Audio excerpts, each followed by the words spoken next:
Good morning, everyone. Let me welcome you to the second and last day of the What Do Past and Present Famines Have to Say About Famine event.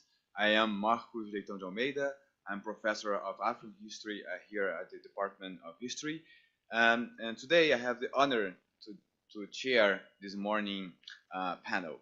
So before I introduce today's speakers, let me just say that unfortunately Professor Caroline Goodson couldn't be present today. We regret her absence, but this also means that we will have a bit more time to debate the papers today.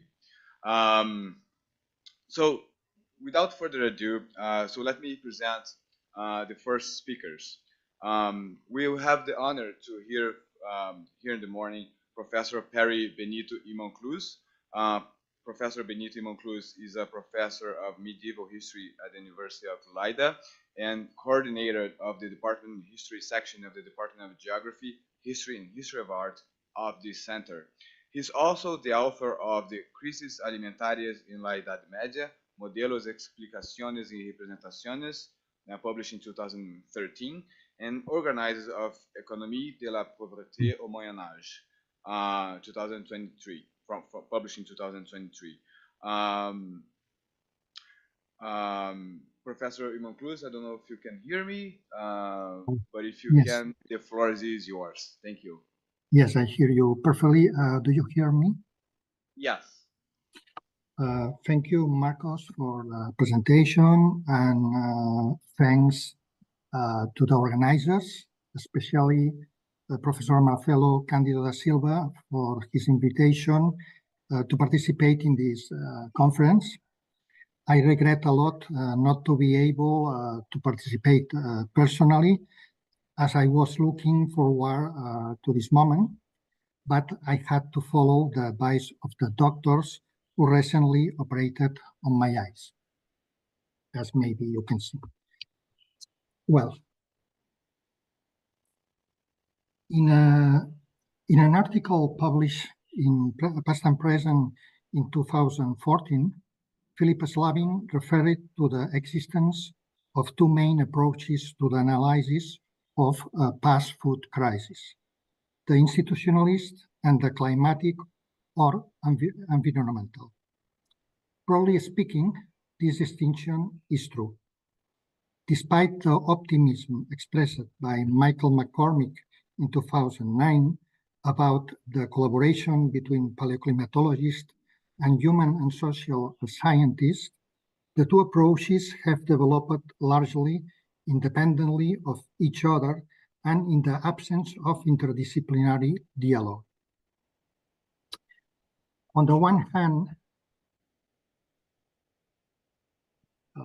one moment. Okay.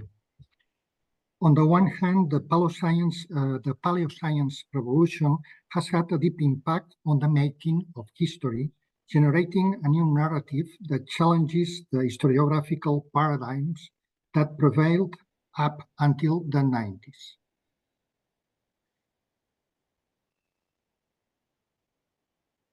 Unrelated to the new climate history, the last 2 decades of research on pre-modern European food crisis, led by specialists on social and economic history of the Mediterranean world, have undergone an important renewal.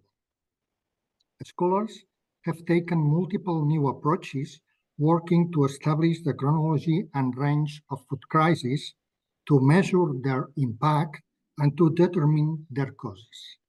New work has also tackled new issues, such as the interventionism of monarchs in grain distribution, the degree of integration of food markets, the role of hoarding and the hoarders, and the mechanism of resilience in cities and rural population when confronted with the periodic return of debt. The new reconstructions emphasize the connection between famine development, urbanization, and market integration. This is a feature that is also clear in the presentation that yesterday made Professor Jessica Deichmann. The disconnection between the geography of famine along the Middle Ages, the development, the urbanization, and market integration. Indeed, through the Middle Ages, famine affected the most urbanized and developed areas of northwestern Europe, and from 1160, so a little bit late onward, the northwestern Mediterranean and Iberia. It is interesting to see, like, when a region start a strong demographic growth and development, like, for instance, the Kingdom of Castile during the 15th century, the famine make presence, and the famine became frequent.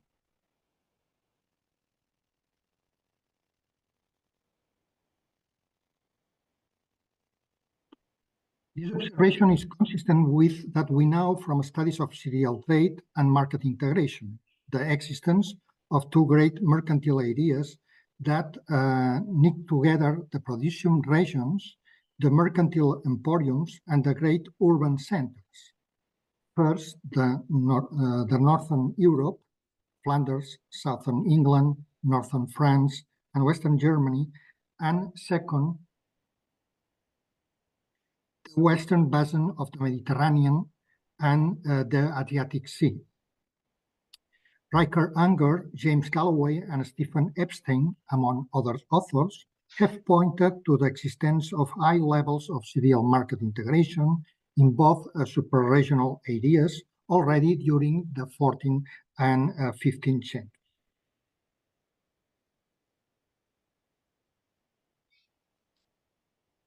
Another aspect highlighted by recent research is the multifaceted relation between war and famine. In the Middle Ages, war provoked and aggravated dearth both because of its devastating effects and because it blocked imports and the free circulation of supplies. Other aspects of the relations between warfare and famine, however, are less well known. Recent studies suggest that from the end of the 11th to the mid-13th century, suprarregional famines were closely connected to the projects of crusading. Indeed, in Western Europe, the First Crusade was preceded by a devastating cycle of mortality and famine between 1093 and 1095. Nevertheless, what for a long time was seen as a single crisis catastrophe was actually the concatenation of two different and independent crises, which affected areas of northern, central, and Mediterranean Europe, but not simultaneously.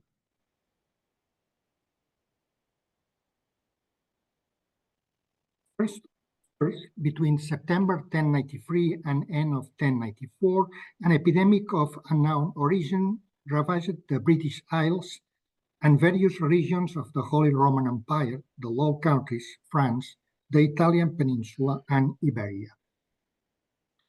The area affected by this mortality crisis can be partially reconstructed through a total of 33 independent analytical references you have in this table, which describe it with the terms of mortalitas and pestis.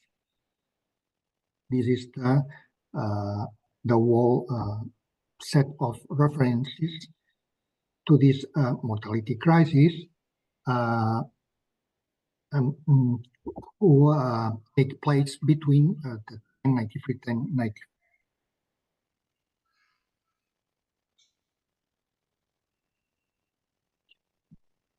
Then, with no apparent causal connection to this first wave of disease, in 1095, a famine affected the southern Low Countries and some regions of the northern and central France. Normandy, Anjou, Poitou. But no region of the Holy Roman Empire was affected by this subsistence crisis. It is eye-catching in this respect that none of the numerous Germanic annals that recorded the great mortality of 1093-94 refers to a contemporary or a subsequent fact. The Norman, Poitevin, and Burgundian annals place the origin of the famine in a drought which would have taken place between March and August 1095. According to Philip Slavin, this drought led to the destruction of the harvest of cereals sown during the spring, oats and barley, and a significant drop in the production of forage and rye in France and the Low Countries. However, it will be reductionist to attribute the cause of the famine of 1095 only to the drought. The political geography of the famine of 1095 suggests a close relationship between the food crisis and the preaching and call of the First Crusade. As it is well known, the First Crusade was proclaimed by Pope Urban II at the Council of Clermont-Ferrand on November 27, 1095, in a council that had been convened earlier. In fact, Pope Urban had arrived in France in early August 1095, but Peter the Hermit had begun the preaching of the Crusade much earlier in Italy, Provence, and Berry, one of the regions most affected by the famine, which was also, according to the chronicler Albert of Aix, one of the regions that supplied the most participants into the movement. From there, he went to Orleans, Champagne, Lorraine, and Rhineland, and arrived in Cologne on April 12, 1096, with more than 15,000 followers, led by some knights.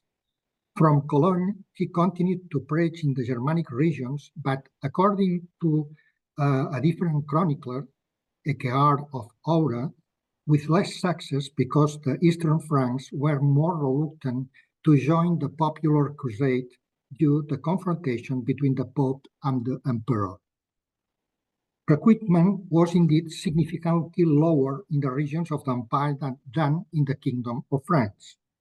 The popular movement of adherence to the crusade preached by Peter the Hermit and the recruitment of knights in the central and eastern regions of France had probably begun during the spring of 1095 when the famine started. The relationship between the call to the crusade by Pope Urban II and the end of the famine is even closer. Urban II's speech at the Council of Clermont was decisive in convincing the crowd that they should abandon their lands and head for the conquest of the Holy Land. The Pope said, "The Kingdom of France, this land that you inhabit, enclosed on all sides by the seas and surrounded by mountain peaks, is too narrow for its great population, does not abound in wealth, and hardly provides food for its cultivators." In contrast, he describes Jerusalem as the land where milk and honey flow, the most fertile of all, like another paradise of delights.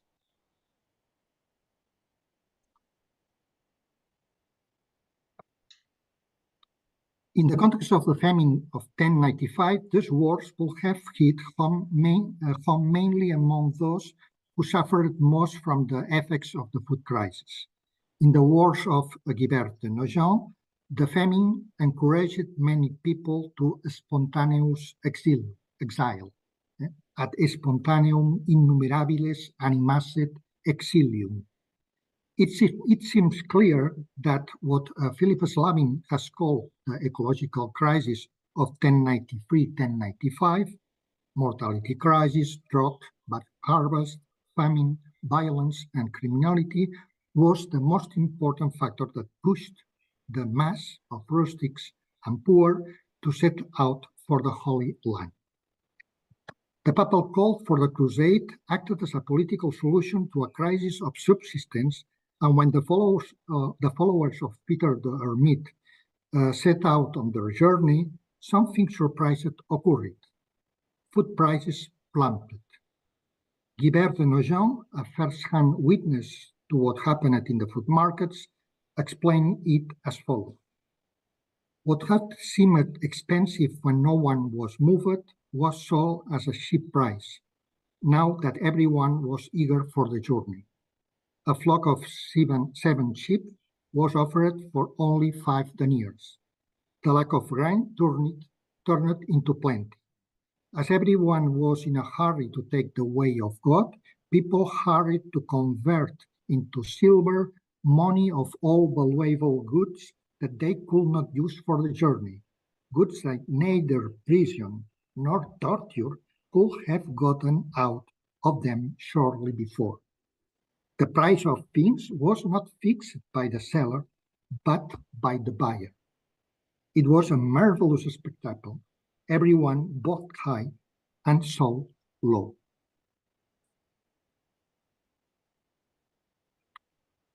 The Second Crusade has many similarities with the first in its relationship with the staple food markets. In 1145, famine reappeared in the Kingdom of France and in several regions of the Holy Roman Empire. The bad cycle can be fixed between the harvest of 1145 and the summer of 1147, during the 2 years of the Great Famine that ravaged the Teutonic Kingdom, evoked by the annals of Melk and St. Gregory of Munster. The link between the famine of 1145-47 and climate is evoked by very few sources and in a very vague way through biblical topoi. In contrast, contemporary sources did not point out the relationship between the famine and the call of Pope Eugene II to the Second Crusade and the recruitment of the Crusaders, something that is evident to modern scholars. Jonathan Phillips referred to the famine of 1145-47 as the social background that made the Second Crusade possible. Philip Slavin has argued that this great famine was at the root of the popular movement that accompanied the Second Crusade, as it drove the desperate and impoverished masses to follow the popular preachers. The sources support this thesis. After preaching the crusade to a large crowd in Vézelay on March 1146, Bernard de Clairvaux moved to the Hainaut, Flanders, Brabant, and Namur, Glenbourg and Liège, the regions and towns most affected by the famine. The radical monk Radulf, in turn, preached his crusade message between August and September 1146 to crowds of hungry and impoverished people in Cologne, Mainz, Worms, Speyer, and Strasbourg. The famine thus made it possible not only to recruit the poor, but also to win over a number of petty nobles and downtrodden rich men to the crusade.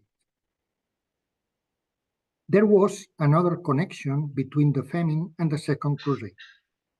Pope Eugene III called to the arms for the Second Crusade on December 1, 1145, occurred just before the critical phase of the bad cycle, between the winter and the harvest of 1146.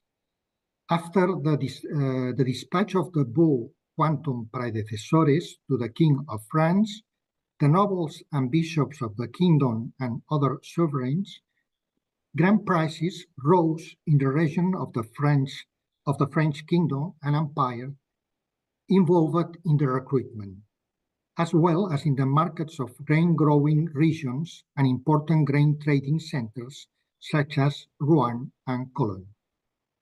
In Rodulk, Liège, Cologne, and Aachen, soaring grand prices were perceived and recorded by chronicles as unprecedented. The departure of the French and German armies in May-June 1147 signaled the end of the bad cycle. Shortly after the departure of the Crusaders, prices collapsed and returned to the normal in a cyclical movement perfectly reminiscent of the phenomenon observed by Guibert de Nogent when the first Crusaders left in 1096 following the preaching of Peter the Hermit.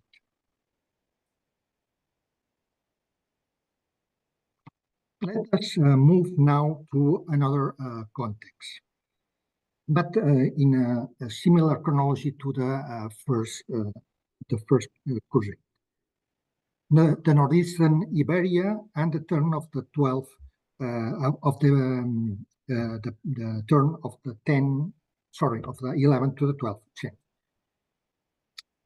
Between December 1092 and April 1095, Catalan counties suffered a severe famine of a different duration and chronology than the famine that affected the central regions of the Kingdom of France in 1095. It was a much longer cycle of 3 harvest years. The famine faded in April 1095, just when the difficulties appeared in Anjou, Poitou, Normandy, and Flanders. The long Catalan crisis of 1095 does not seem, therefore, to be related to the First Crusade. This is not surprising, since the armies of the Counts of Barcelona and Urgell, the most important rulers of the region at these times, did not participate in the conquest of Jerusalem. From 1010, so from the beginning of the 11th century, during and after the breakup of the Caliphate of Cordoba, the policy of the Counts of Barcelona and Urgell was focused on military and political intervention in the kingdoms, Taifa kingdoms of the northern and eastern frontier of Al-Andalus, with the aim of making them dependent and paying tribute in gold, the so-called parias. Frequent public armies led by the Counts of Barcelona and Urgell were combined with private interventions of Catalan mercenary troops in the civil wars of the Andalusian Taifas. Those military expeditions were the real catalyst for the rise in cereal prices and the serious supply difficulties suffered by the counties between 1010 and 1062, particularly during 6 episodes of famine in 1012, 1017, 1021, 22, 1029, 51, 1038, 39, and 1052, 54. From the 1060s onward, the food situation changed with the restoration of the authority of the Count of Barcelona, Ramon Berenguer I, over the aristocracy, and the normalization of the collection of the tribute paid by the taifas of Tortosa, Lleida, and Zaragoza. With regular inflows of gold, the submission of key territories such as Tortosa and Lleida, and the extension of the collection of parias to more distant kingdom of taifas of Valencia, Denia, Murcia, and Granada, the Counts of Barcelona were able to guarantee the wheat supply of Barcelona and of the armies they continued to make war in Al-Andalus. The entry of the Almoravid into Al-Andalus in 1086 and the intervention of the Cid in Valencia marked the end of the system of the gold parias. The new conjuncture spurred the Counts of Barcelona and Urgell to plan larger, more ambitious, and aggressive military operations against the taifas of the northeastern frontiers of Al-Andalus. Between 1092 and 1094, while the Cid besieged and took refuge in Valencia, Count Berenguer Ramon II harassed Tortosa twice. Just as happened between 1010 and 1062, with the great expeditions that the Counts of Barcelona led against the Andalusian taifas, the campaigns of 1092 and 1094 against Tortosa unleashed an increase in grain prices in the markets in the region that provisioned the troops. Furthermore, the operations against Tortosa were not isolated. In 1093, the Count of Urgell besieged Balaguer, and Sans Ramirez conquered Fraga, and between November 1092 and June 1094, the Castilian Cid, El Cid, besieged and took the city of Valencia. This war situation, with several almost synchronous military operations, must have contributed to generating the insurmountable famines insuperabilia, to which a document of La Seu d'Urgell of 1095 alludes. Depending on the time I have, I will put another example. How many time it remains?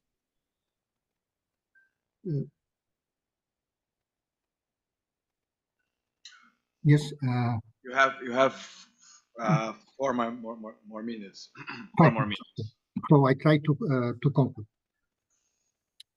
My hypothesis is that in each of the cases we have examined, the relation of markets for foodstuffs to the decision to recruit and mobilize large armies is the best explanation for the close association between the chronology and crusade projects and famines. The organization of a large army always implied extraordinary provisioning requirements, which altered the structure of normal demand for victuals, and specifically for cereals. Mobilizing an army almost immediately meant mobilizing huge supplies of cereal and other foodstuffs, which were pulled for the market to provision troops. It did not necessarily mean poor crops or declines in agrarian production or food availability decline in sense terminology. Cereal prices inflated at market because the call to arms and the development of campaigns produced a significant and protracted increase in demand. This was especially true because the aggregate demand derived from a powerful institutional actor, sovereign power. Just as the present day, the stock market, food markets, and actors anticipated events. The moment at which the first difficulties appear is revealing. Prices rose when the call to arms occurred, sometimes even before, when the first rumors about the decision of calling or recruiting armies or expeditions spread. In order to fund campaigns, monarchs sometimes devalued or issued new currency, thus causing the price of staple foods to skyrocket and creating dearth. The provision of armies was organized by the same power that had decided to launch the war and took place in the markets between the political spaces it controlled. The victualling requirements of an army offered grain suppliers and those controlling the grain distribution channels an opportunity to benefit from the extraordinary funds mobilized to wage war. Thus, the call to arms, the organization of armies, and the development of the campaigns usually had the perverse effect of pushing wide segments of the population to hoard grain, whether due to a foresight or fear, or to speculate on the rising price of foodstuffs. The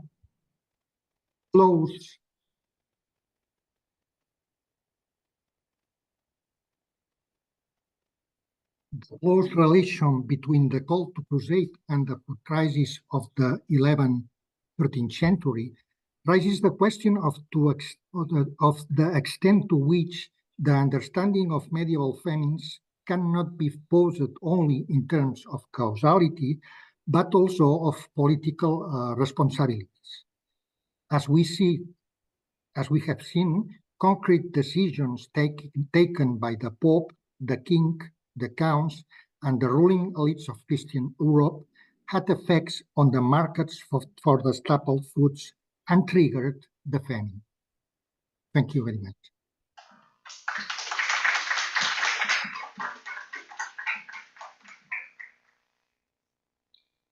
Thank you so much, Professor Monclus. It was a very interesting, important paper that you just read to us. I'm an Africanist, so I have draw some analogies between what you've just said about the Crusades and some of the events that took place in Africa. So my major takeaway for your argument is that many medieval famines were not primarily driven by natural causes like drought or poor harvest, but rather by political and institutional decisions related to war mobilization, especially crusades, right? And I think what's interesting in your paper is that it suggests a dialectical dynamic where war generates famine, but famine in turn produces warriors willing to join crusades, crusading armies. And that's where I draw my analogy, because it reminds me of African cases like the rise of the Imbangala in 17th century Angola, or the Infekani in 19th century Southern Africa with Shaka Zulu, where social dislocation and hunger fueled militarization and violence. And it seems to me that we have here an interesting starting point to think about the relationship between war and famine in a global perspective as well. So I thank you so for to raise these initial thoughts on that topic. I would like to open the discussion for the audience and see if people have questions or comments, because I just don't want to mobilize the conversation. So anyone would like to draw a point or ask a question for Professor Monclus?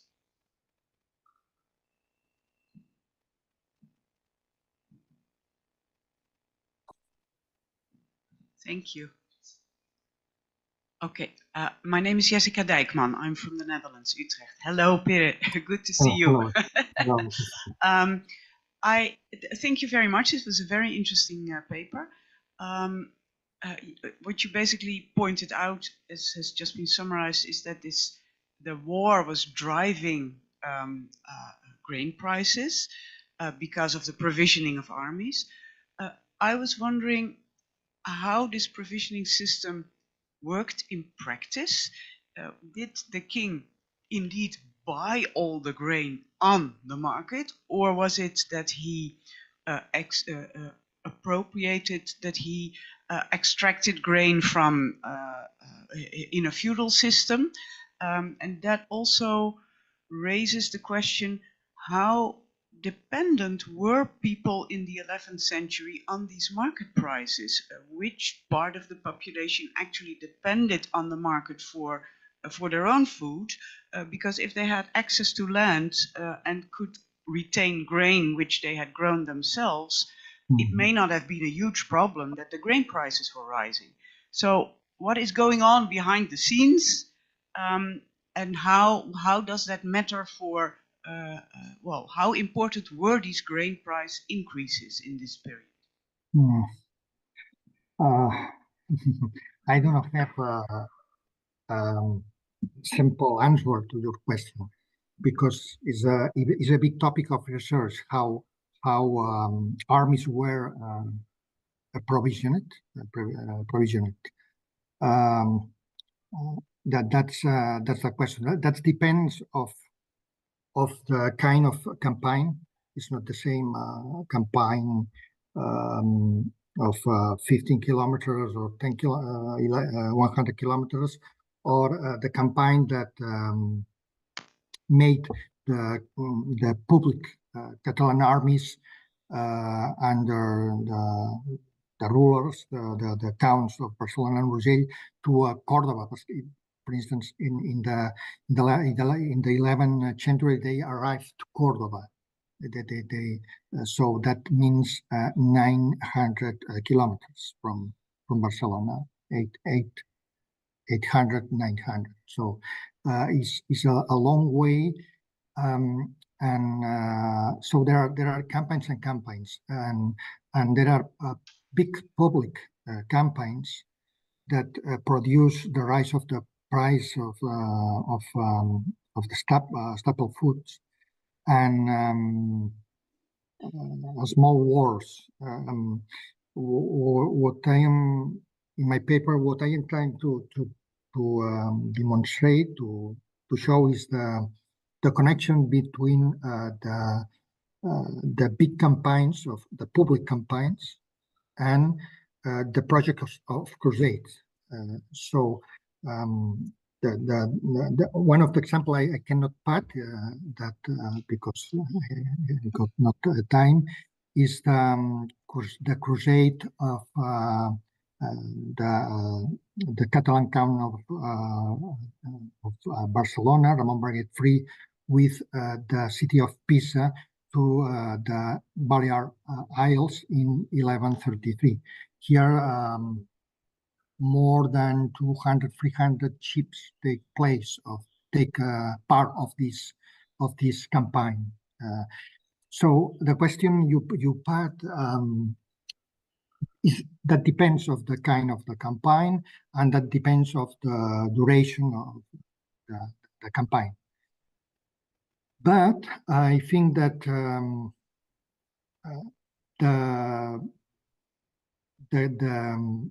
the counts have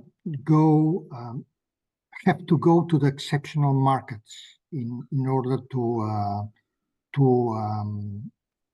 supply of grain. And we have some documents about it. In some of the campaigns to Al-Andalus, they said that they go to Lérida, which is still a taifa, an Andalusian taifa. And what is interesting also is that the parias, so the tribute parias, even if it is expressed in gold, in fact, we have the impression that they can be paid, will be paid in grain also by the taifas of Lleida, Tortosa, the south. The taifas, they tried after to conquest. So I think that the food supply of the armies come from the big markets, the regions that produced excellence of grain.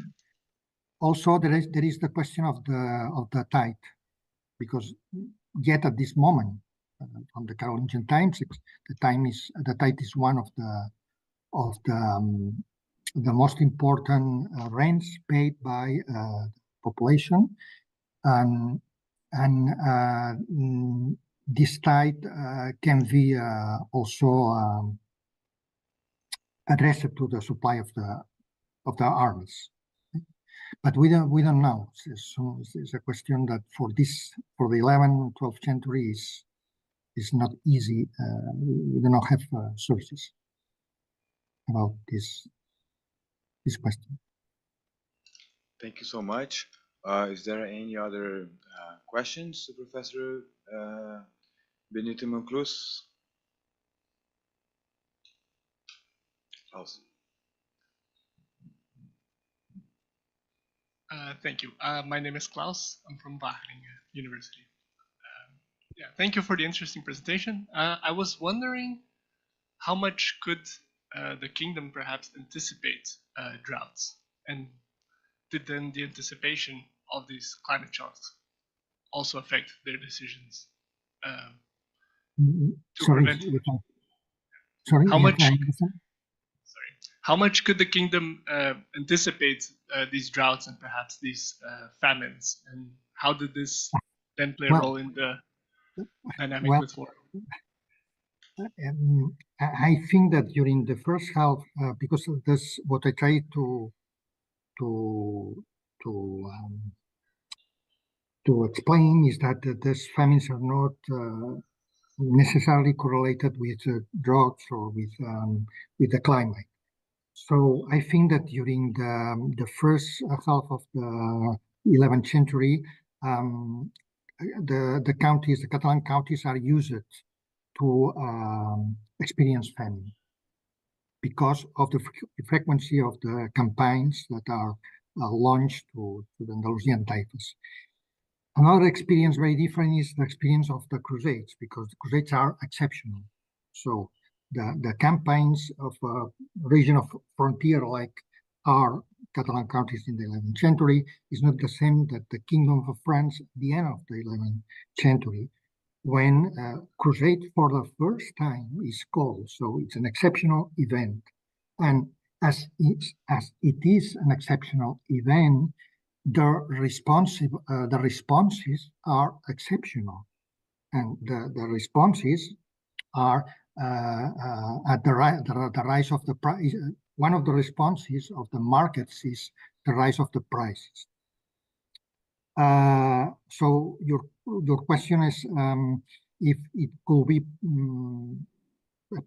prevented, or if there was any sort of anticipation. I think that not for a crusade. What happened in a crusade, it cannot be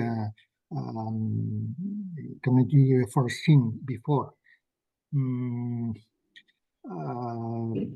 And famine also, we have to make a distinction between famine and dearth.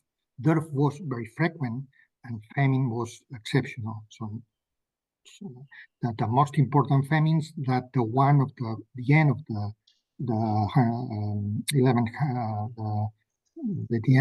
11th century, 1093-95, is a serious famine, a very serious famine, and is in this sense is exceptional. So I think that population has a mechanism to prevent or foresee the dearth, but not the famine or some famines. Thank you. All right, I guess we have time for one more question. Would you like to do it? Yeah, I have a question. Thank you for your paper, Professor. You mentioned some the political consequences of the actions of political entities on the causes of this the famine crisis, and you mentioned several levels of political powers, like from the Pope to the local levels, going through kings, dukes, and etc. So I was thinking, can you develop a bit more some of the differences between how the different instances of public power has different impacts on these causes of the markets and the rising prices that caused famines, or yes. Thank you for the question. It's very interesting. What I wanted to underline in my paper is the possibility that we have also integrate in the analysis of famines political responsibilities, not just causes, but also responsibilities or political actors that know what they do. So I think that the Pope, when during the second crusade, they got the experience of the first crusade in mind, and they knew, and because it's in the annals, it is in the memories written, in the written memories, they knew what happened at the end of the 11th century.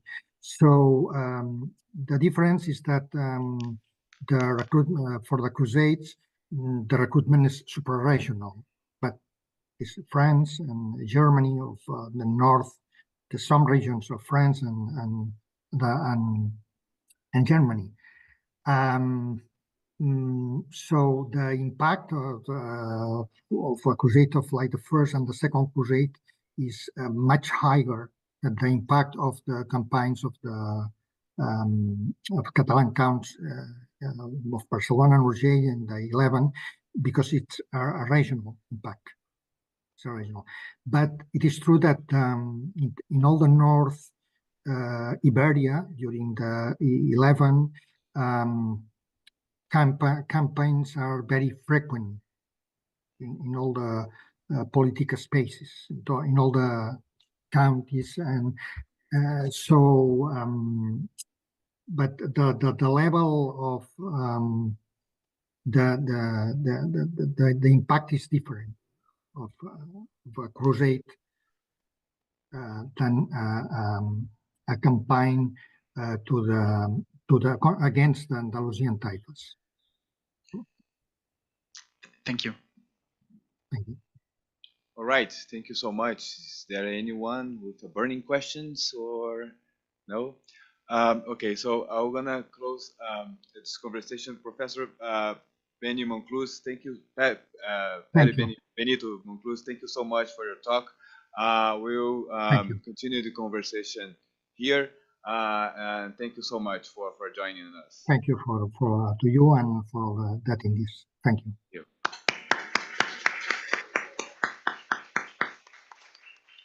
All right, for continue our event.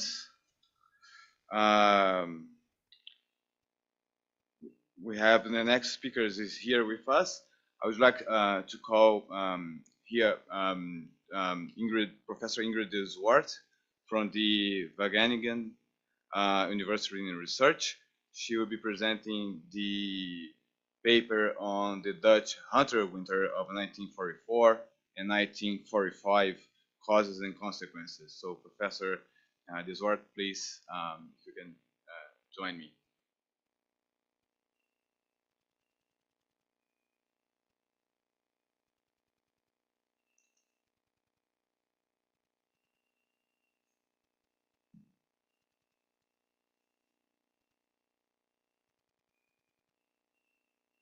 Yes, hi, good morning, everyone. Many thanks to the organizers for inviting me to present during what has already been an inspiring conference. Let's go back to the starting screen, if that's possible. Yeah, okay, so my paper today is largely based on my PhD thesis on the Dutch famine of 1944-1945, popularly known in the Netherlands as the Hunger Winter, which was published in 2020 by Cambridge University Press, but combined with some more recent research. And the motivation for this paper comes from 4 interrelated reasons. So firstly, the Dutch Hunger Winter is one of the major European World War II famines, and as the only famine to occur in continental Western Europe, during the Second World War, it's almost impossible to discuss the Nazi hunger politics or modern European famines in general without referring to this case. Second, the famine in the Western Netherlands is an interesting case because it took place in a country that enjoyed complete food security before the war. So in the early 1940s, the Netherlands had a highly developed economy, a modern healthcare system, a strong civil society. And as Stephen Devereaux has also noted, those who suffered were probably the wealthiest, best educated, and most mobile victims of any famine in history. Third, these unique circumstances have made the Dutch case not only historically relevant, but also medically speaking, because it provided epidemiologists with a rare opportunity to study the long-term effects of prenatal exposure to malnutrition. And the Hunger Winter has even become the most important case study for testing the so-called fetal origins hypothesis, with studies associating in utero famine exposure with all sorts of health outcomes in later life. Yet while we have learned tremendously about the biological consequences of the famine, far less was known about how and why the famine evolved the way it did, let alone responses to that crisis. And that is what will be the central focus of my presentation today. And by doing so, this paper aims to contribute to 3 debates in literature. First, on the causes of the famine. So according to many international studies, the Dutch Hunger Winter fits in perfectly with the wider hunger politics of Nazi Germany, suggesting that the German occupier really maliciously prohibited all food transports to the urban Western Netherlands from September 1944 onwards, thereby really deliberately creating the conditions for famine. On the other hand, in Dutch historiography, these views were already abandoned about 3 decades ago in favor of a new perspective that put more emphasis on the devastating consequences of a national railway strike. which was instigated by the Dutch government in exile in London in September 1944 to support the Allied war effort. And these studies have argued that the Dutch government in exile really exacerbated hunger by refusing to terminate a strike that had led to minimal military gain, but at the expense of a humanitarian disaster. Well, in this paper, I will argue that these monocausal explanations and highly politicized explanations, that they do not do justice to the complex causes of the famine, which should actually be understood as a culmination of various transportation and distribution difficulties. Secondly, is the societal responses to the famine. So previous studies on the hunger winter had generally only considered the role of the failing state and of self-serving individuals, assuming that the famine led to social disintegration by provoking self-preserving behavior among the population. By contrast, I will try to argue here that these accounts have overlooked vital forms of societal resilience and agency, which really played a decisive role in both the course and the impact of the famine. And thirdly, this paper also engages with the effects of the famine on mortality. So earlier studies on the Dutch hunger winter had already concluded that the most affected age groups in absolute numbers were infants and people aged over 55 years, and men older than 70 years in particular.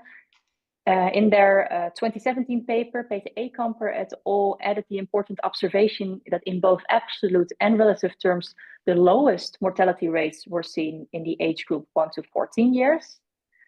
Well, this paper builds on these findings, but argues that to truly understand the effects of the famine on child mortality in particular, we also need to differentiate into smaller age groups and analyze causes of death over a longer time period. So in this paper, I will try to answer the question, how did responses to the Dutch famine shape mortality outcomes? And I will do so by first looking at the causes of the famine, then consequences and societal responses, and finally the effects of mortality, and then child mortality in particular. And that is based on a recent study together with Bertie Lumey, who is a professor of epidemiology at Columbia University, and Peter Ekamper, who is a senior researcher at the Netherlands Interdisciplinary Demographic Institute in The Hague. And my main argument is that community-based child relief efforts likely mitigated the famine's related mortality among this specific age group. And thereby, this paper also argues for a better understanding between physiological vulnerability to famine and social processes fostering resilience. I use a mix of qualitative and quantitative sources and methods for this study. So I use state and military records from national archives in the Netherlands, the UK, the USA, and Germany, but also a wide range of sources from provincial and local archives across the Netherlands. And then for the mortality, we use a newly compiled data set using the cause of death registry and published vital statistics from Statistic Netherlands, which I will explain to you later. But first, the causes of the famine. And to truly understand these, I think it's important to very briefly explain the background of the Dutch wartime food supply. So after the German invasion in the Netherlands in May 1940, Adolf Hitler appointed the occupied Netherlands with a German civil administration. And the Austrian lawyer and Nazi politician, Arthur Seyss-Inquart, who you see here on the left, was inaugurated as the country's Rijkskommissar, who functioned as the highest civil administrator with support of his own government and with German police and judicial institutions. During the German occupation, the Netherlands maintained a relatively privileged position with regard to food if we compare it to other occupied countries. And this position was attained because Hitler's main priority in the Netherlands was to exploit the country's economy and technology. Starving the Dutch, however, was never part of these plans. So Seyss-Inquart received two specific instructions from Hitler, and the first was to not let the standard of living in the Netherlands drop too much below the German standard. And the second one was to merge the Dutch economy with the German war economy. So according to Hitler, the Germanic Dutch needed to be won over by National Socialism and then eventually voluntarily restructure society along ideological lines. So as part of these more sophisticated exploitation strategies, it was also in Nazi Germany's best interest to retain Dutch experts who knew how to maximize agricultural production and set up an efficient wartime rationing system. And it was for this reason that throughout the occupation, including during the Hunger Winter, responsibility for the food supply remained in the hands of Dutch senior bureaucrats who had been playing a leading role in the country's agricultural and economic affairs already since the 1930s. And you can see them here below, the Director General of Food Supply, Stephanus Lauwers, and the Secretary General of Economic Affairs, Hans Max Hirschfeld. By working closely together with the agricultural sector, with the farmers, this Dutch wartime food administration contributed to advanced rationing institutions, to limiting black market trade, but also negotiating low export demands with Berlin. And most importantly, Dutch food governments managed to prevent a serious shortage of food until September 1944, as you can see here in this table, with official rations only slightly lower than in Germany, but much higher than in most other occupied countries, including, for example, occupied Belgium and occupied France. We can also see in the right column that in 1944, there was already some effect of the Allied advance on the Dutch food system. However, it was only after the 17th of September 1944, the start of the Allied Operation Market Garden, that these threats to the food supply evolved into severe damage. And here's where we can mark the beginning of the series of events that would eventually lead to famine in the Western Netherlands. So Market Garden, the largest airborne operation up to that time, intended a quick liberation of the Netherlands whilst establishing a bridgehead into the industrial heart of Germany, the Ruhr. However, the offensive over the River Rhine near the city of Arnhem, which you can see on the right, proved to be the proverbial bridge too far, and the German counterattacks already forced the last Allied troops to retreat from Arnhem on the 25th of September 1944. So Operation Market Garden had failed, and the northern provinces would remain occupied until the spring of 1945. And in the following months, the people in the still occupied parts of the country would experience the consequences of losing 3 major food-producing provinces in the south of the country, as well as its only domestic mining area in the south of Limburg. Here you can see the situation after the Allied advance had stagnated. Within dark gray, the urban areas in the Western Netherlands, inhabited by 2.6 million people at the time, which suffered from the most severe food shortages. So as mentioned, most studies presumed that the German occupier subsequently played a malicious role in creating the conditions for famine. However, my research shows that the famine actually resulted from the culmination of several transportation and allocation problems. In addition to the failing of Operation Market Garden, these problems included the earlier mentioned national railway strike, which the Dutch government in exile in London instigated on the direct request of the Allied headquarters to support the Allied advance. But this also resulted in the cessation of all food transports by train until May 1945. In retaliation for that strike, 10 days later, the Rijkscommissaris, Thijs Inquart, cut off all food transports by ship from the agricultural northeast of the country to the cities in the west. Yet what usually goes unmentioned is that the German occupier very soon yielded these extreme retaliation measures. And more specifically, the German military authorities, they anticipated that widespread hunger in the urbanized West would lead to chaos, to riots and disease, which the German army dreaded while they were still focused on fighting the Allies in the south of the countries.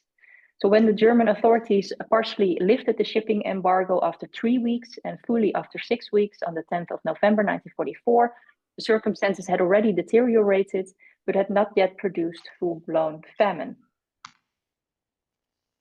Other factors exacerbated the food situation, and the most important one was the fuel shortage that followed after the liberation of the coal-producing part of the Netherlands in Limburg, preventing people from heating their houses, from cooking food, but also restraining transport possibilities.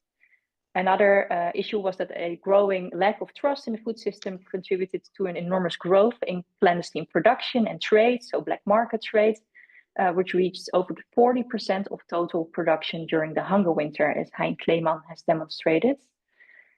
Finally, weather conditions further aggravated the situation with a heavy frost period that prohibited water transportation once again. And so this combination of fuel shortages, continued German requisitioning of transportation, the railway strike, the frost period, that really accelerated famine conditions in the Western Netherlands.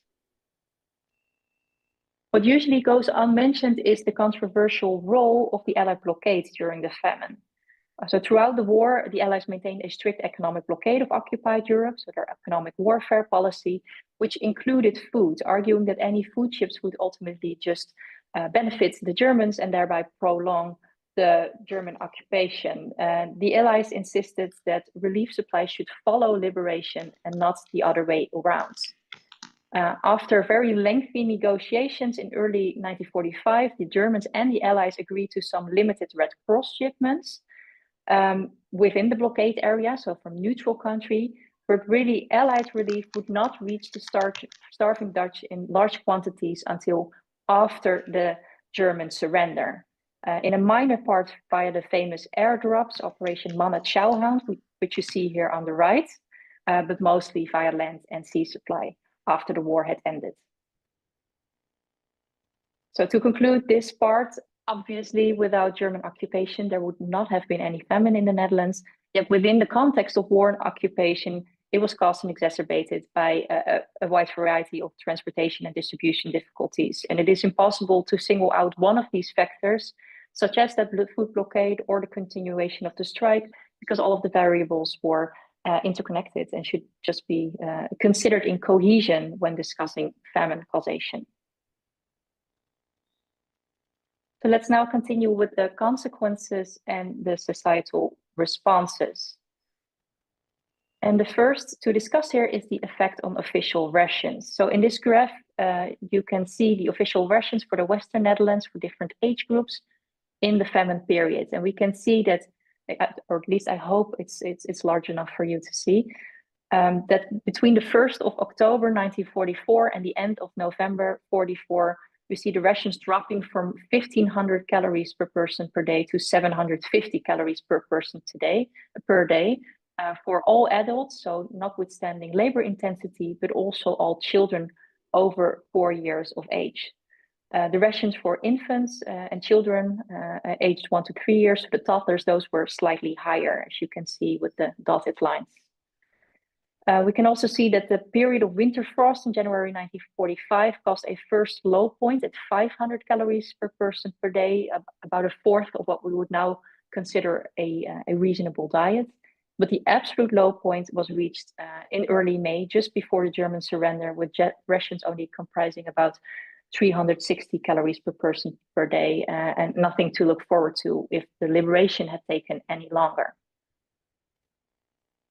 As you can imagine, living solely off these official rations had become impossible, and therefore people also needed to obtain food supplies from extra legal sources in order to survive. And this caused black market prices during the famine to skyrocket, which only the wealthiest could afford.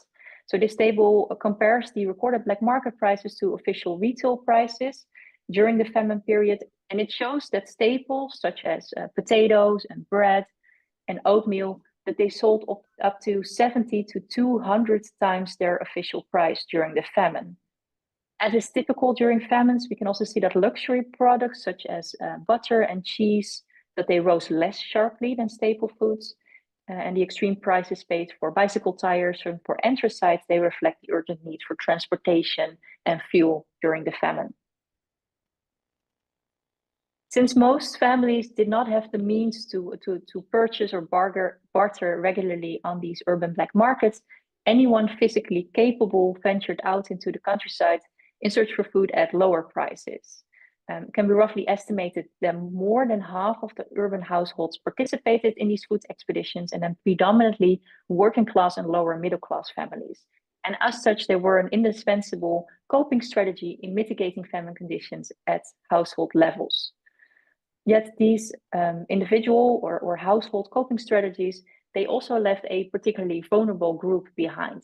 People that were unable to embark on food expeditions, but also did not have the means to buy or barter on these urban black markets, such as the poor, the sick, and the elderly, people in hiding, or housebound young mothers, for example, with young children.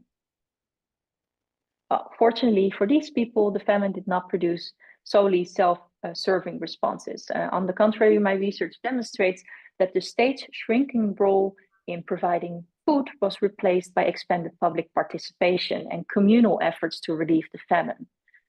Local self-help entities and relief committees, they emerged all across the occupied western part of the Netherlands, mostly comprising of people within the same neighborhood or belonging to the same religious denomination.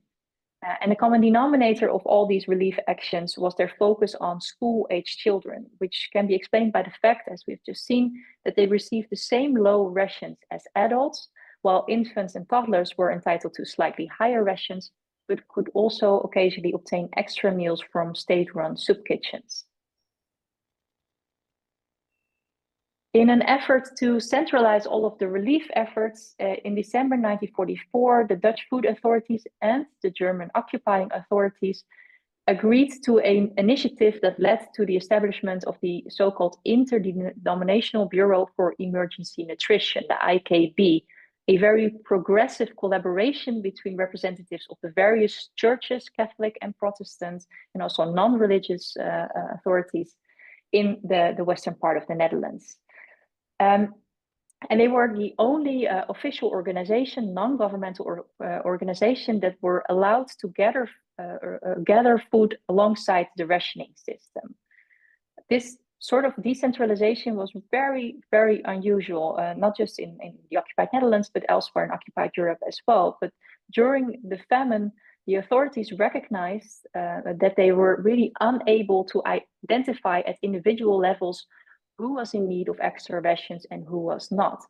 And by allowing this, they really gave priority over maximizing consumption levels and not maximizing the official rations at any cost. They also recognized that the farmers would be much more inclined to give food to a non-governmental organization than they would to a state-run organization in this stage of the war. Independent medical screening ultimately determined whether children would be eligible for receiving extra feeding or becoming eligible for even evacuation out of the famine-affected area. So screening them for their weight and height, for their age. And these extra meals, they could be 3 to up to 6 times extra per week.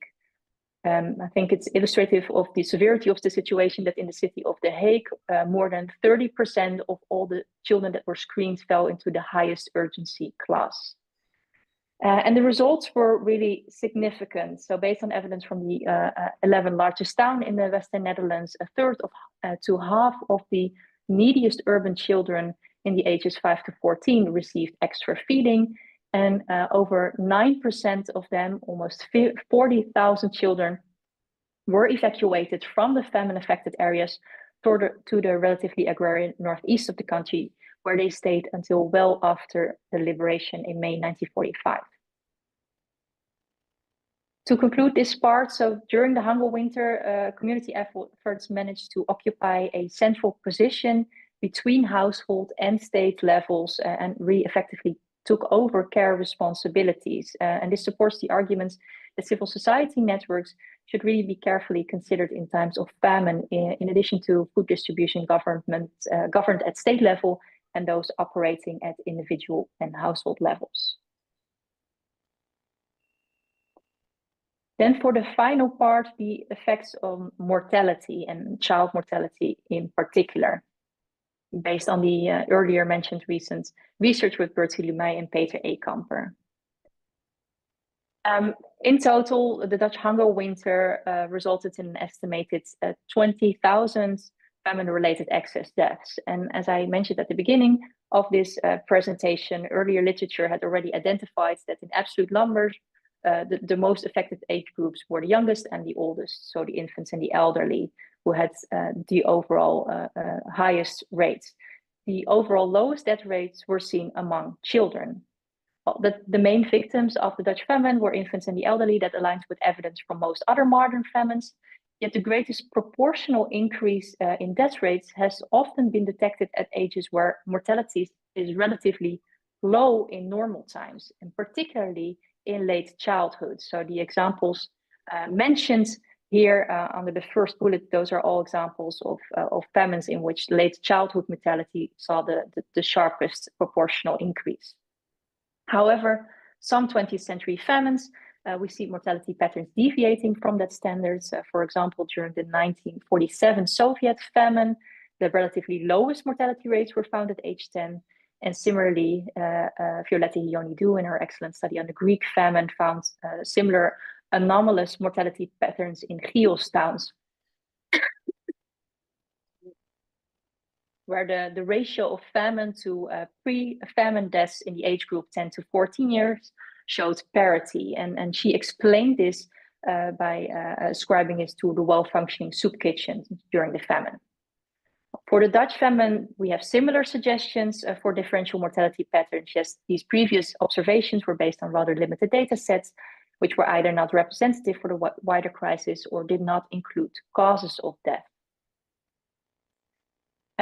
For this paper, therefore, we compiled a new data set using the cause of death registry and published death records, vital statistics from Statistic Netherlands, and combined these include information on the date of death, the age of death, sex, cause of death, place of death, and place of residence for the entire country in the years 1935 until 1947. And contrary to earlier studies, these are individual level data and also include causes of death. So we used a new data set for a new series of analysis. Firstly, we look at infant and child mortality in the 3 largest famine-affected cities in the Western Netherlands, Amsterdam, Rotterdam, and The Hague, those with severe famine exposure, and we compare those with the rest of the Netherlands. For our paper, we look at stillbirths, infant deaths, and the age groups 1 to 4 years and 5 to 14 years, but stillbirths fall beyond the scope of this presentation as it relates to an entirely different debate. But if you're interested in this, we can come back to it in the discussion.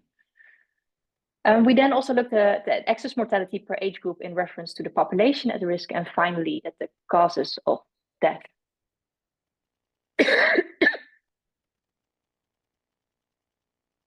So to start with, these figures show the monthly rates per 10,000 by age group per region. So comparing the 3 largest famine-affected cities with the rest of the Netherlands per month. And it's important to note here that these 3 are all at different scales.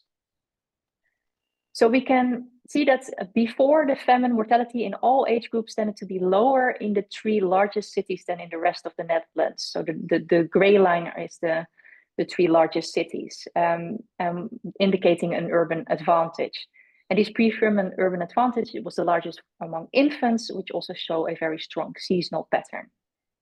Compared to the other children, infants experienced the highest mortality rates during the hunger winter in both the 3 famine-affected cities and in the rest of the Netherlands. So at the height of the famine, in the month March 1945, infant mortality in the 3 famine-affected cities reached about 105 per 10,000 of the population, which was about 7 times higher than those in the age group 1 to 4 years and over 30 times higher than in the age group 5 to 14 years. The proportional, so the relative mortality increase during the famine period was the highest in the age group 1 to 4 years, with death rates in the famine cities in March 1945, 7 times higher as usual, compared to 2 times as high in the rest of the country.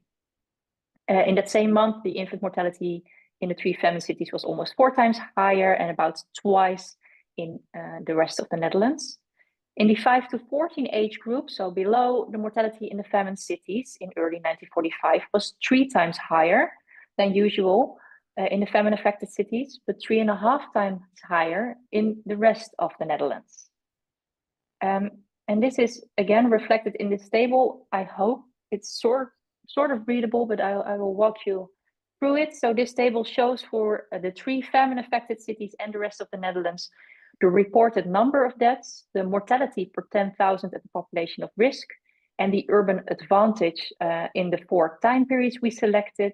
the pre-war periods, so 1935 to April 1940, the pre-famine period, but the early wartime years. We have the famine period, November 44 to May 1945. And then we have the post-war from June 1945 until the end of 1947. And the urban advantage is in the right column, where you can see the risk ratio cities versus the rest of the Netherlands. So again, in all time periods, except for the famine period, we see lower mortality in the three cities compared to the rest of the Netherlands. So it's urban advantage. We can see that during the famine period, the infant deaths increased threefold, which you can see here in brown, in the cities compared to the pre-war rates, and more than twofold in the rest of the Netherlands. And this caused a loss of the urban advantage in this age group during the famine, which you can see in red. For the age group 1 to 4 years, it also applies that the urban advantage was lost during the famine. So death rates increased fourfold in the famine-affected cities and only 2.5 times in the rest of the Netherlands. If we look at the final age group, 5 to 14 years, we see a different picture. The 5 to 14 age group maintained their urban advantage during the hunger winter. So compared with the pre-war patterns, the famine period witnessed a factor of 3 increase in mortality, but in the rest of the Netherlands, it was 3.5. So paradoxically, this means the urban advantage in these age groups was therefore somewhat larger during the hunger winter than before or after the famine.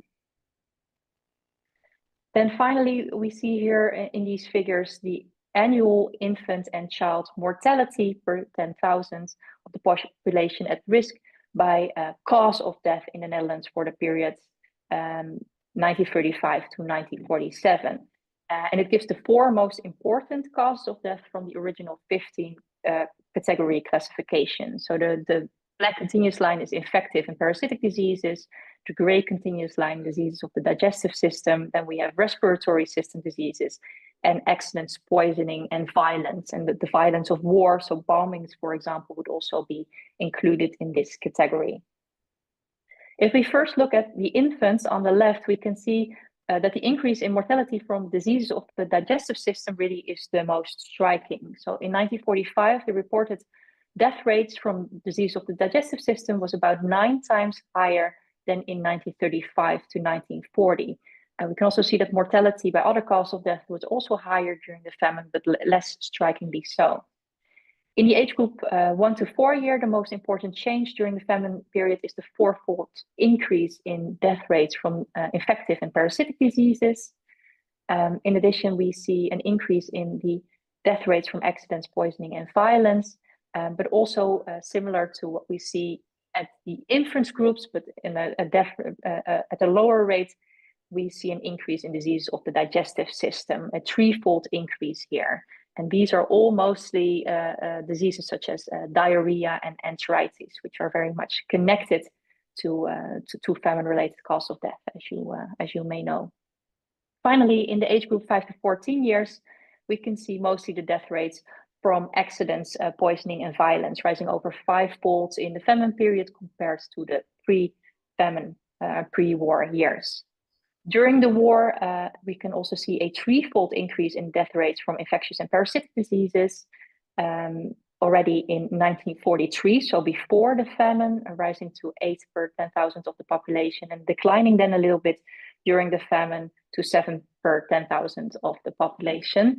And these were mostly caused by diphtheria. So this was a European-wide epidemic that also hit the Netherlands during the war. There were no strong increases in death rates from disease as in the digestive system as we saw with the other age groups. But to conclude this final part, what we see here is that the impact of the Dutch famine was most visible among infants. This group shows the highest absolute mortality rate, but also a high proportional mortality increase, a 3-fold increase, and increase specifically mortality from diseases of the digestive system, which we can relate to the famine and famine exposure. And we argue in this paper that this makes infant mortality a desirable indicator of famine severity in similar acute settings. In the age group 1 to 4 years, and especially in the age group 5 to 14 years, we can see that the mortality trends were less directly connected to the famine, and also, or even more so in the last group, to the violence of war, which made up a significant part of the excess deaths. Our findings significantly also show that the increased mortality in the age group 5 to 14 years was even lower in the famine-affected cities than elsewhere in the Netherlands. Drawing all of this together in sort of an overall discussion, our findings on child mortality trends during the Dutch hunger winter, they differ from what we know from most other famines, and a likely explanation offered here is the effectiveness of relief interventions during the Dutch hunger winter, and then particularly emergency nutrition and the child evacuations, which focused on school-aged children in particular, targeting the most malnourished of them and including the half of the population at risk at the height of the famine. Relief efforts began to include the younger children, toddlers, in the relief programs later, and this possibly relates to our finding that deaths in the age group 1 to 4 show a mixed signs linking to famine, but also other war-related causes of death. And all of these findings, they support the argument about the relationship between mortality patterns and relief interventions, and call for a better understanding of the relation between physiological vulnerability to famine and social processes fostering resilience. I thank you for your attention, and I look forward to your comments and your questions.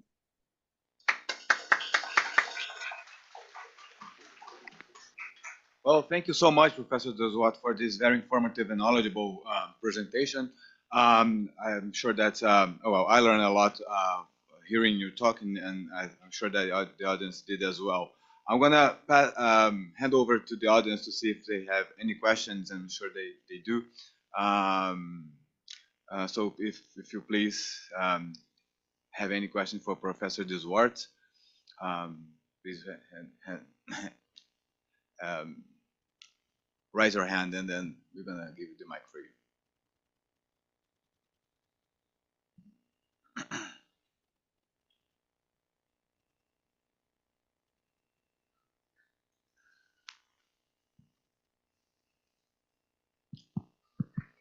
Is it okay? Yeah, okay, now it works. It's a little bit weird to hear my own voice. Thank you very much, Professor, for your presentations. So rich, so interesting. My name is Isabella. I'm a PhD candidate here at the University of São Paulo. I would like to ask you, I don't know much about Dutch history, so I would like to ask you if you could perhaps comment a little bit more on this community effort for child relief, especially at the beginnings, because I remember you mentioned at some time it was institutionalized.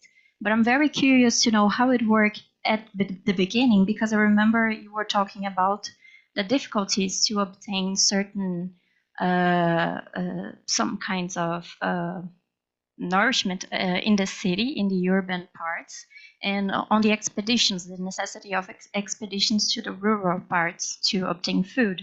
So I'm very curious to know how it was organized in the first place, having in mind those difficulties, and if perhaps we could talk about a gender perspective for it, perhaps if we could talk about the role of women, I don't know, in this activity. Thank you very much.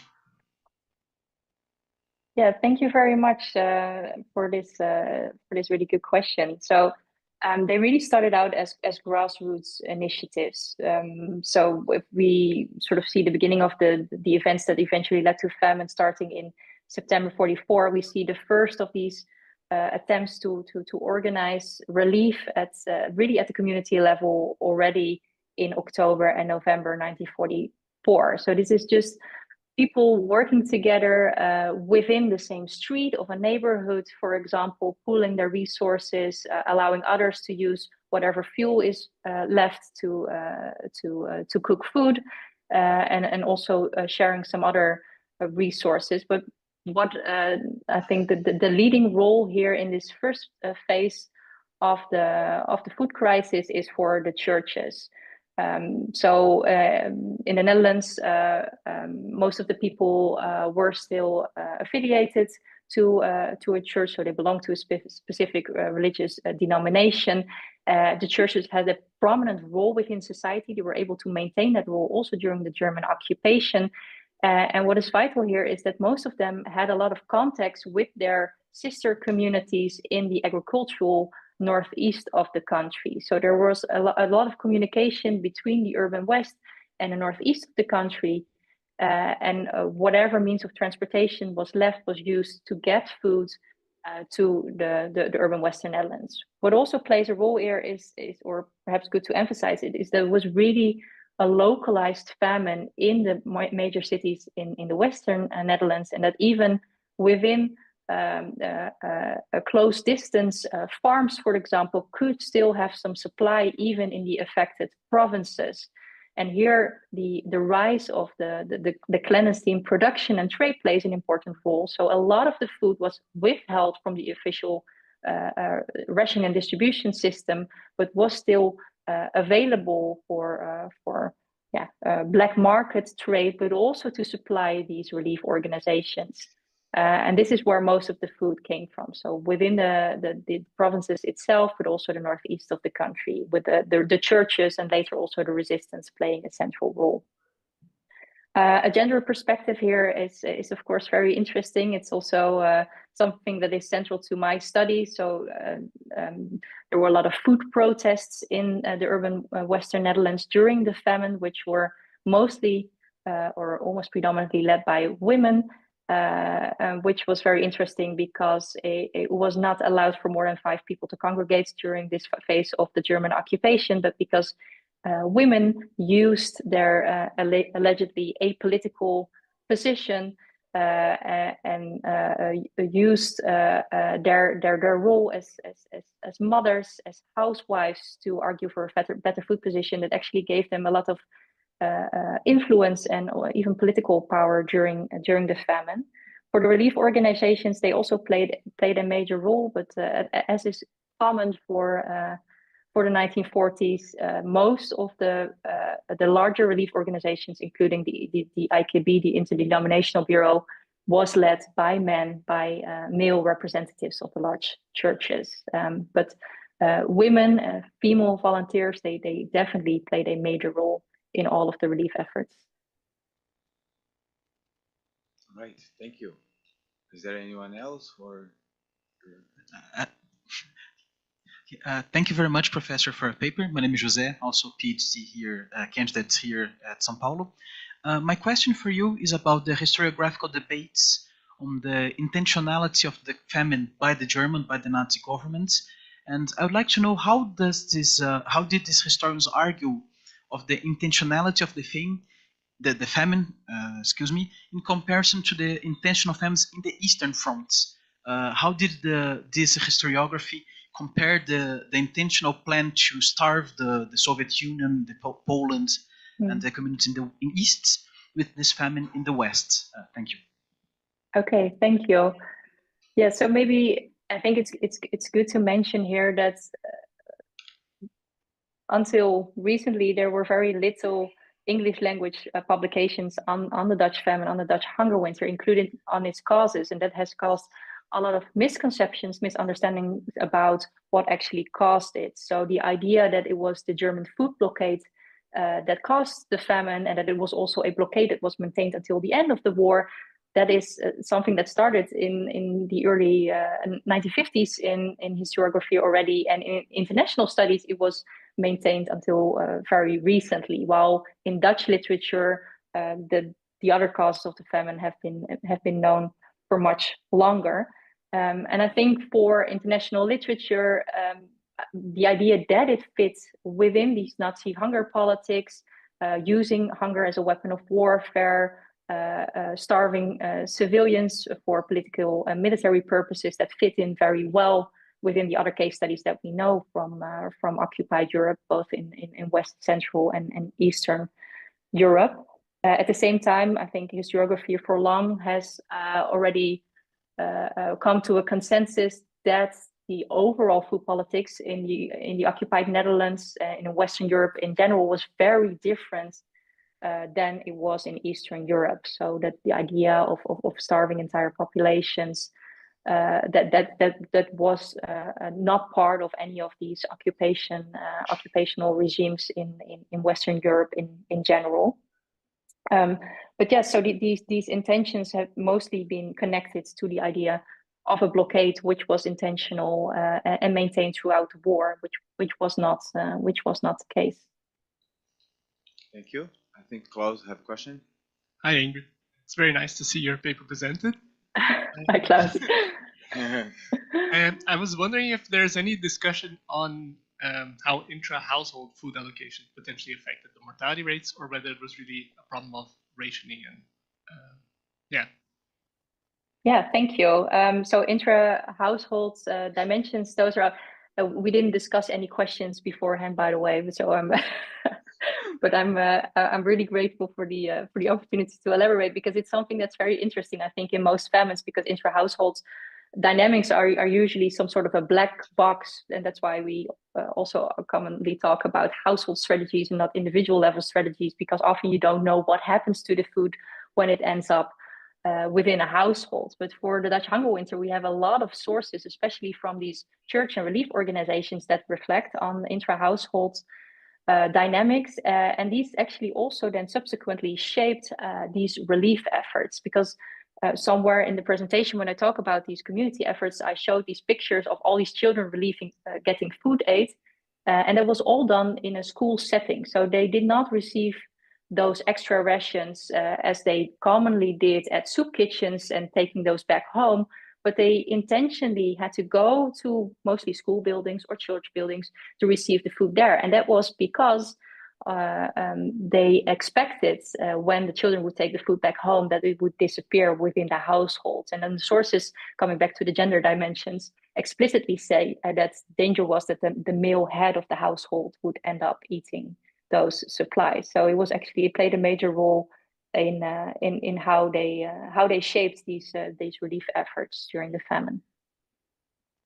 Thank you. Is there any other question? Well, I have one question. You want to say? Yeah.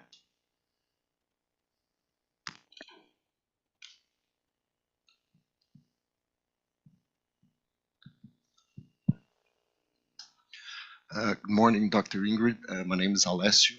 I'm a researcher here at the University of São Paulo. And my question is regarding the black market.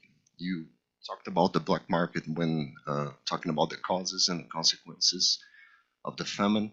And it seems to me that someone was benefiting from all of this. So who was behind these black markets? The Dutch people, the Germans, and were these local operations or a larger at a regional or national level? Thank you. Yeah, thank you. So indeed, as in most famines, I would say the people who benefited here were those black marketeers. But within that context, there was a difference between what they at the time called professional black marketeers, so those who did that at a large scale, or even those who operated in groups, and people who just participated in black marketeering and in black market trade. And those differences were made among the population, but also among the authorities. So black marketeering, profiting, hoarding food, that was forbidden during the famine. There were also very high penalties for doing so, or for being captured by the German police and Wehrmacht with too much food on you. But at the same time, going on these food expeditions, that was actually something that they allowed, because they also recognized that the people needed to obtain foods, because those official rations simply were not sufficient. Because if they would not have allowed it, people would simply all have starved. What also played a role here in why all of this was possible, and why sort of the smaller black market trade was possible and was allowed, was that from December 1944 onwards, the German authorities the German civil authorities shifted in their stance towards the famine. So initially, as I mentioned, with the food blockade, they tried to put pressure on the resistance, on the Dutch railway strike.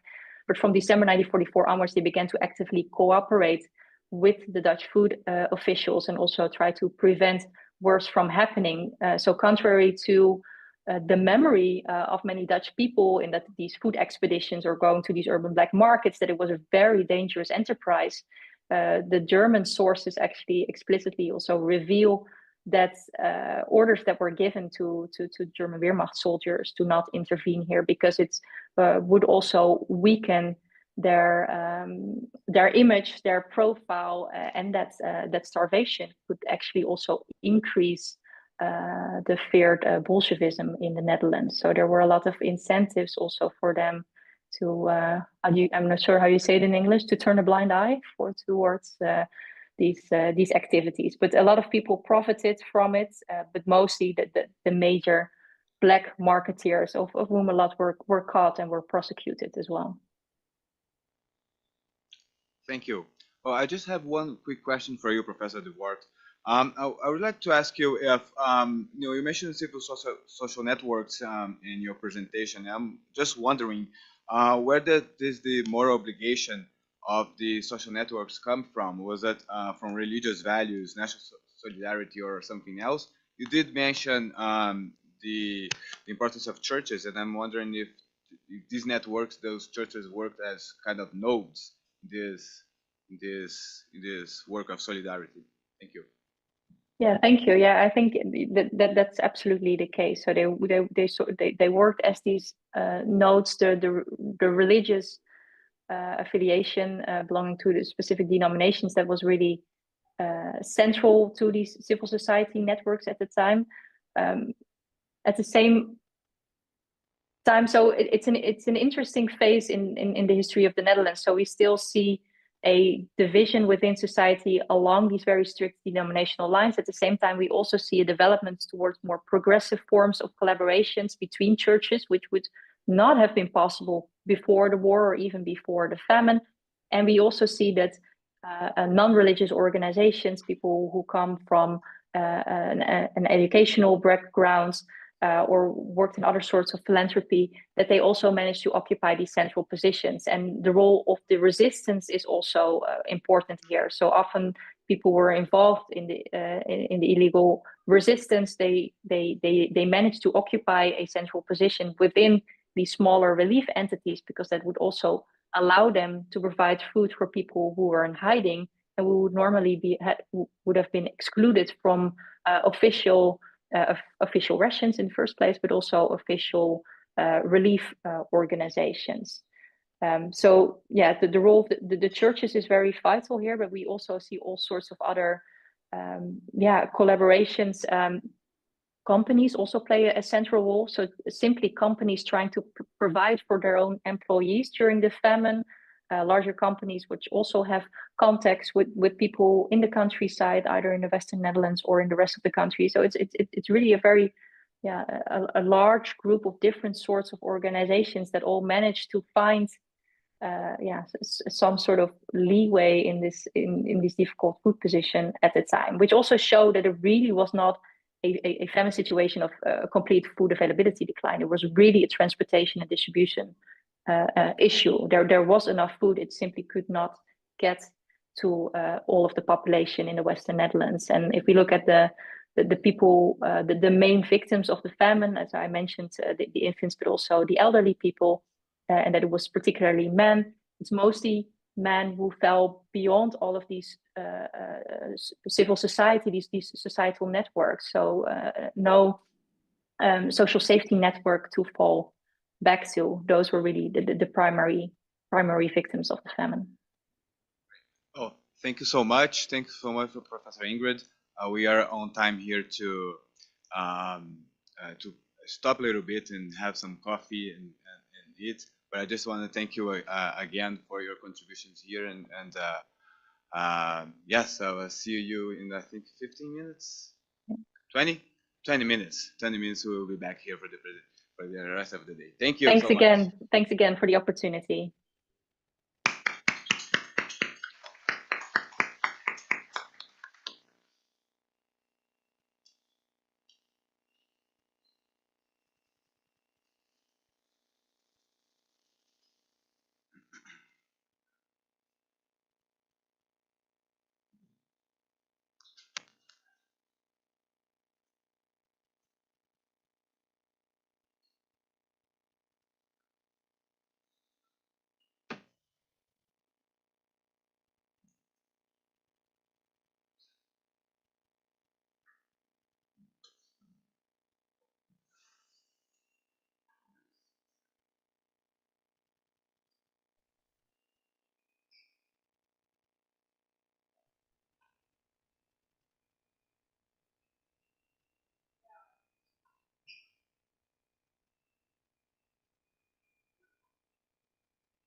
All right, welcome back, everyone.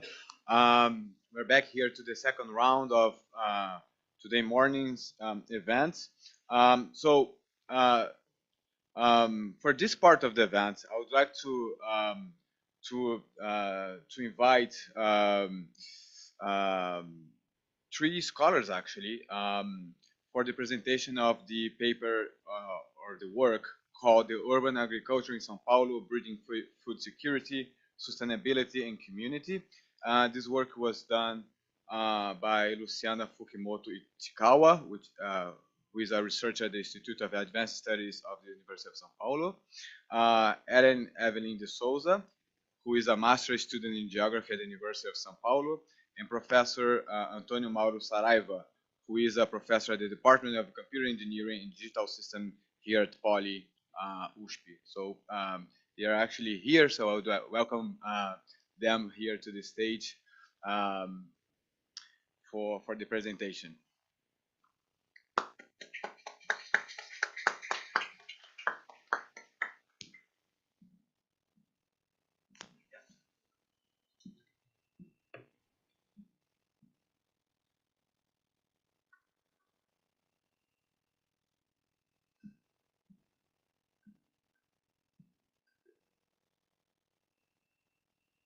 So, good morning, everyone.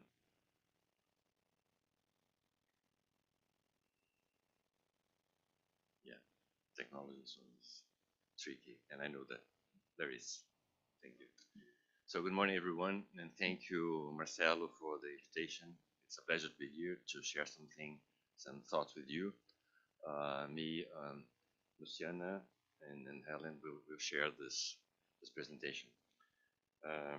So, I'd like to start with a very brief introduction. You probably know, you who are from Brazil, but also our colleagues who landed in São Paulo, they had the chance to see how big the city is. So it's a mega city with over 12 million inhabitants in a metropolis with 20 million inhabitants. So very large, very rich. Is the third budget in Brazil. So it's the nation, the state, and the city.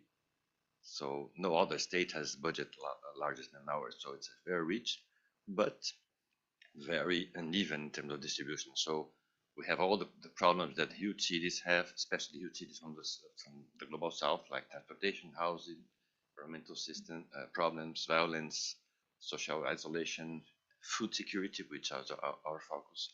But mostly all of them are really worsened by the problem of inequality. So inequality affects all of that. And urban agriculture emerged as a possibility, as a transformative and community-led response to some of those challenges, to many of them, in fact. Well, just to have a common ground, like urban agriculture, we can think of the production of food and within urban limits, but not only that, also in some peri-urban properties. So it includes many types of gardens, like home gardens, community gardens, school gardens, rooftop farms, and also those small farms which are out of the urban perimeter, but also in the peri-urban part of the city. But what we would like to stress in our presentation is that it goes far beyond food production. So a very quick historical background, and it has to do with my history as well, because part of the culture of having vegetable gardens in the city goes since maybe forever. I remember when I was young, and I'm almost 70, my grandparents, my dad and my grandfather, they had urban gardens in their, we lived in this large plots, not only the house, but a large yard with urban gardens, with chicken, sometimes with pigs. So, and I say that in boroughs, which are very central nowadays, very rich nowadays. So they were like that, like almost as rural areas.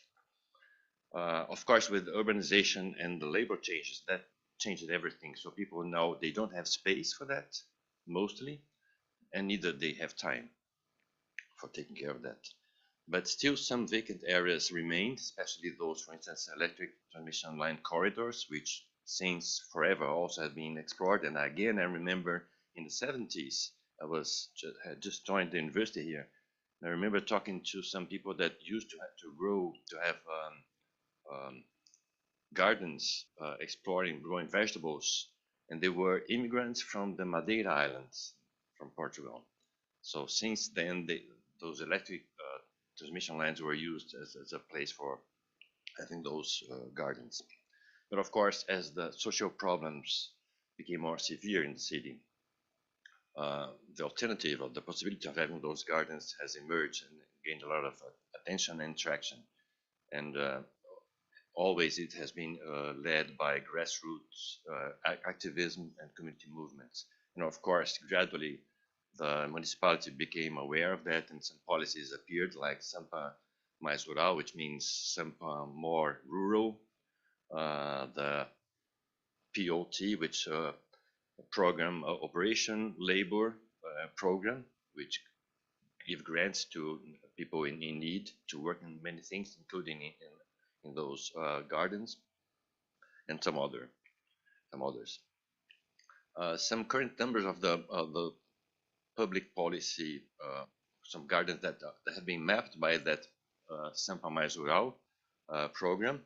So 2,674 in the city.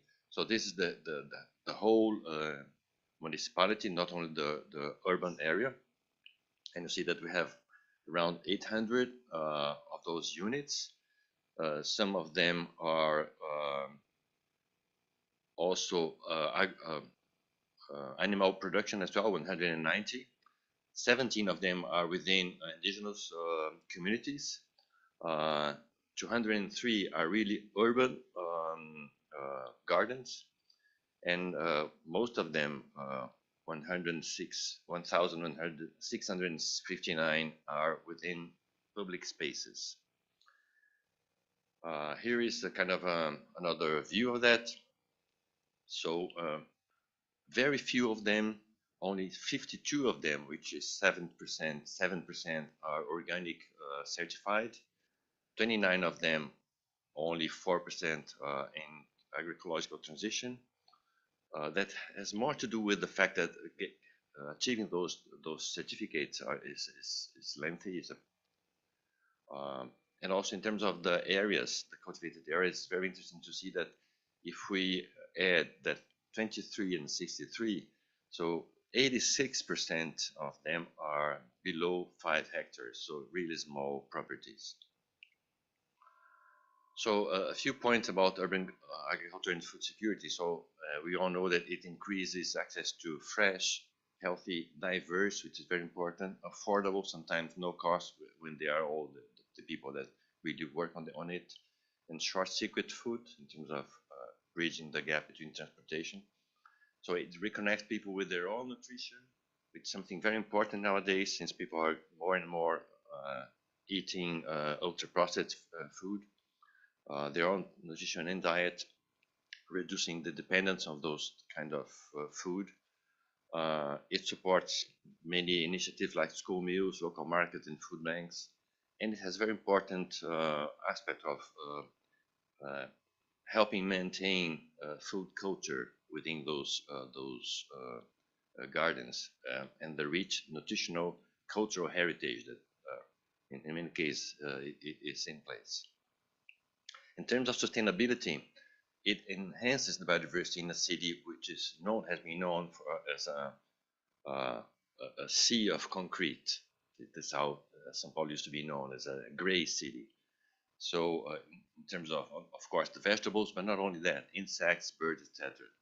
Kind of biodiversity. Sometimes the urban citizens tend to look with closed eyes. And of course, enhancing the green coverage in urban spaces, but also it encourages composting, decreased footprint by, again, decreasing the transportation cost, contributes to creating a healthier microclimate in the place where they are.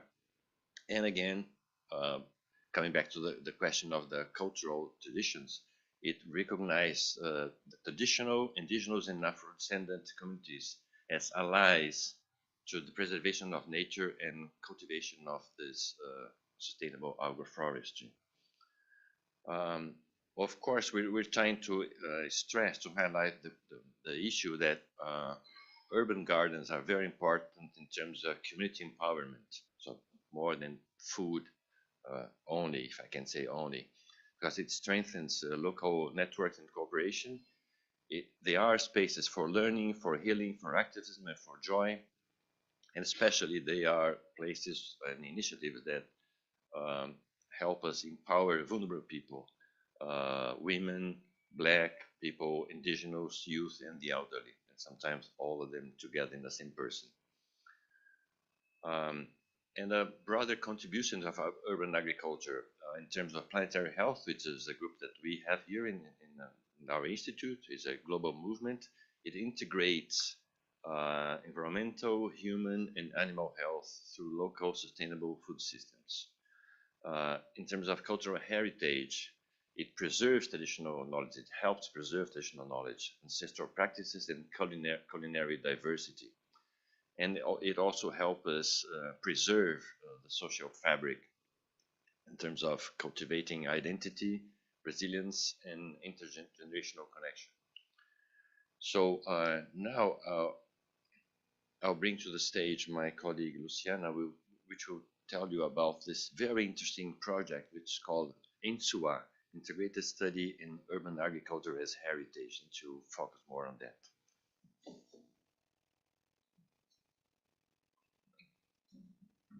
Good morning, everyone. Thank you for Professor Saraiva to inviting us to this interesting conference, and also to the organizers, Professor Marcelo, and all of the people that helped to have this workshop happen. I'm also a researcher here at the Institute of Advanced Studies, a colleague of Professor Saraiva. And also this, our team is Ellen from the Geography School, and Flavia, who is also from the Agronomy School of the University of São Paulo, all of us, and all other partners. And this project is a 4-year project, an international cooperation project that gathers Germany, Japan, Indonesia, Cuba, and Brazil. And we are financed by Volkswagen Foundation, and this project is urban agriculture as heritage. So this is some particular cultural issues that are also as interesting issues that should be considered when we study and we do the research in urban agriculture, and to build our principles that guide us in our project. We follow a specific typology of FAO, the Food and Agriculture Organization of the United Nations, called GIAS, which is the typology called Globally Important Agriculture Heritage Systems. So there are many of these agriculture initiatives around the world, and they should follow these principles, these 5 principles that I will mention quickly. The first principle is the food and livelihood security and sovereignty. Sorry, I couldn't write the sovereignty, but the sovereignty also is important for these GIAS.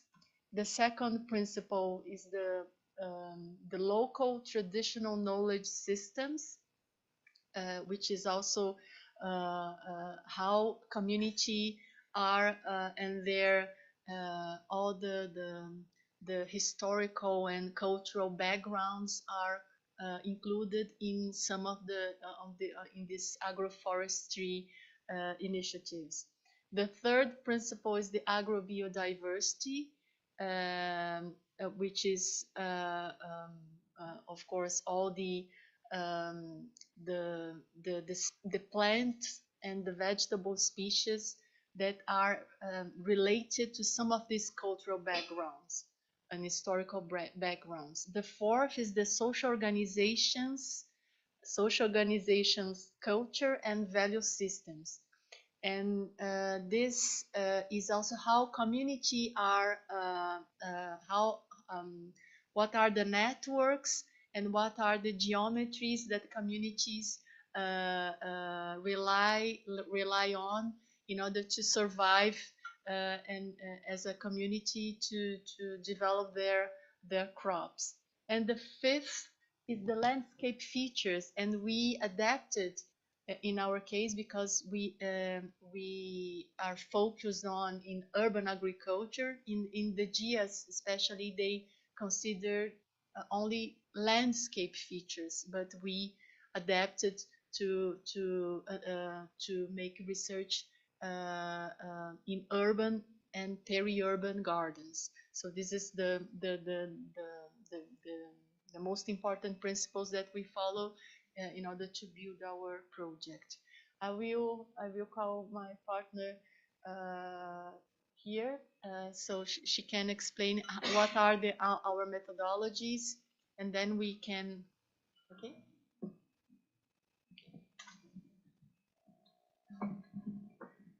Eu vou quebrar o protocolo. Obrigada, professor Marcelo, professor Saraiva, professora Luciana e a nossa companheira Flávia de equipe. Eu vou trazer para vocês um pouquinho da metodologia que a gente está utilizando no ISUA. A gente tem um modo de fazer pesquisa para a agricultura urbana um pouco diferente do que vem sendo abordado hoje no nosso território enquanto cidade de São Paulo. É um processo participativo, coletivo, mas o que a gente chama nas comunidades Guarani-Mbiá, aqui em São Paulo, do Inderocô, de utilizar o modo de vida como base da nossa pesquisa, ou seja, o modo de vida das comunidades para que nós apliquemos aí na nossa pesquisa dados quantitativos. Então, trabalhando não só com escalas, mas também entendendo o histórico daquele local. Uma das percepções foi que no trato das informações sobre a agricultura urbana da cidade de São Paulo, não estava sendo considerado pelos programas que foram apresentados aqui, como o Sampa Mais Rural, que as comunidades, né, mais periféricas, comunidades indígenas, a população preta da cidade não estava sendo considerada nos levantamentos, no geoprocessamento. Mas, para além disso, as mulheres negras não estavam sendo consideradas.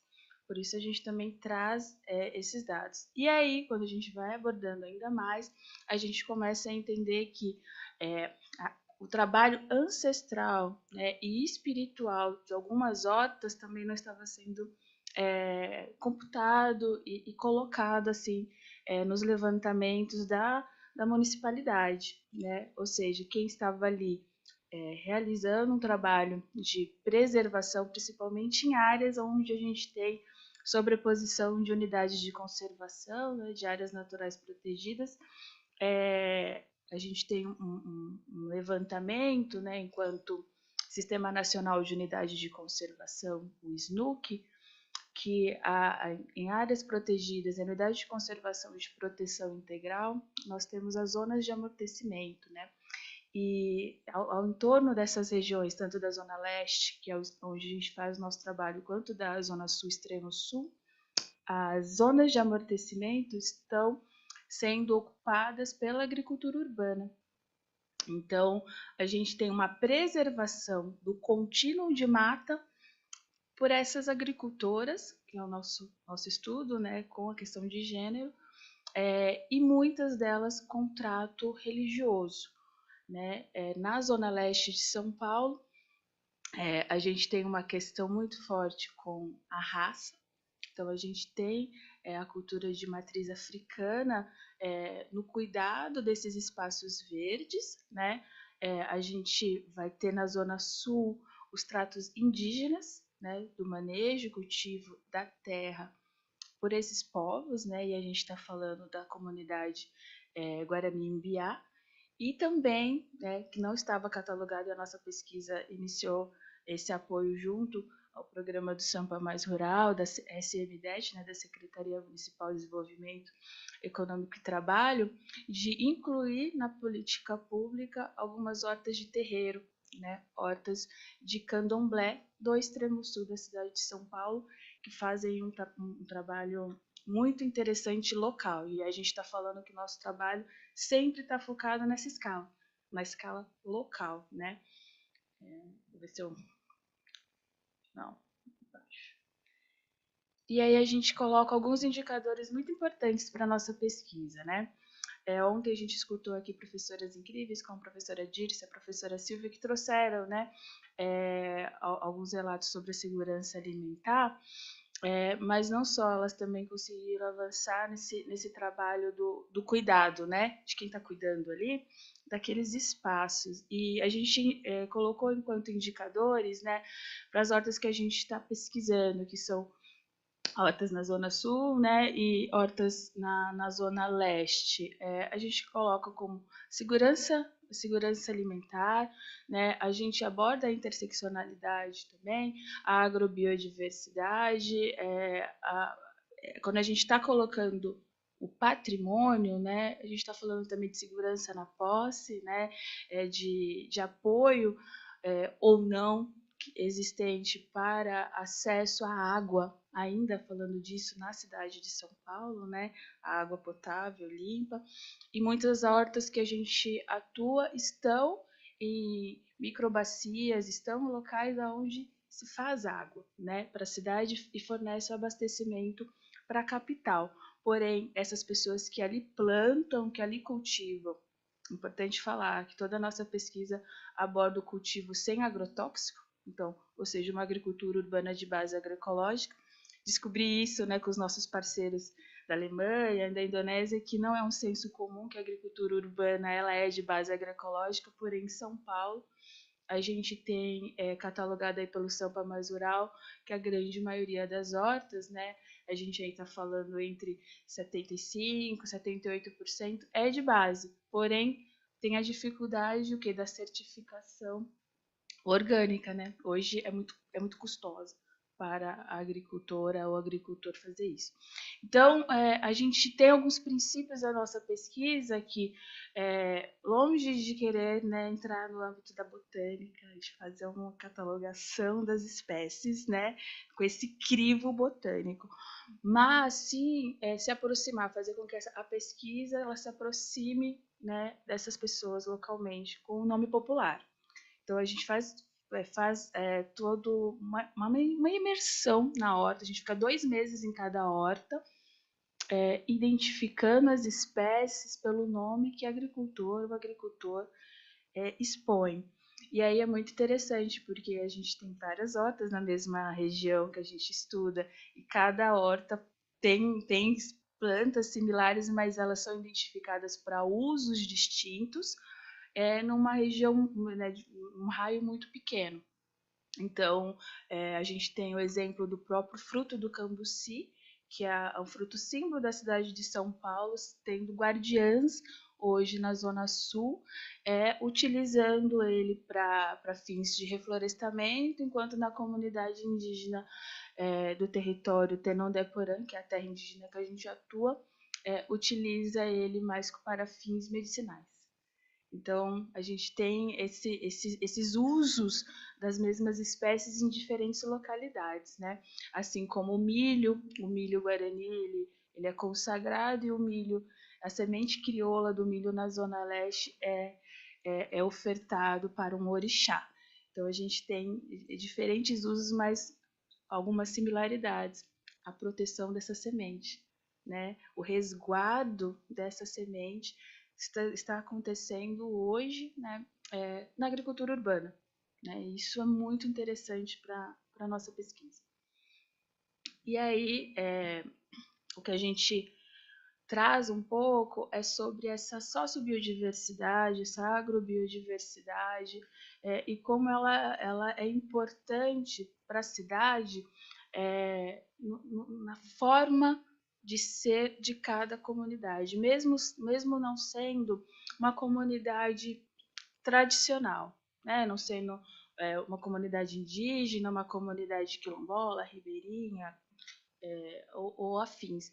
Mas a gente entende que cada comunidade local tem o seu pertencimento, a sua relevância na contribuição da sociobiodiversidade. E são elas, nos limites dessas zonas de amortecimento, ou totalmente dentro dessas zonas de amortecimento, em áreas de mananciais, em áreas de sobreposições de território, como os próprios indígenas, né? Em áreas onde o IDH a gente tem, né, um número alarmante, como a própria Zona Leste, um local dormitório, né? A gente tem um índice, por exemplo, na Zona Leste, do maior quantitativo de hortas urbanas em linhões, né, em sistemas periféricos, fazendo o resguardo dessa composição vegetal, que é tão importante para a avifauna, né, e a composição dali. Mas não só, está resguardando também um modo de vida. Esse modo de vida local aborda um tema que ontem foi trazido aqui, a educação. Porque a educação, né, sobre esse território, sobre essa semente, sobre o modo de utilizar a terra, a água, estar ali, ele é passado oralmente, né? Os mais velhos vai repassando. E hoje, né, a gente tem como alguns projetos, né, que vocês vão observar algumas fotos, né, que as mães de santo, as iás, né, os pais de santos, né, os babas, eles vão passar isso para os mais novos, né, para que se mantenha o modo ancestral daquele cultivo. E eles dizem, né, que sem orixá, sem folha não há orixá. Então, se não tem folha, não tem orixá. Na cultura indígena, pelo menos na Guarani-Mbiá que nós estamos estudando, eles dizem que não dá para ir na mata sem pedir licença. Então, qualquer folha, qualquer coisa que vá pegar, precisa pedir licença. Esse é um modo repassado para os mais novos. E aí a gente começa a identificar na nossa pesquisa como é importante esses cuidados para a manutenção dessa agricultura urbana, né? E aí eles começam a fazer trocas de semente, proteção dessas áreas, mas de uma forma comunitária, dentro de um espaço que a gente está falando de São Paulo, que o individualismo é cada vez mais presente. Então, a gente fica trazendo esses pontos da ancestralidade nas hortas e dessa sociobiodiversidade por meio desse cultivo e manutenção das espécies. Então, essa é um pouquinho do que a gente vem trabalhando.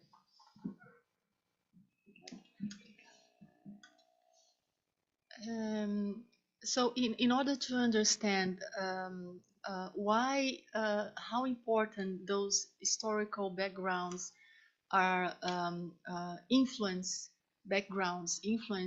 the urban agriculture, we chose those peripheral communities, and those peripheries are occupied by specific vulnerable groups. And those vulnerable groups, when we understand on the left map, we can understand the concentrations of Black women is located in the peripheral north, west, east, and south. And there's a little concentration in downtown area of Black women. This is the result of the last census, the census 2022, and this and because of the social segregation in the city of São Paulo, the inequality that Professor Saraiva mentioned, we should understand why those public policies should consider these specificities of these vulnerable groups locations in order to build proper public policies. So in the left on the left map, you can understand that the gardens, some of the gardens are the majority are concentrated in the south part, but there are some, of course, those vegetable gardens in downtown area, but we have most of the peripheral east gardens are led by black indigenous women farmers. So and their specificities of their activity should be considered, because they are also income generation head of families. And in the map in the middle, it's the head of families that are the women head of families with a minimum wage up to 3 minimum wages. So also the periphery is occupied by those women head of poor women head of families.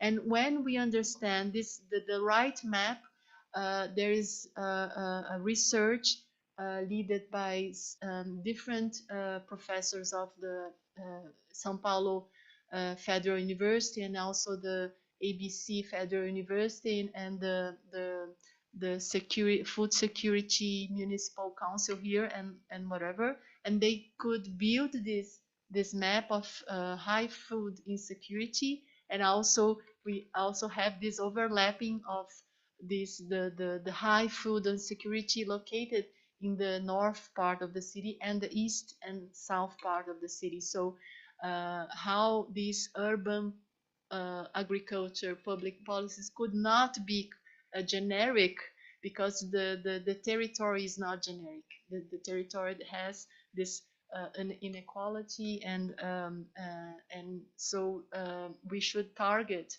those inequalities in order to build proper and fair public policies.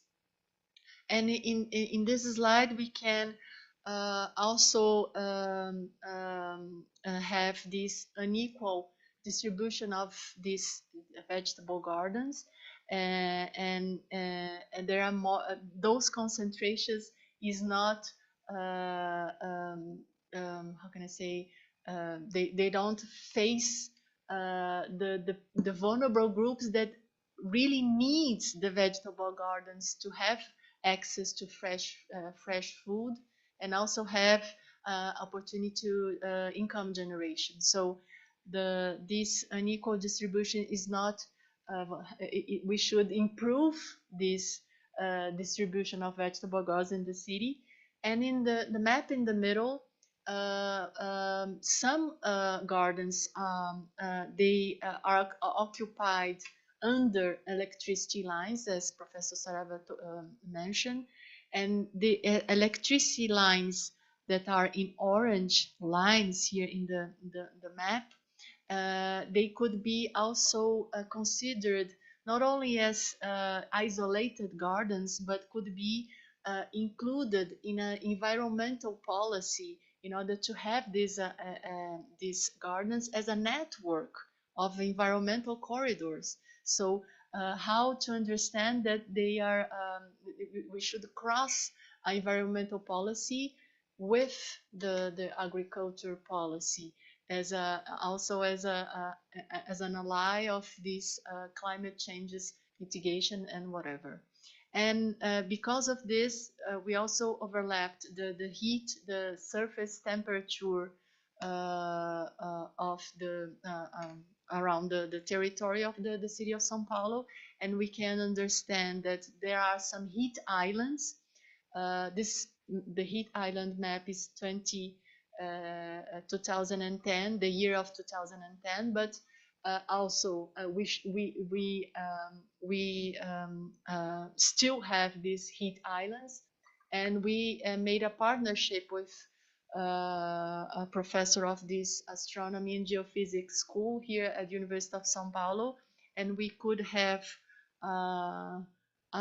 we could build a research of 40 year temperature series, which is this the map on the left, that from the year of 1984 until the year of 2024, this 40-year temperature series, we could realize that the difference between the average of the urban surface temperature of the metropolitan region has a difference of 7 degrees between the maximum of the temperature of the whole gardens, the whole vegetable garden. So we could have this scientific proof that the urban, not only the urban, but also the urban and peri-urban gardens contribute to the climate change, because they have this, but they are not the only one that has this cooling capacity. The professor of the astronomy and geophysics here at the University of São Paulo told us that the sum of these gardens plus the water dams and rivers and the environmental perimeters, which is the UC is the environmental perimeters, and the indigenous lands, they together they can contribute also as a cooling cooling the temperature of the city of São Paulo. But it still is really important to understand in the case of the east part of the city, which is the pictures on the above. We have this context of a very dense urban area and these electricity lines and the urban gardens under the electricity lines. So this, how they can really contribute in this cooling capacity, although a little bit limited, but also is very important as a very important ally to in the climate changes issue. Here we 4 minutes. Yeah, we have it. And now we only will show some of the pictures that we would like to provide you to have a more illustration of the gardens that we have made the field research. This is the East Sebastiana garden, and the next is the Guaraciaba, which is inside a plot surrounded by a slum area. The third is the Chileni.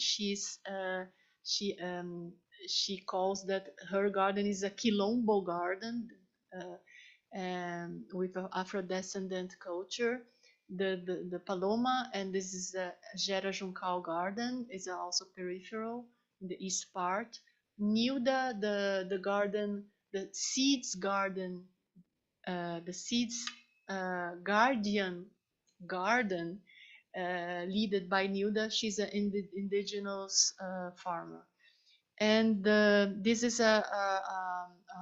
also an extension project with the Federal University of São Paulo called Projeto Cabaça, inside the east campus of the Federal University of São Paulo, led by a farmer called Caroba and a priestess called Ya Adriana, which is a Afro-descendant religious leader. And last, the Severina, which is also inside, surrounded by housing buildings, public housing buildings. This is also this is the South Gardens. Both Tata Kutulemburangi and Mãe Mona Maze, they are both priests and priestesses of Afro-descendant religion, and they cultivate not only for food, nutrition, but also to their orishas that as a to offering and have this spiritual healing and also mental healing and whatever. So they're all this cultural and religious background is really important for their gardens. And Marlene, which is a garden of Cambuci, which is a native Atlantic forest native tree and fruit, and very important, she's a very native bioma garden. And the Jera Guarani, she's the leader of an important indigenous village in the south part of the city, and they have this agroforestry especially dedicated to the Creole seeds, the corn, that the yellow, orange, and black corn. It's pretty beautiful, and they have this cultural and indigenous cosmovision leading their activity. And Rose also, she's also a very important Atlantic forest bioma protector in this garden. Also, she's also a seeds garden. And now we will talk about a little. Thank you. Very briefly, try to cover a different initiative, which is something which is 200 meters from here. We have a vegetable garden, which is hosted here at the University of São Paulo. In fact, the recently finished Plano Diretor, director plan that was developed by the university this year, in fact, mapped 12 vegetable gardens in this campus, very different ones, some led by students, other by employees. And the two main ones are this one that I'll show you, and the other one which is close to the University Hospital. So this one is what we call USP Sustainability Project. It has vegetable garden, composting, healthy and sustainable nutrition workshops, native bees, beekeeping, and rain gardens. And we're also partner of the Sampa More Rural Program. So it's a tiny spot, part of the CPUSP, the Center for Sport of the university, really 200 meters from here. If we have time, we can go there. And we have agroforestry, we have seeding nurseries, thermophilic composting, so everything in a very tiny space. We have been able to harvest a lot of things, almost 1.5 tons in only last year, of vegetables, and vegetables don't weigh very much, right? Of course, there are some potatoes as well, but a lot of organic waste that was collected from our houses to be composted there. So here is the production evolution along the year. We have trained a lot of people, so it's also a place for connecting people, for training people. We had last year, or the year before, I don't remember, we had indigenous people from the northeast of Brazil, and they came here to teach, to share with us their seeds, their knowledge about how they do that, they do agriculture. So it's really a place of a lot of gathering. So lots of people trained, including some farmers that come from that municipal program, Sampa Mais Rural. Also children, so have specific workshops for children and for elder. So just to tell you that within a tiny space within the university, we can do that as well. So and also being at the university, it's a place where it gains a lot of attention. It's a place where you can spread a lot of knowledge and opportunities as well. So summing up, some challenges to urban agriculture. One is the insecure land tenure. Some of those terrain, those plots are really not owned by the people that are there.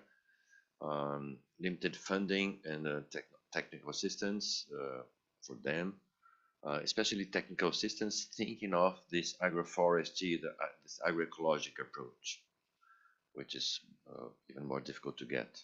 Some regulatory barriers and lack of cross-sector policies within the city municipality. And of course, again, going back to some of the most important people behind that,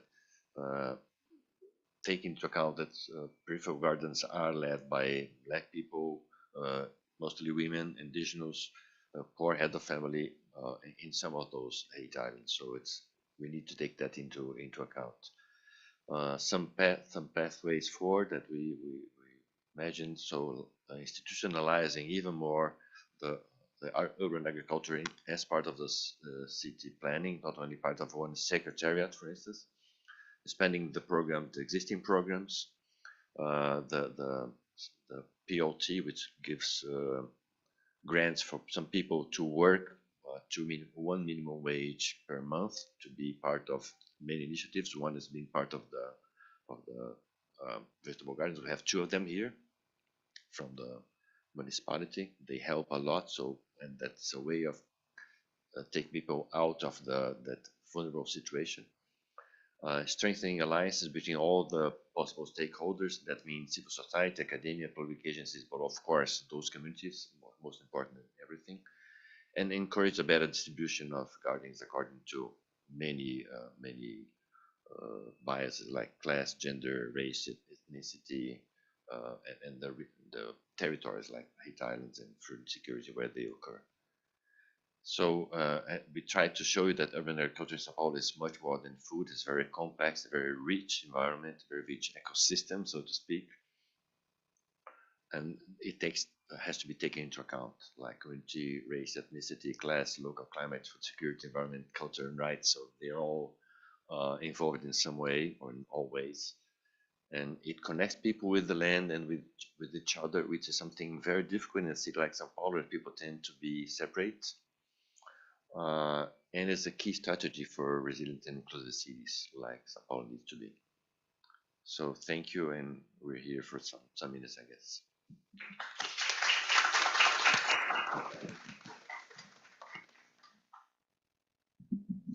Well, thank you so much, Professor Saraiva, all the 3 of you actually, for this presentation. Oops, sorry. You guys made me realize that we actually need more historical research on the historical validity of the very notion of urban agriculture. As you know, as a historian of Africa and also of 19th century Brazil, I'm now wondering about if you can do research on 19th century cities like Rio de Janeiro and São Paulo to search for different kinds of gardens that I think is so important to this kind of work that you guys are doing. All right, so I'm going to open up for questions. I'm sure that the audience has a few for the speakers.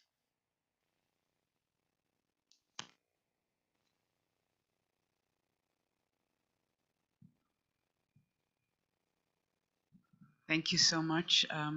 For the people online, my name is Jessica Dijkman. I'm from the Netherlands. Thank you, this was wonderful. It sounds like a great program, and I'm really impressed by all of this. I was wondering, it's a very practical question, but the number of gardens is obviously limited. Simply because the space is limited. How does one qualify for participating in such an initiative? Are there many people who would like to be part of this, but there's simply no place for them? Who selects, or do people select themselves? How does this work?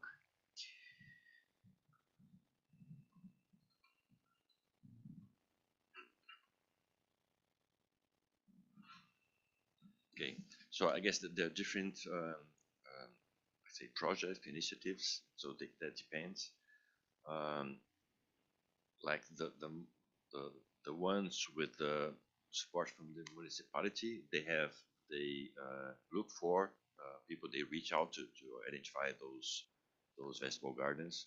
They happen everywhere. They happen in squares, like empty spots.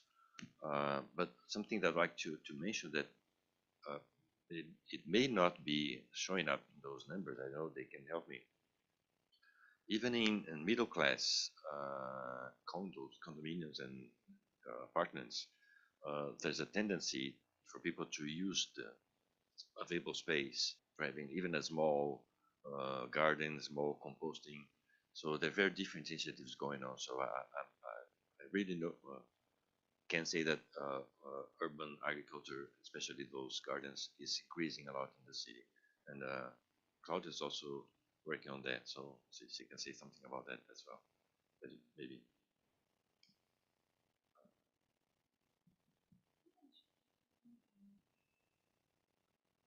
Não, só complementando que são hortas diferentes, projetos diferentes, né? E escalas diferentes, né? Então, quando a gente fala de hortas que a gente vem pesquisando na Zona Leste, a escala, né, das hortas de Leão, ela tem, né, a linha de transmissão, né, da companhia elétrica da cidade de São Paulo, ela corta toda a Zona Leste. Além disso, ela é aproveitada, né, essa área, ela é aproveitada pela tubulação de gás, que vai até o litoral, tubulação de petróleo. Então, assim, ali, aquele uso daquele território, ele acaba tendo uma escala muito maior, né, não só para a agricultura, né, mas também, às vezes, é onde as agricultoras moram. Elas vivem ali em alguns espaços, né? Mas há sempre, né, algumas similaridades, como composto, né, a compostagem, muitas recebem escolas, né? Então, a gente fez essa escolha, né, de estar nessas hortas, nesses locais periféricos, mas que a gente viu que tem um uso, né, daquele uso e ocupação do solo, assim como a gente vê aqui no próprio CPUSP, né, de aproximação da comunidade, né, que eu acho que todas essas hortas a gente tem essa similaridade, né, da população poder ter mais fácil acesso a um alimento saudável, né, principalmente quando a gente está falando de comunidades periféricas e para os pequenos, né, para as crianças. Que acho que hoje a gente ainda tem uma barreira, né, de chegar até os estudantes, as crianças, de que o orégano, né, aquela espécie específica, ela não só está, né, na pizza, né, ela nasce de algum lugar, né, que a melancia não é verde, que a melancia por dentro é vermelha. Hoje as hortas urbanas pelo programa Sampa Mais Rural, elas estão incluídas em um outro subprograma que chama Rolê Agroecológico, onde as escolas levam as crianças até essas hortas urbanas e cada criança, né,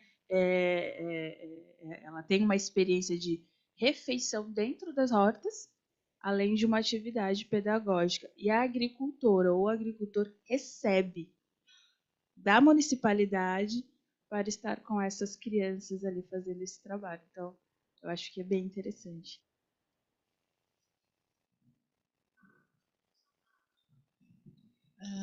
They start mapping these gardens in the year of 2012, and with the former mayor, and they build this agricultural program, identifying and creating a registration open to all initiatives. And besides, they can register themselves in the municipality program. They also started building some public building initiatives in schools and some cultural centers and whatever. So they are this simultaneous strategy to open and have this democratic platform that you can register yourself, but you have to include all of your own information, and then also to create new ones. But the gardens that we have mapped, they are gardens that exist for 40, 50 years, and they are all ladies, elder ladies that run there because they inherited from their father and mother, and they are former rural lands, and then started being urban and peri-urban territories. Thank you so much. Is there any other question?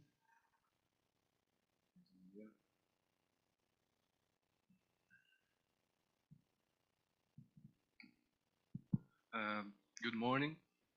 My name is Gabriel. I'm from an undergraduate of University of São Paulo.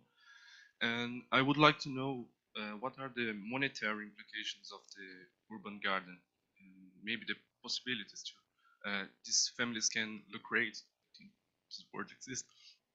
No, sorry, they can profit from these gardens, or in the center of the city where it's more difficult to more hard to cultivate the land. Maybe the urban gardens they have possibility to exist.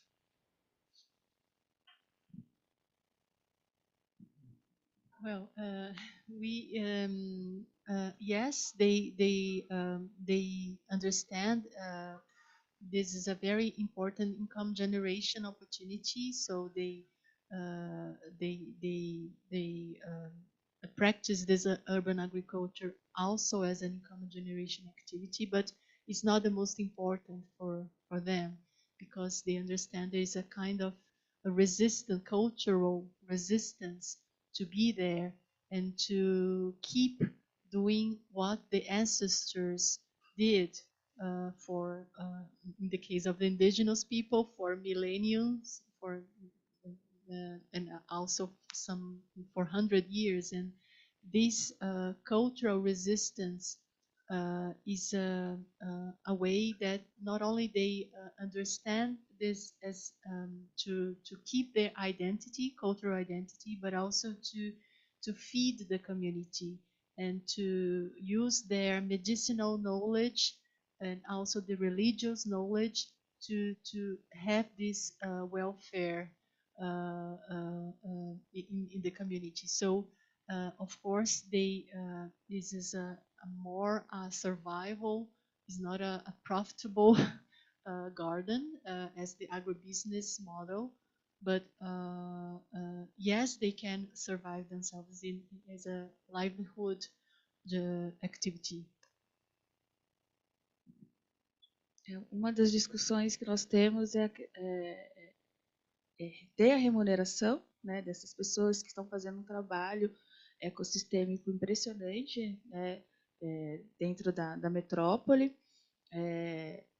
E é algo que eu faço parte, eu componho o Conselho Rural da cidade, algo que a gente discute enquanto conselho, é que esses agricultores e agricultoras possam se aposentar, né? Então, a gente tem o programa Operação Trabalho, que é o POT, que dá uma bolsa, né, de um salário mínimo. Não é suficiente, é só mesmo para suprir uma necessidade ali de uma forma sazonal, porque a agricultura de base agroecológica ela é sazonal, e você às vezes não consegue vender toda a produção. Então, a participação de feiras, eventos, e além de vendas diretas na horta, é um recurso, mas a bolsa auxilia para que aquele agricultor e aquela agricultora se mantenha naquela localidade, mas não é o suficiente, né? Uma das formas que a gente planeja é que o pote ele seja permanente e não mais uma bolsa, né, momentânea que dura hoje 2 anos. E para além disso, as próprias iniciativas estarem parte do turismo da cidade de São Paulo, no recebimento dessas pessoas que visitam a cidade e do turismo local, né? Hoje já há um trabalho na cidade, né, sendo feito para esses agricultores e essas agricultoras, mas uma das iniciativas fortes hoje enquanto conselho é que essas pessoas que levantam tão cedo, ainda digo mais, que agora está plantando de noite por conta das mudanças drásticas do clima, que é algo que a gente vem falando muito enquanto conselho. As pessoas estão plantando às 10 horas da noite, porque de dia ou está muito frio ou está muito quente, que elas também possam ter uma segurança na sua velhice, né? Hoje as hortas têm as suas lideranças com pessoas já de alguma certa idade, e a segurança na hora de aposentar e ter um recurso ali de uma aposentadoria rural também é uma outra segurança, eu acho, financeira, né? Não sei se respondi.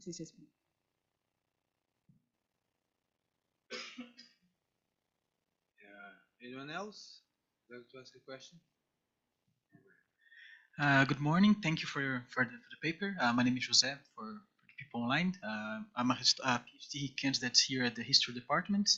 And my question is I'd like to discuss something that was brought yesterday morning when you talked about Rome, about the city of Rome.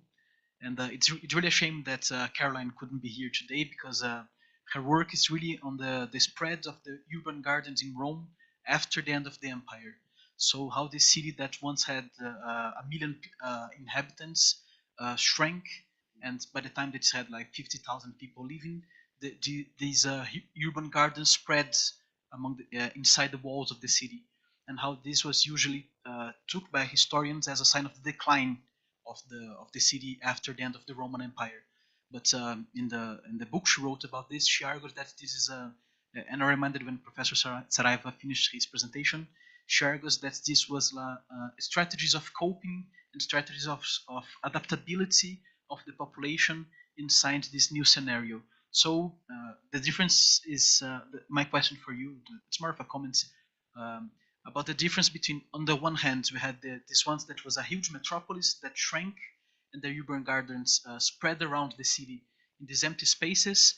But here you are working with this huge metropolis that keeps growing, and how does this the urban garden strategy deals with this ever-growing city instead of one that is shrinking? And how do you deal with the question of space and the inside this huge city in São Paulo? Thank you. Hard question. We don't know if we were not going to shrink as well. Who knows? Anyway, I think that different things going on. One is, as I mentioned, people are realizing that we need to have them and have the possibility of having those gardens in any space that's left. Also in terms of mental health.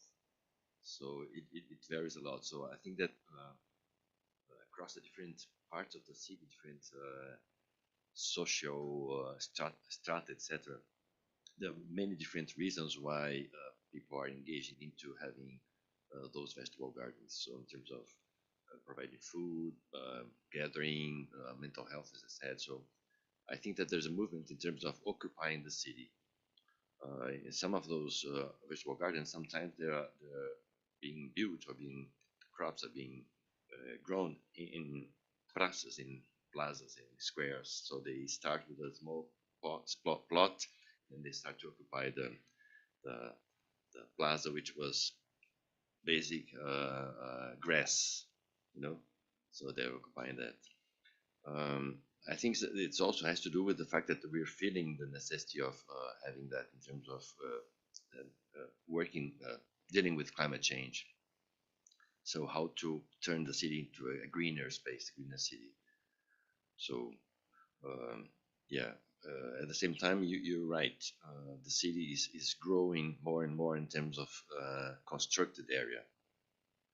So it's a paradox. It's a different direction. So and just a comment, the municipal plan, the director plan, plano diretor of the city, sometimes it goes in different directions, so the opposite direction. So one thing is what the municipality or the citizens want, and the other is what the lobbies, those who have power, they direct the municipal plan to a certain direction. And that's clearly the case of construction. The city keeps growing more and more dense in terms of construction. I don't know if Luciana wants to comment something on that. Yeah, very good question. Here, we have in our last and our actual master plan, we have, you're right when you say there is the city is growing because along the public transportation lines, because they are more vertical in downtown area and some of the central downtown, spread downtown. But on the other hand, in the periphery, we are more horizontal, and we are more horizontal and dense because of the spatial segregation. The poor people live and go to the peripheral areas because of the spatial segregation and the inequality. So this is also a paradox, because we are growing in density in periphery and growing in with the high-rise buildings in the upper class and middle class neighborhoods. And the problem of the urban gardens is that we have few spaces because of this real estate industry of here in the rich neighborhoods, and we have less space in this how can I say, with this conflicts or in real estate initiatives. But in the periphery, we have plenty of vacant lands and brownfields that are not, that could be urban gardens over there. That's the problem, because we have a very we have a huge conflict with the electricity transmission lines that are not fully occupied, and they could really be occupied as vegetable gardens. But unfortunately, those private enterprises of electricity transmission lines, they don't allow to be occupied. It's a very, how can I say, very difficult to have this negotiation. And in these areas that are the heat island areas, they really should be occupied over there. That's we are claiming for that. And also not only the electricity, but also some vacant public the lands that belongs to the municipality and belongs to the state government and the federal government, and they are also vacant and keep vacant unfortunately. And we also claim that those urban agriculture program should have a very important, a very rigid initiative towards this land conflict that we have in the peripheral area. So there are different strategies when you understand when it's periphery and when it targets vulnerable people, and when we should cope with some rich neighborhoods. Thank you.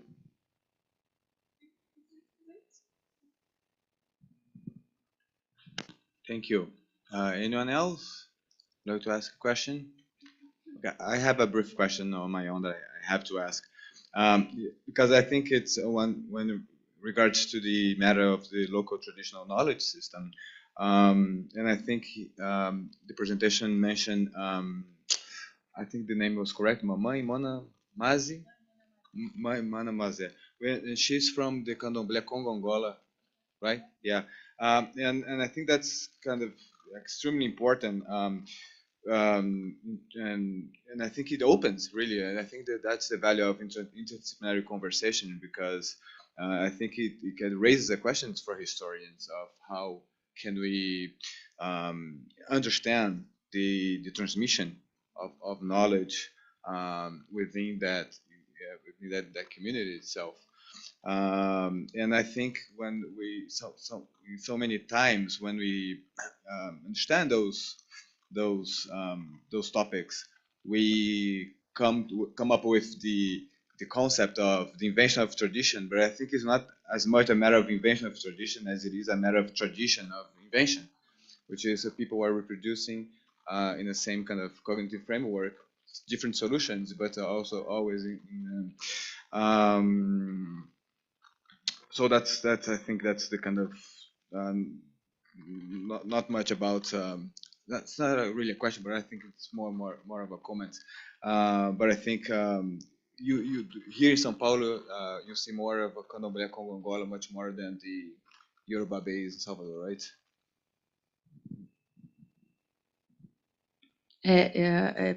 Eu diria mais, né, que é uma tecnologia ancestral, né, porque as formas de preservar uma semente, né, e de preservar o modo de fazer aquela agricultura, a gente coloca numa forma de tecnologia mesmo, né? Que hoje a gente tem aí, né, nossos companheiros e companheiras da Exalc, né, se formando, mas que essa fonte é sempre importante de a gente beber, né? E aí, quando a gente tem as culturas de matriz africana, a gente mostrou uma foto da Rose, que é de Umbanda. A horta dela, ela tem também os orixás, que ela cita ali que a horta dela é de Umbanda, e a gente tem algumas hortas de Candomblé, e que ao andar pela horta a gente vê que tem cada orixá tem o seu espaço ali na proteção, e a forma com que eles vão cultivar ao longo do perímetro da horta também diz respeito àquele orixá, né? Então isso é muito interessante. Mas hoje, né, as culturas de matriz africana, principalmente que a gente está falando, né, na nossa pesquisa, vamos falar de Angola, vamos falar de alguns países da África, eles trazem muita referência do modo de viver na terra. E que a gente tem jovens de 16, 17, 18 anos atuando nessas hortas e que esquecem, por exemplo, de usar o celular. Para preservar aquele modo de existência, eles, os pais e mães de santo dizem: a caixa preta, que é o celular, tem que ficar de lado. Vocês precisam estar aqui, né? Junto com a terra, junto com os orixás. E isso faz com que eles se aproximem mais de como manusear, de como permanecer ali. E aí a resiliência, né? E hoje, por exemplo, na Zona Leste, a gente tem um avanço da gentrificação muito forte. Então, a gente vê uma comunidade jovem, como é do Projeto Cabaça, conseguindo ainda se manter com os jovens, né? Apesar de tudo que vem acontecendo na nossa atualidade, é muito interessante.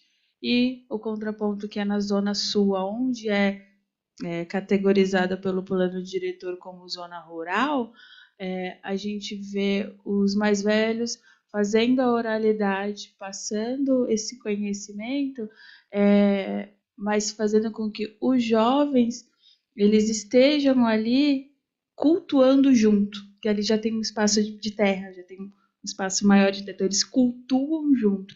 Então, é muito interessante estar nesses territórios e observar que a manutenção da espiritualidade está totalmente interligada com a natureza, mas também há uma sustentabilidade. Eles reutilizam, o pessoal de matriz africana reutiliza muito os materiais, porque eles dizem que a mãe Mona Mazé é uma das principais, que fala que a gente não pode ter nada sujo.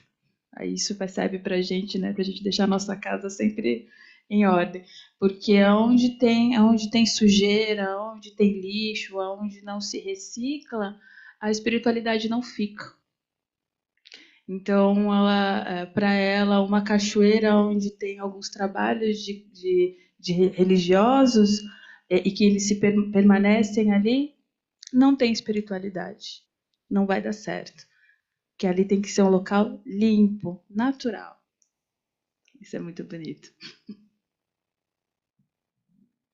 All right, so thank you so much for this wonderful presentation. We will reconvene at 2 p.m. after lunch. So be safe, everyone, and we'll be here at 2, okay? Thank you for the speakers again.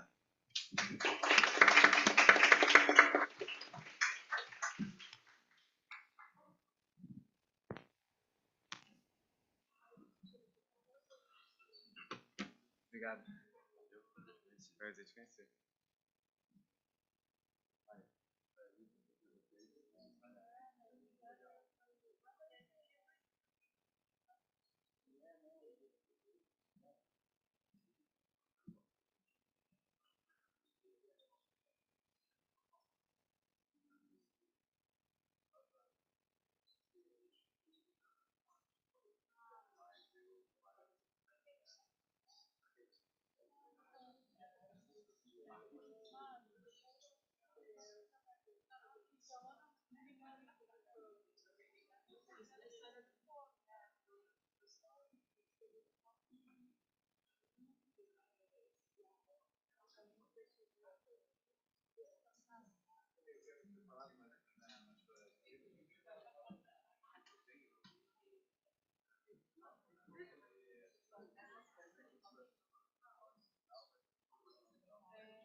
Só que, aí deixa eu só te mostrar uma coisa. É o gato. Tá vendo? Segura o botão, ele faz isso. Aí é só segurar de novo que ele volta. Tem apontador também nesse último. Se clica 2 vezes, ele muda o... Perfeito. Obrigada. Como se chama? Sérgio. Obrigada. Se você estiver em São Paulo.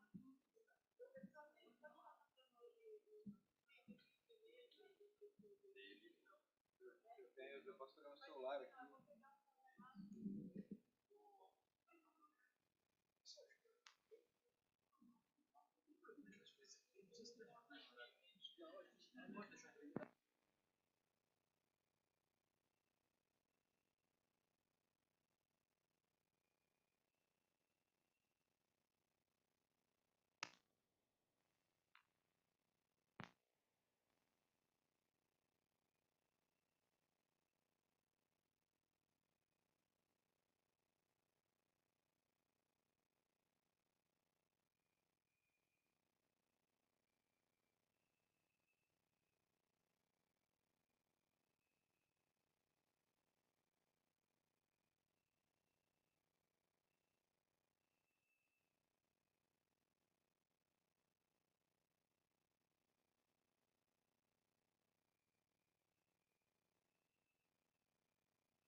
Teste, teste, testando, tá alto pra caramba.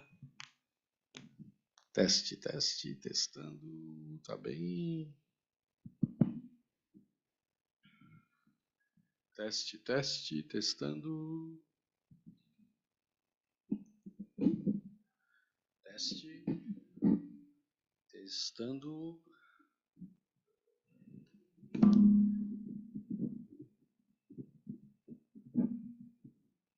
Teste, teste, testando.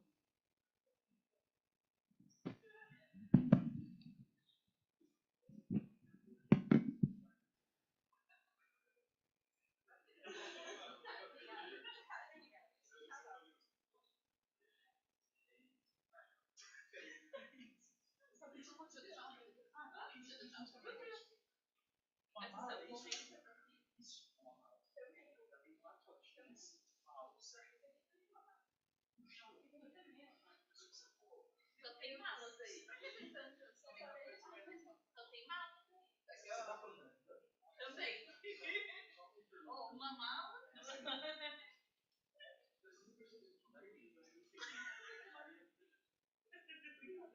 Escola Marina Torres.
Vou esperar o sinal que tem a transmissão do YouTube, né?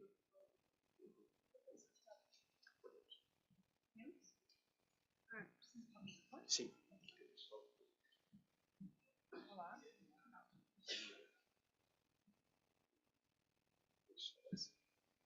Olá. Good afternoon, everyone. My name is Angélica Santana, and I'm a postdoctoral research in IEA and member INCT for Combate Hunger, working in the area of public policy. I would like to start by thanking you, Professor Marcelo, for me kind invitation. It's a great pleasure to be here today. And we are now starting the Roundtable 4, okay? It's my honor to introduce Professor Marcelo Cândido da Silva, Professor of Medieval History in the University of São Paulo, Vice Coordinator of the INCT for Combat Hunger, and the coordination of the Temático project I Connect History of the Middle Ages. Today, Professor Marcelo will present paper titled Acres and Fame Foods in the Medieval Mediterranean. Thank you. Thank you, Angélica. Good Good afternoon. The goal of this presentation is to analyze some descriptions found in medieval sources regarding the use of famine foods during times of food crisis. My objective is to undertake a comparative analysis of the content of these texts with carpological data derived from excavation reports. This will facilitate a true understanding of the use of the nature and scope of the dietary practice at the time. I want to find out if consuming acorns shows community vulnerability during scarcity or resilience against food insecurity.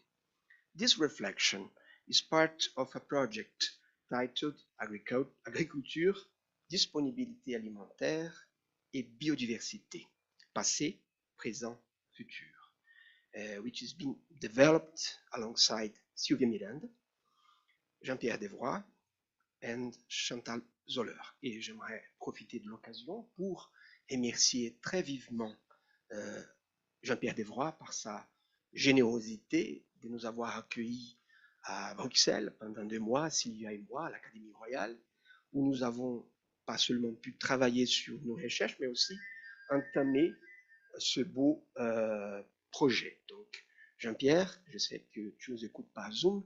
Au nom de Sylvia et à mon nom aussi, j'aimerais vous remercier.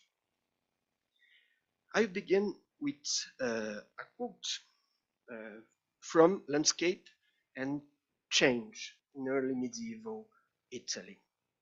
Paulus Quatriti's opinion in this text summarizes the consensus among medieval historians regarding the consumption of acorns and other famine foods. These resources would only be used when ordinary food was extremely scarce. In my opinion, a comparative analysis of written records and excavations reports data has the potential to provide distinct and valuable insights. I disagree with the position of Paulo Squatriti. In the mid-6th century, Procopius of Caesarea wrote a detailed account of events occurring in the Italian peninsula during this period.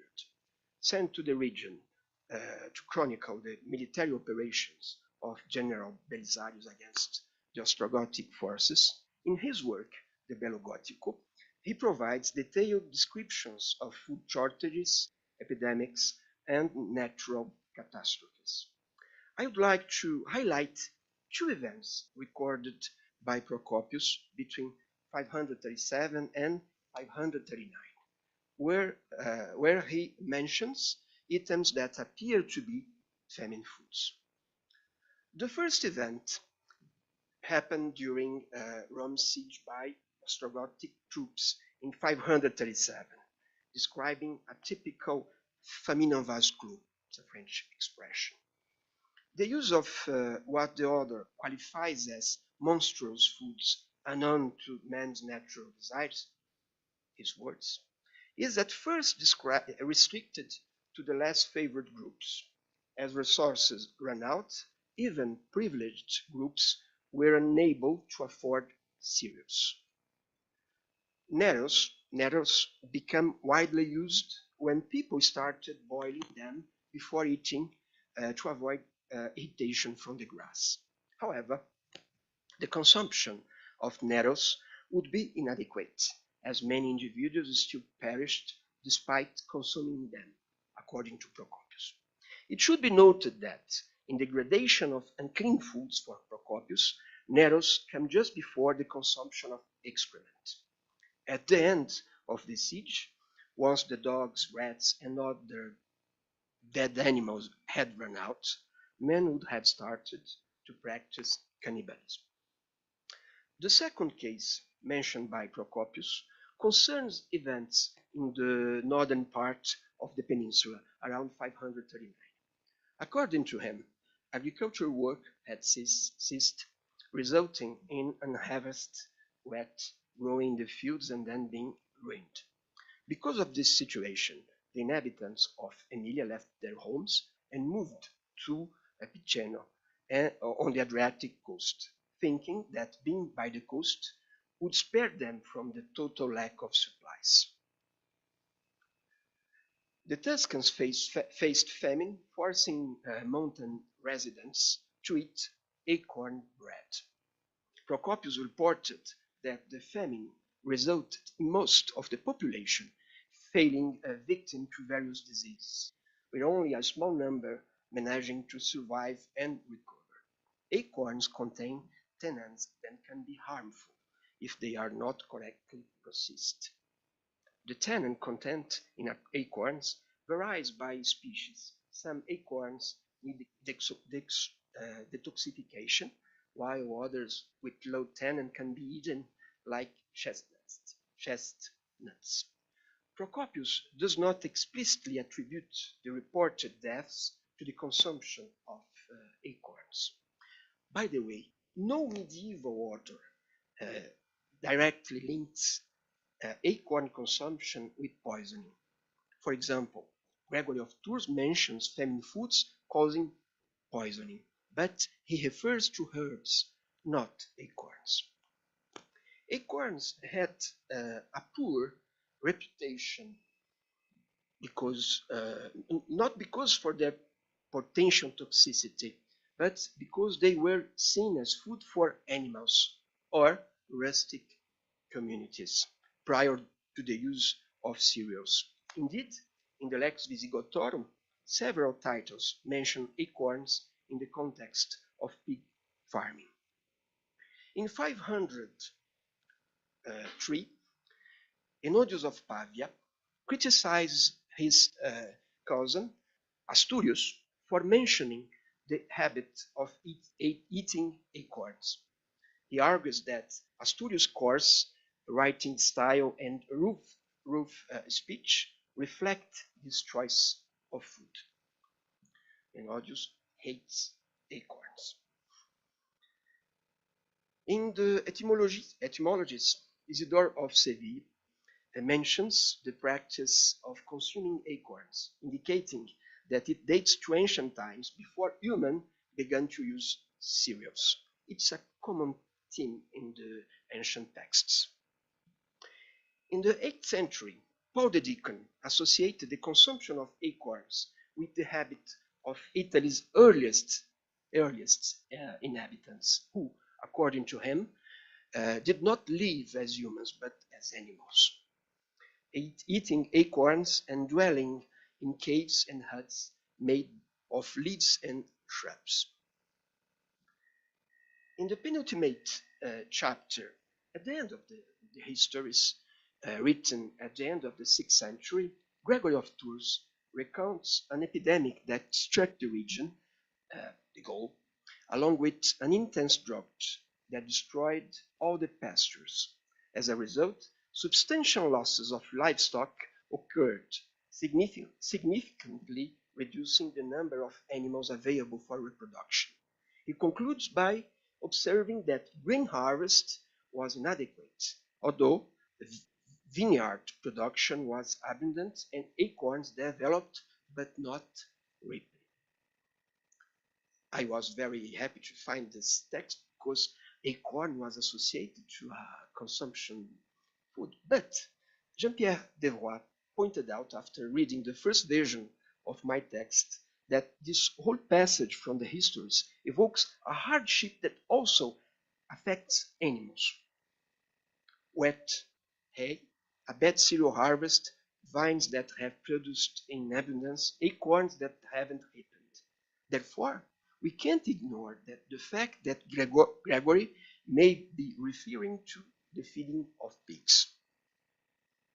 The fact is, neither Procopius nor Gregory is concerned with describing the dietary habits of peasants or other subaltern groups. When they do so, even unintentionally, they project their own dietary standards onto these accounts, in which the presence of meat and cereals alone signifies abundance. There are a few accounts from the Middle Ages in which the consumption of acorns is described as part of ascetic behavior.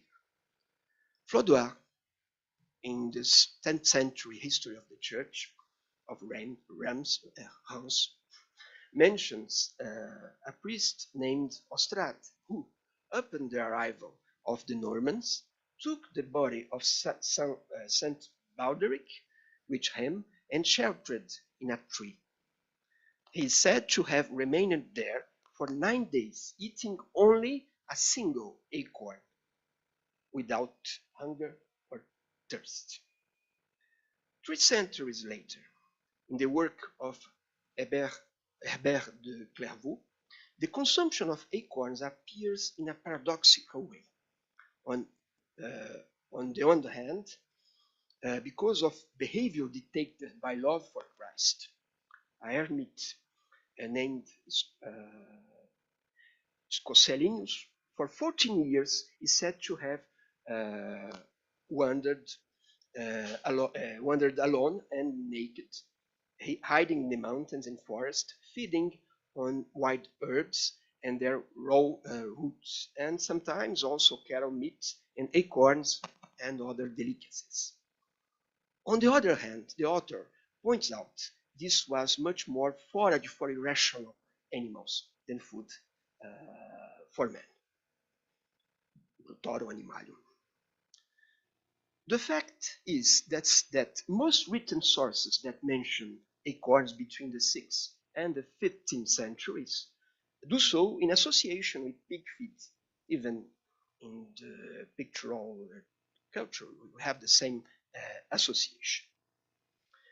Despite the biases of written sources, archaeological evidence shows the presence of acorns remains associated with human consumption in various locations in the Mediterranean basin, dating back to the Iron Age. I think it's very important to compare the written sources with the material culture. And we can see different perspectives if you make this comparison. According to Sarah Mason, communities in the Mediterranean basin were familiar with different techniques for processing and detoxifying acorns, such as leaching and roasting. These methods, along with the abundance of remains found across various sites in Europe, reinforce their potential role as a substitute food during crop failures, as well as part of the everyday diet. Mason participated in a study on the use of acorns in a mountainous region in southeastern Turkey in 1990. The study concluded that acorns were an important resource in Turkey until the 40s, before government-led agriculture development shifted village economies in favor of cereal crops, likely due to the Green Revolution. Acorns thus become primarily animal feed, losing much of their formal status. I'd like to highlight an intriguing convergence. Authors from the 6th to the 8th centuries, as well as the agricultural modernization policies implemented by governments from the mid-20th century, share a common perspective. They juxtapose the cereal-based model, regarded as a symbol of civilization, against the consumption of acorns, which they perceive as an indicative of rusticity and backwardness. It's very interesting, this convergence between the ancient authors and the policies of the Green Revolution. It's important to emphasize that from the 12th century onwards, the texts show a less radical opposition between cereals and acorns. And it's very interesting. I don't know the reason for that, but from the 12th century onwards, there's a different perspective. The Chronicle of Loches, for example, describes the discovery of the relics of Saint Nazarius after a fire that destroyed the church and monastery at the end of the 11th century. The year after the public veneration of the relics, it is said that there was an extraordinary harvest of acorns. And the following year, the harvest was so fruitful that the sterility of 3 consecutive years was forgotten. Carol Puig identified a reference in the elm cartulary to the oak as a fruit tree, just like the fig tree and the olive tree. It's interesting to compare the statements made by Enodius of Pavia, Procopius of Caesarea, Gregory of Tours, Isidore of Seville, and Paul the Deacon with the data obtained from carpological analysis of sites from the 6th to the 8th centuries.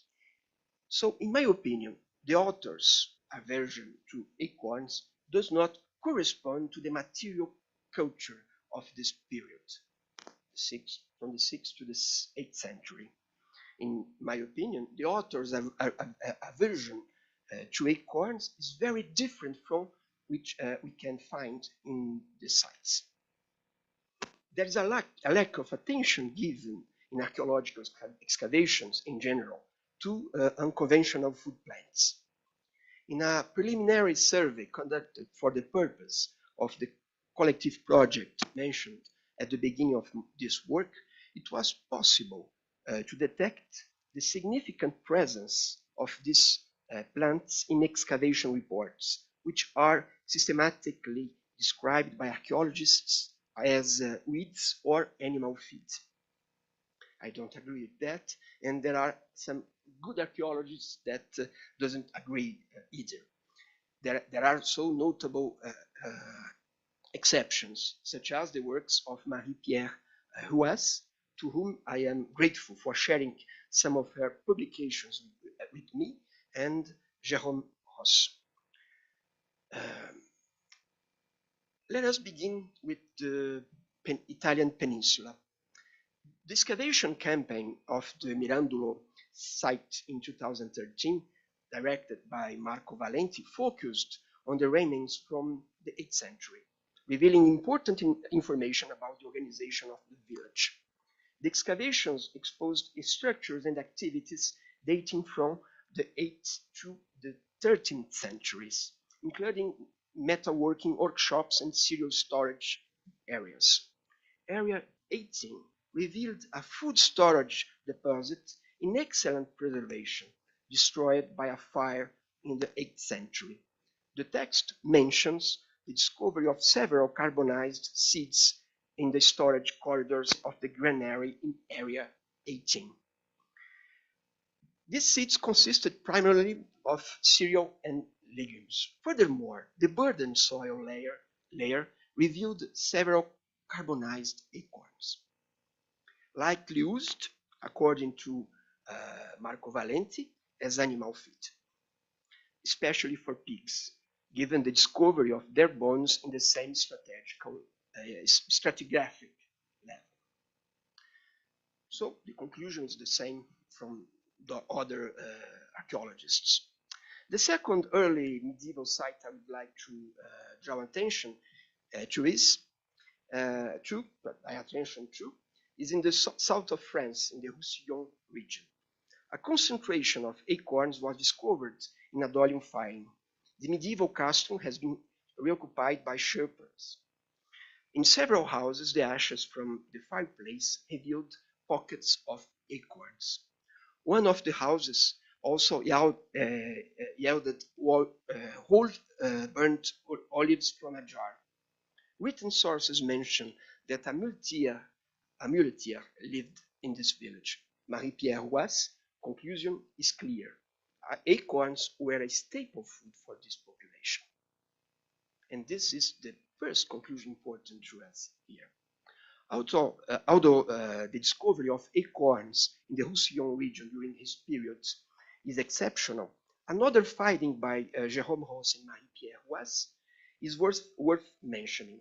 Carpological analysis indicate considerable diversification throughout the early Middle Ages in the southern Gaul. The number of fruitful texts recorded during late antiquity increased from 13 to 29 by the end of the Middle Ages. These first centuries of the Middle Ages are marked by a decline in the occurrence of the stone pine and more generally by the partial disappearance of fruits from the Greco-Roman heritage.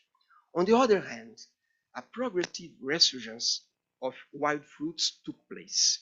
Among the most frequent fruits, there are vineyards, wild cherries, morello cherries, walnuts, prunus species, figs, wild blackberries, and acorns. It is within the context of diversified dietary practice among rural communities that the use of acorns should be understood, not as a desperate measure during periods of food crisis. I would like to present one last early medieval example, excavation campaigns produced in 1991 and 1995, coordinated by Charles Pellicuet at the Bouquet site in the Gard. This operation revealed concentrations of seeds and fruits in a burned house dated between the 7th and the 8th centuries. There's something extraordinary here. The excavations uncovered an architectural structure with at least 300 square meters and prestigious archaeological artifacts, including several objects imported from Africa and from a Muslim world. The carpological assemblages presented in this study mainly consist of cereal and fruits. The most striking feature is the large concentration of acorns, raising the question, were they intended for human or animal consumption? If they were dedicated to human consumption, which is possible, we would be looking at an extraordinary evidence of elite consumption of acorns. However, I have not yet had access to the full study in question, just a resume, but this morning Charles Pellicuet sent me a mail with his article about the question and about the study, so I read the article soon to see his conclusions. But there's in my opinion, there's a good point here. Maybe acorns were sometimes consumed also by elites, but it's not a decisive proof, of course.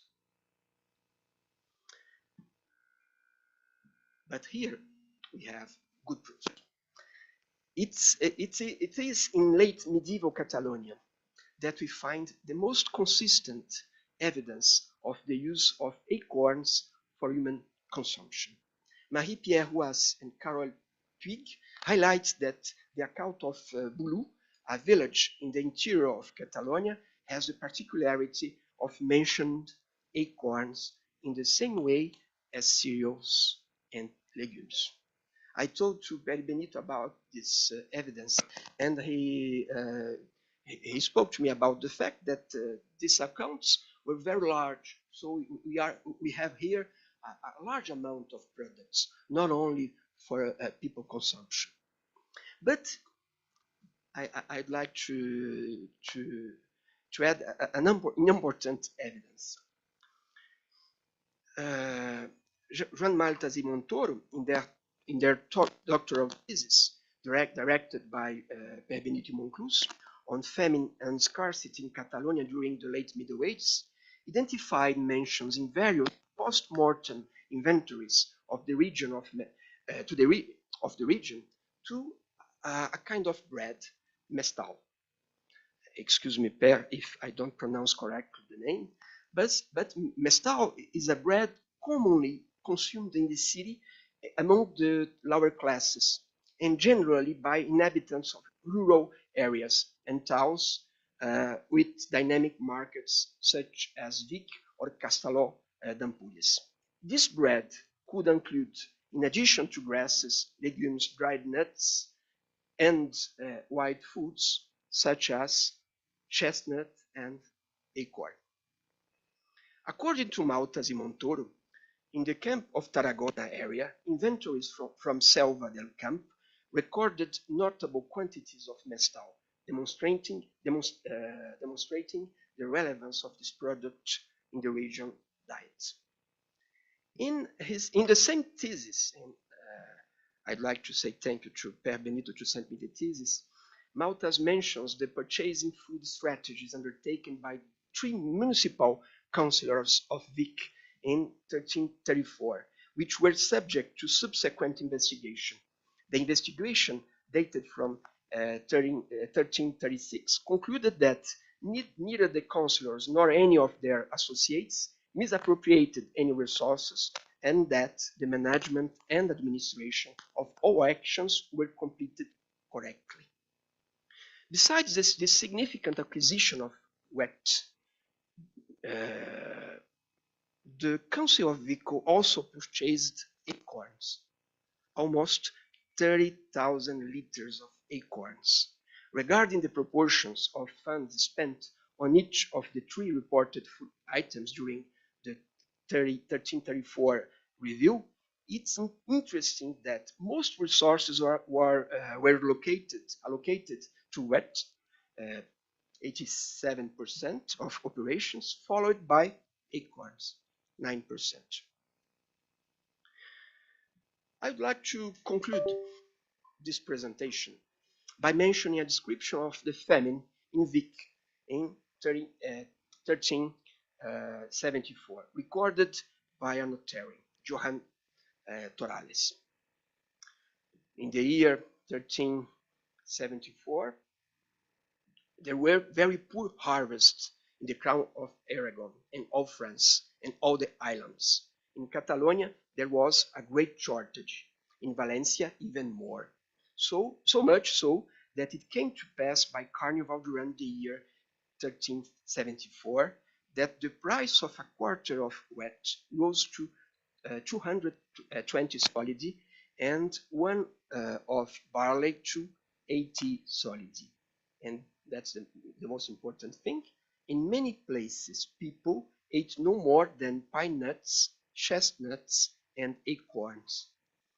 And the people went crying through the cities and towns at night, hunger. It's paradoxical, to say the least, that acorns appear in this account in the same way as they did 8 centuries earlier in the account of famine in the Italian peninsula written by Procopius of Caesarea, a desperate choice for those who had nothing else to eat. This account is written in the same locality where 4 decades earlier municipal authorities had acquired a large quantity of acorns along with cereals for the local market. The example of Vic leads me to believe that there is perhaps a dissociation in the case of acorns and other famine foods between, on one hand, the elite dietary models centered around cereals, and on the other hand, the subaltern dietary practices that incorporated other types of food. This is something we intend to explore further in the collective project with Jean-Pierre Devroy I mentioned earlier. In the medieval Mediterranean, acorns were more than just emergency foods for subaltern groups during food crisis. All evidence points to a widely spread dietary practice throughout the Mediterranean basin. However, it is during these episodes of crisis that acorns came to the attention of others, most often exemplify an act of desperation by the less privileged. Written accounts reveal a clear hierarchy favoring the cereal-based model. The texts examined here portray substitute foods, for example, nettles, roots, and acorns, as characteristic of times of food scarcity. Turning to these foods would be typical of subaltern groups, except during situations of siege, in which general scarcity would force even privileged groups to consume substitute foods. The opposition is evident between famine foods, roots, nettles, and acorns on one side, and foods of abundance, cereals, on the other. In the case of acorns, there was the additional stigma of being considered primitive foods. The fact that they were also given to animals, particularly pigs, as seen in several titles of the Lex Visigotorum, may have further contributed to their disdain by privileged groups and others. However, the case of the aristocratic household at the bouquet site might indicate a use for human consumption that went beyond subaltern groups. Nevertheless, there is not yet sufficient evidence to confirm this point, but I need to read the article sent me this morning by Charlie Lebecu. Various studies in the field of nutrition show that acorns are a sustainable resource that can contribute to food security, especially in the context of a growing global population. Their potential for human consumption is gaining recognition due to their nutritional benefits. Acorns can be consumed in various forms, including whole acorns, flour, oil, and are associated with numerous health benefits. Whole acorns can be cooked, dried, or smoked for consumption.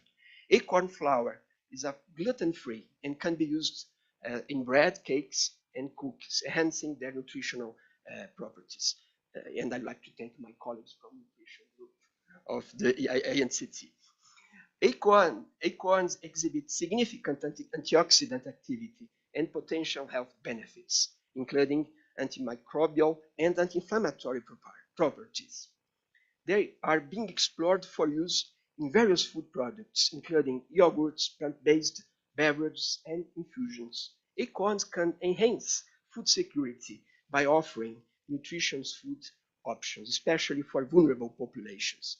The sustainable use of acorns can also support agroforestry ecosystems, contributing to biodiversity and climate resilience. Thanks, Sylvia, for the information. And I conclude. The example of acorns shows that comparing famines of the past with those of the present give us a new perspective for studying food insecurity.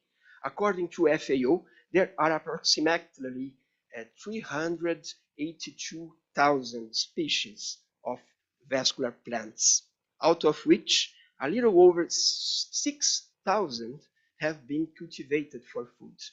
Of this, in 2014, fewer than 200 species had significant production levels globally, with only 9 sugar cane, maize, rice, wheat, potatoes, soybeans, oil palm, sugar beet, and cassava, accounting for over 66% of all crop production by weight. The history of food insecurity is not only about the absence of food, but also about choosing some food over others. Our current food model is part of a long history, is the result of conscious choices.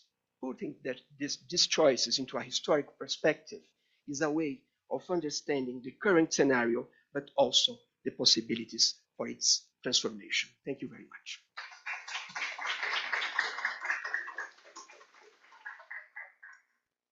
Hi, thank you, Professor. It's great to know more about acorns in this story. Any question?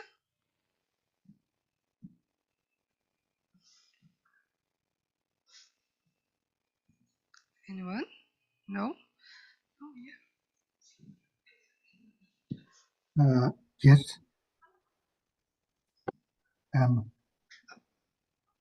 Should I mention my name? Yes. Jessica Dijkman. By now, I think people are getting a question from Paul Benito. Yeah. Okay. Thank you very much. It was very interesting. Thinking about this situation of the role that acorns had. You mentioned that it would be widespread use, but also perhaps more intensive during periods of shortage, or then it showed. I was thinking about a couple of things that might have increased its potential as an alternative food source during periods of scarcity, such as Um, yesterday we heard from Jean-Pierre Devroy that wheat was taxed in the sense that it was the tithes were levied. Were acorns outside of that circuit? Was there ever any lord interested in acorn production, or was it not in his view at all? And secondly, do you know anything about whether or not acorns would be sensitive to weather circumstances different from the circumstances that affected the grain harvest? Because that would be helpful, of course, if they were not sensitive to the same droughts or frosts, etc. Yes, thank you for your question. This is a question that Jean-Pierre and I and all the group, we are trying to find in this moment. We are writing an article about acorns. We can do the same with nettles, but we start with acorns because we have a very interesting point about not only animal consumption but also alternative to cereals.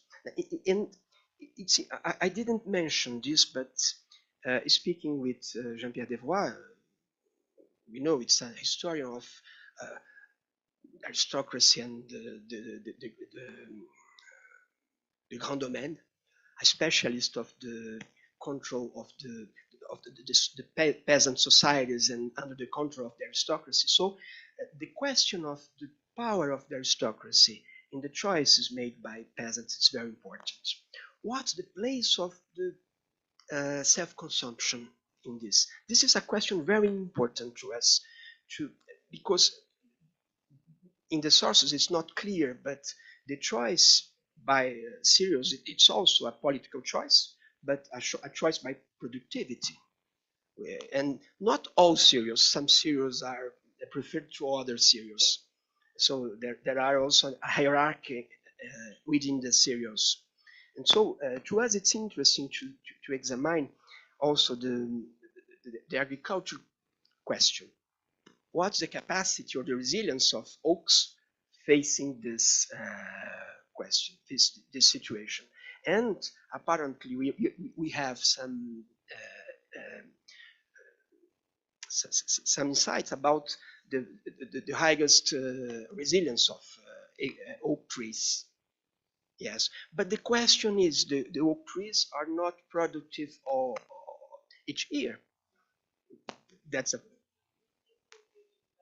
exactly. But we have also the question of preservation, storage, and I think it's my opinion. I'm not sure about that, but I think that the quantities of acorns that we find in the site, in some sites, can indicate a practice of storage of acorns. But for a lot of archaeologists, this question is not important at all, because acorns at the end, it's a food for pigs. So I think on the contrary, that we must pay attention not only to acorns, but to all weed plants that we find in the sites. At Brussels with Jean-Pierre Devroy, we started to learn some archaeological reports, and we find a very great quantity of weeds in the archaeological reports, even nettles, for example. It's very interesting because at the same time we have authors speaking that the nettles were just food consumption or less than that, but we have good indications of storage of nettles in many sites in Italy and Gaul. We have 2 more questions. Yes, Professor Per Benito, it's you, and later Professor Desvarte. Yes. Do you hear me? Yes. Yes. Okay. No, I was looking for the signal of the hand to raise the hand, but I didn't find. So because of that, I said yes. Well, it's just to give you my congratulations for your presentations, because it's a big topic that François Menon, a long time ago, he announced is that of the secondary cereal, secondary vegetables, and in general, the alternative resources in times of famine, resources who, in the moment of the famine, enter into the food markets of a town or of a city. So congratulations, and this is a big topic. We should make more research in the future about it. And just a remark or an addition to your commentary about the source related to the famine of 1374 in Big, and it's very interesting because the author of the chronicle says that people ate the free parts of the acorn. So the cúpul, in Catalan is expressed, the cúpul, the nut, and the seed. So people was eating all the acorn. Nothing was to throw out. No, all was eat, and it's also interesting. Because maybe in other towns and in other cities, it was not possible to to have provisions of this kind of and that is maybe an indication of the proximity of oaks, the proximity of woods of oaks. In the region, in the inland Catalonia, and these oaks maybe were not close to the city of Barcelona, but because we don't find this kind of consumption. Thank you. Thank you, and thank you again for have sent me the thesis of John Maltaz. It was very helpful to my survey, to my first survey, and I'd like to speak with you after about this question, because I think that we have in Catalonia many interesting points about this question, and geographical ones that I didn't pay attention to my first survey, but I think that's interesting also to observe in future research. But thank you very much. Thank you. Professor De Suartes sent her question. I'm going to read it. She said, I can also do it myself. If that's hi. Okay. I think it's better. Okay. Thank you very much for a very interesting presentation, and congratulations with such an important project. So I was wondering if you could elaborate a bit more on the regional differences and how those acorns were used for human consumption. So you mentioned the different preparation methods into flour, boiled, and roasted, and if you're in your view or hypothesis, do these differences then reflect traditions and dietary preferences, or rather just the environmental conditions and broader or general food availability in those regions? And an additional question is, does the archaeological evidence also suggest that the knowledge about these safe preparation methods, if those were transmitted across wider regions? Thank you very much. I start by the second question. Yes, we have in many sites, for example, carbonized acorns that indicates maybe that it was a preparation for human consumption, because for animals it was not necessary to cook the acorns. The problem is the sites in which these acorns were found were burned at the ground. So we have a very difficult problem to solve here. But I think that the question is, archaeologists at first weren't very interested by acorns. I think that Marie-Pierre played a very important role in this sense. I think that she with Nicole Pig, were the first ones to pay attention to the acorns as possible dietary food, not only during famine crisis. So I think that, and the only works that we have to understand the preparation and techniques are around Mediterranean basin. We have studies about Spain, Italy, and Turkey.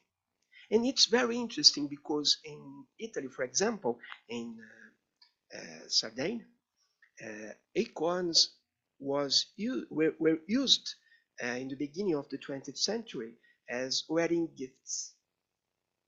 Wedding gifts.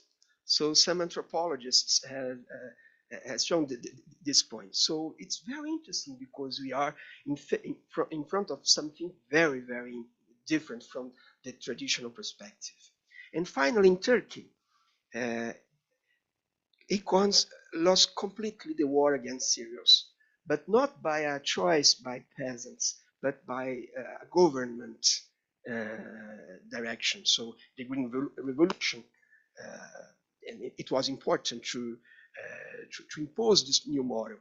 And in Portugal, the article that I cited here, we have nutritionists in Portugal very interested by the question of acorns. And in France, about narrows. Nutritionists in France also have some works about narrows. So in nowadays, why we can see that? We can see this. We can see this because of the model or development or traditional model of agriculture is in crisis.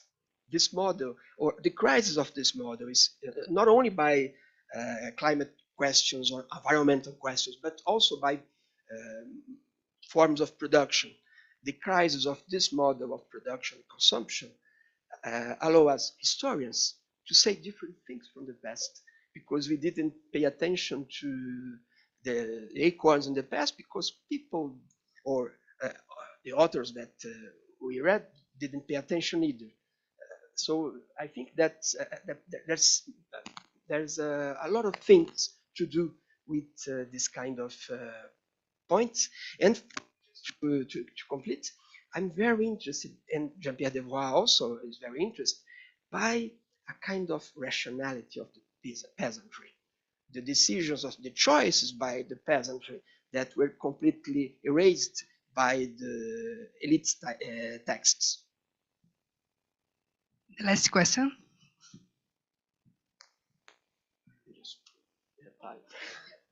Thanks so much, Marcelo. What a terrific work. I was very impressed by the way in which you not only correlated, written evidence with archaeological evidence, but also kind of contradict one another in the way that for us to see something that was not evident at all in the written sources. And I think one of the underlying concepts that is kind of in the background of your text is this idea where you're mentioning the word choices of people, but I think what's the meaning of choices? And I think there's an archaeologist in West Africa actually that she kind of uses the word taste. I think there's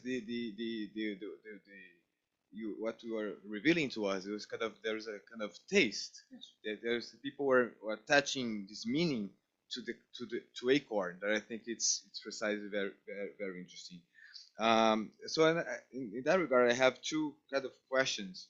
One related to the archaeological evidence, and the other one about kind of linguistic evidence. The archaeological evidence is about you mentioned a couple of sites, but can you say more about the context of food consumption? I mean, what are the context like? Were they consuming in the residential settings or in any kind of, can you say more about the particular ways in which people were consuming acorn? And also about the linguistic evidence, which is kind of a curiosity of mine, but I think it's an interesting point perhaps, because I think in the Portuguese paper you showed us, that acorn is translated as bolota, I guess, right? Bolota de carvalho. Bolota de carvalho, yeah. But is this the only word that people used in the past to refer to that. And I wonder if you can collect words that people would using to refer to that. And I don't know, maybe some linguists in Europe, people from Proto-European stuff, can kind of have reconstructed that word. I'll be also interested to see if we have the reconstructed words, but also if that reconstructed words doesn't show up, or even if it shows up as a synonym of others that will be created alongside the period that you are discussing. Thank you. Thank you very much. First of all, I think that's very important to think about the notion of food sovereignty. Ellen this morning with Saraiva told us about these questions. It's very important to pay attention to the habits, the tastes of the people. So it's very important to take this into account. And for example, in my region, in the early 80s, we had a drought, a very important drought, and the government for the first time installed, it was the generals from the dictatorship, they installed a school meal program. But they sent to us sardine can, a lot of sardine cans. And we were all of us, we were sons of fishermen. But it's interesting to say that sardine cans has become an important part of the dietary practice in the village years after. So it's important to think about education, about the respect of the sovereignty of the traditional of the region, and the economy also, because after this it was very hard to all our parents because they didn't have ways to sell the fishes. Secondly, very quickly, I started this research in February. So I didn't have time yet to analyze the different questions about the words.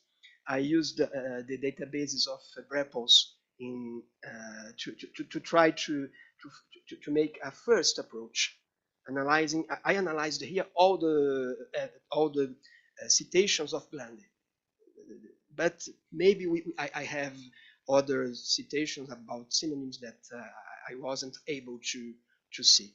But I do this with my colleagues, with Sylvia and Saraiva. Oh, desculpe, it's my friend. With Sylvia, Jean-Pierre, and Chantal. Thank you, Professor Marcelo. Thank you all. So, great. Now we'll continue with the other next speakers. So, Denise Eugênia Pereira Coelho is a postdoctoral researcher in the Institute of Advanced Studies of the University of São Paulo and a member of Institute for Combate Hunger. Professora Cláudia is a professor of the School of Public Health at the University of São Paulo and member of the Nutrition and Private Research Group, Institute of Advanced Studies. Together, they will present the paper titled Perception of Grajaú Residents of Hunger, Food and Nutrition Security and Access to Public Policy. Thank you. Boa tarde. Good afternoon. Well, my name is Denise, and today I'll be sharing some preliminary results from the research I'm conducting with Cláudia, my supervisor, and our research team.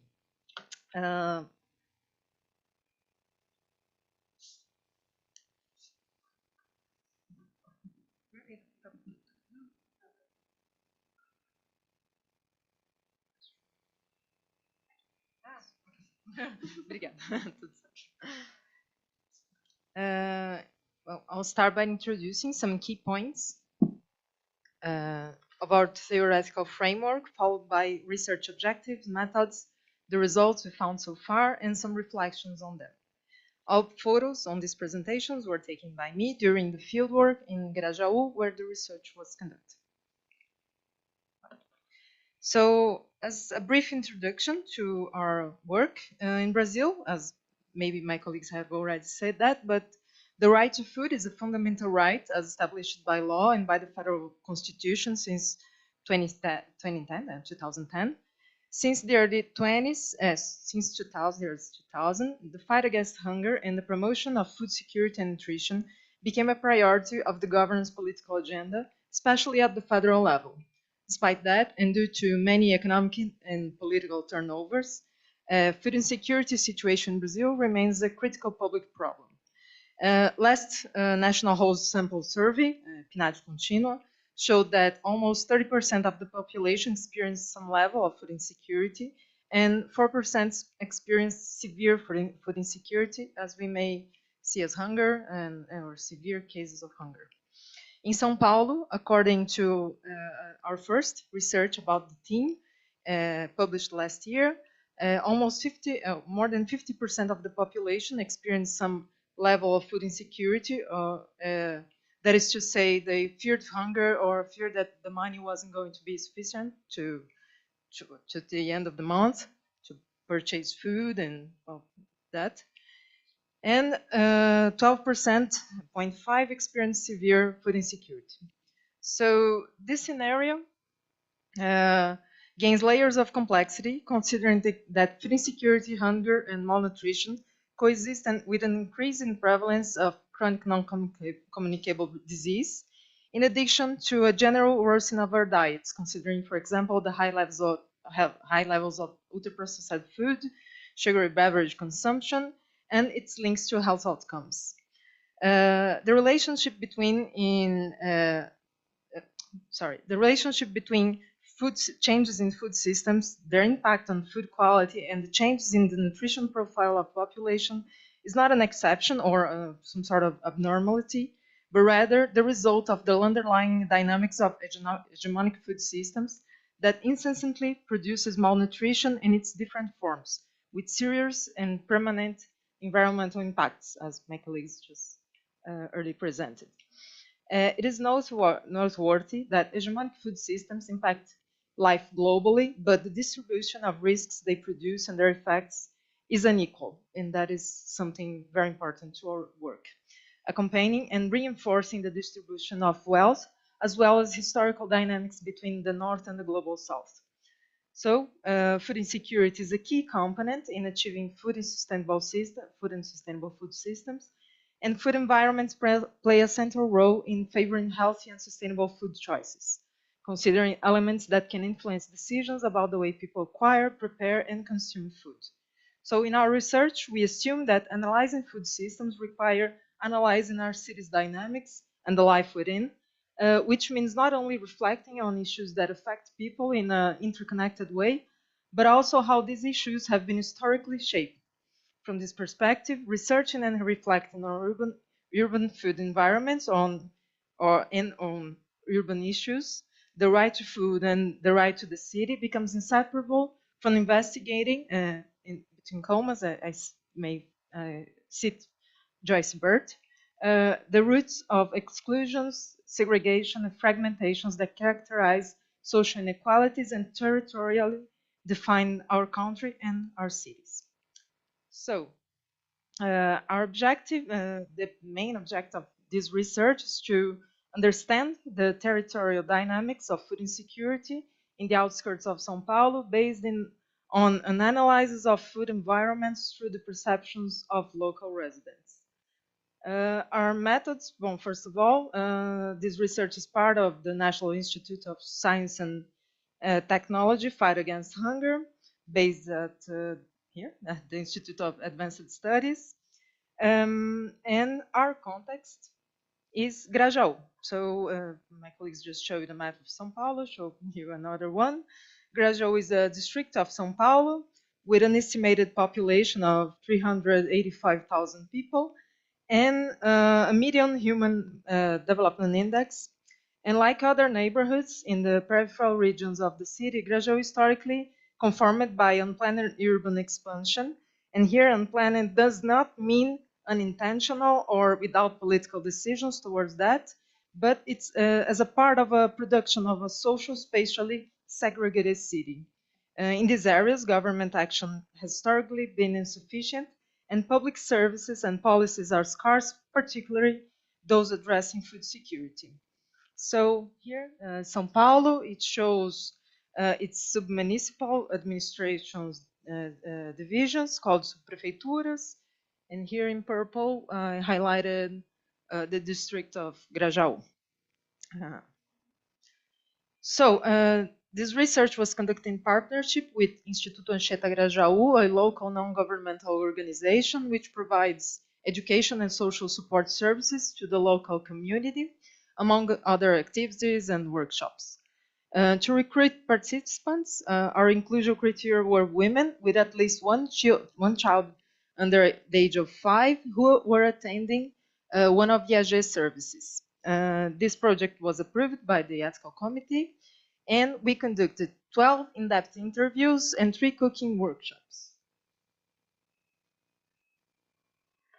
I'll present the interviews results and then the workshops results. The women interviewed were predominantly Black or Pardas, but Black women, with an average age of 31 years. And regarding education, 10 of them completed primary education and 1/3, or 4 of them, completed high school. Only 5 were working at the time of the interview, mostly as a self-employed, and the remaining 7 were not working. This means that none of them had access to labor rights, for example, and well, this is an interesting thing an interesting point to think precarization or the kinds of work we have in our contemporary society that crosses this theme too. And the table presents the socio-demographic characters of their families members. And here I just would like to highlight, well, it's mainly a composition of female women and children under 5, because it was the design of our research, and mainly Black women and Black people in general, and the family's Black family. And here, one thing I would like to highlight is that regarding to family working, the family's working age, women provided information about them, and only 4 people of 27 out of 27 were working under CLT. CLT is our labor law, and here it means the formal employment with no predetermined end date or basic labor rights guaranteed. So it's a scenario of precarization of work, and I think this is a very important aspect of our research and to the access of food, and also I may discuss later. Regarding the income, half of the women were able to report their monthly household income. Among those who did, the average household per capita income was near 610 reais per month. This amount is below World Bank poverty line. And they also reported that almost 1/3 of this value, of this income, came from Bolsa Família program, which is, well, a lot.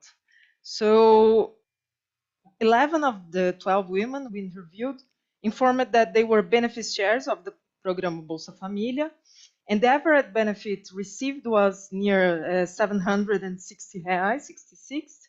And to make a comparison, in 2004, the basic food basket in São Paulo costed 805 reais.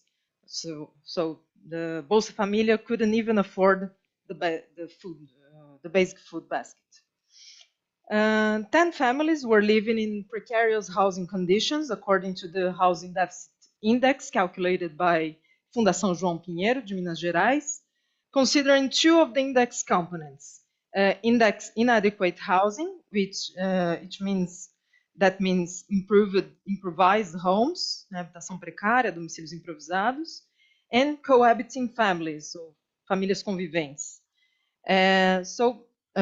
We had 8 families living in inadequate house without basic services, mostly families living in de ocupação Anchieta, an informal settlement in the region, and 9 cohabiting families lived in overcrowded households, with more than 2 people per room serving as a bedroom. And here I would like to share two excerpts that illustrate how precarious housing conditions relate to food insecurity. I'm going to read it, but if you get tired of me reading, you may say, and I'll just jump and we can come back later.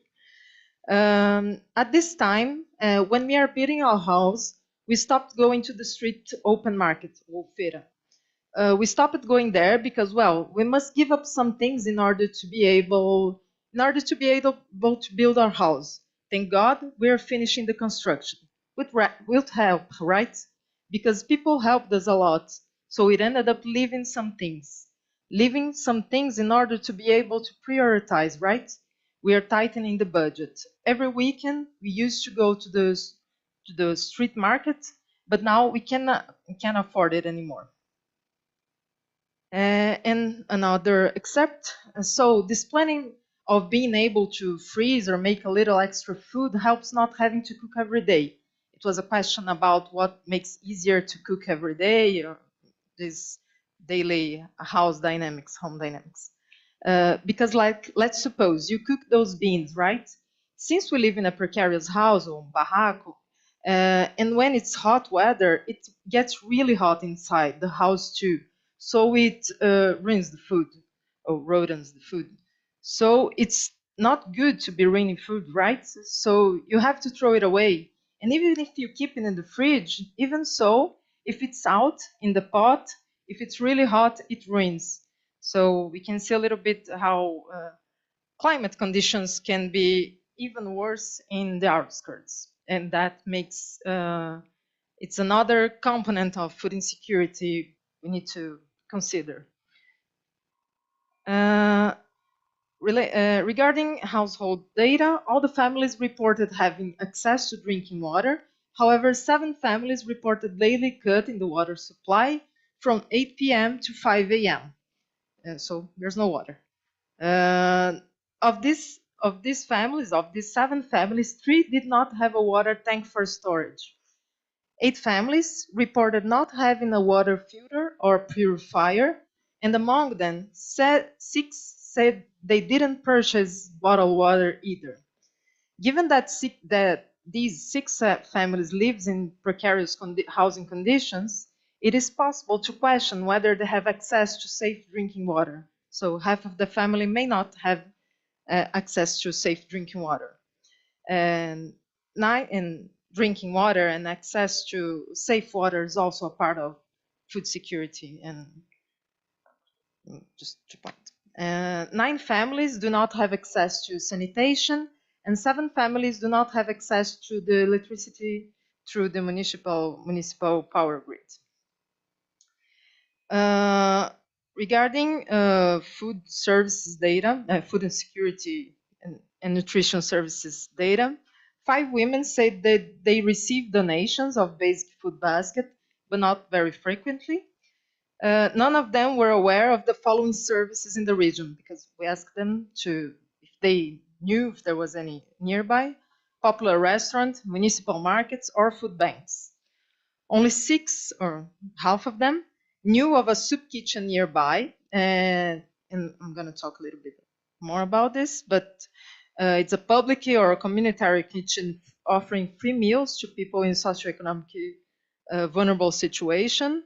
And among these 6 women, only 2 actually used it. As I asked this question, one of the women said, "There's nothing like that here, Miss. Like, what are you asking? Why are you asking that?" So next, I would like to share 2 quotes on their perception of a municipal food insecurity program called Rede Cozinha Solidária, created in 2022. And its main goal is to produce and distribute free meals to people in vulnerable situations. It's similar to soup kitchens in US, comedores comunitários, comedores solidários ou populares in many countries of Latin America, e Restos du Cœur en France. So I asked, is there anything you would suggest to change in the neighbor to provide better quality food or more varied food? The interview answered, I think that the Cozinha Solidária program they have just implemented has improved a lot. A lot of people are eating there. I've seen huge lines. So I think it was really good idea that has improved the neighborhood food consumption a lot. People start to have better meals because they have to offer a balanced meal in the Cozinha Escola, right? So I think it has improved a lot. And another woman said, just like that project I told you about the kitchen, it's a soup kitchen, right? I think this project is 400 meals every day. So I tell myself, I'm not going to get it, the free meal, because the one I don't get is going to be offered for someone else who needs it more than me. I know there are people who need it more than me. For example, people who are homeless. They know that there's this project here and they come. 3 o'clock in the afternoon, people start coming down here. They start to serve it at 7 o'clock. Do you understand? Imagine at 3 o'clock in the afternoon, they're already getting there. Imagine the hunger. That person needs to arrive early to guarantee or to ensure that they'll have the meal. So I think I'm not going to the soup kitchen. My mom is not either. It's not that I don't need it. It's just that I know that there are people who need it more than I do. Oh, esqueci de passar. Well, only one woman was aware of community vegetable garden in the region, but the two gardens she mentioned were located at this IAG, and at the public school her daughter attended. So they aren't exactly community gardens. And here I'd like to share another two quotes reflecting their perception on the social benefits of community gardening.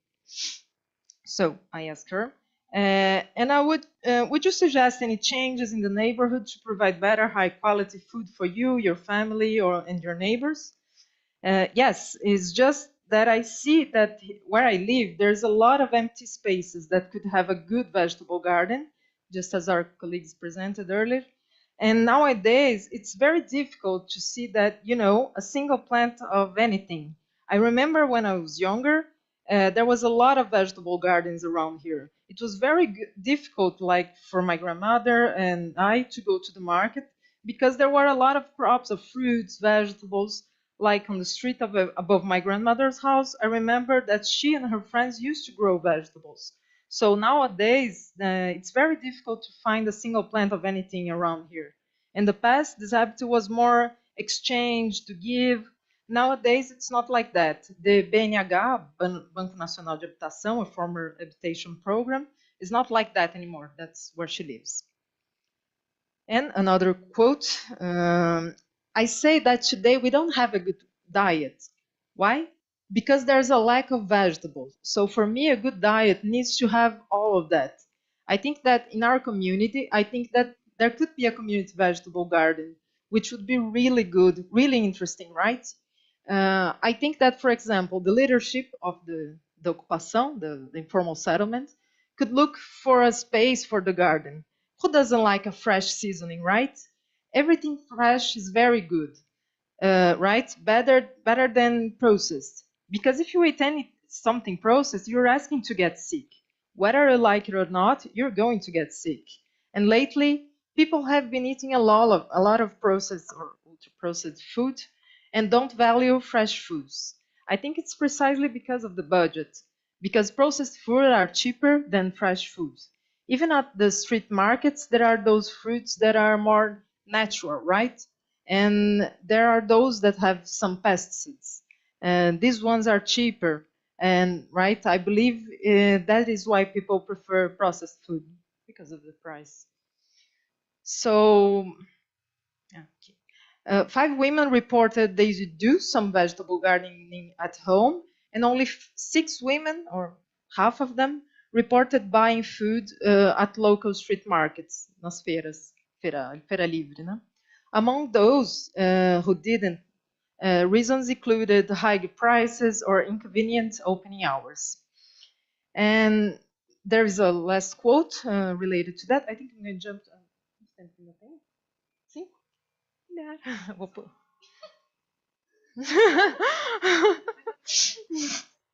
Vou pular essa. So our finds are in line with recent studies in Brazil that shows that in peripheral impoverished zones, there are few markets offering healthy foods and those that exist are often more distant. Meanwhile, those that offer unhealthy food options are more widely available, reinforcing socioeconomic territorial inequities in access to healthy and sustainable foods.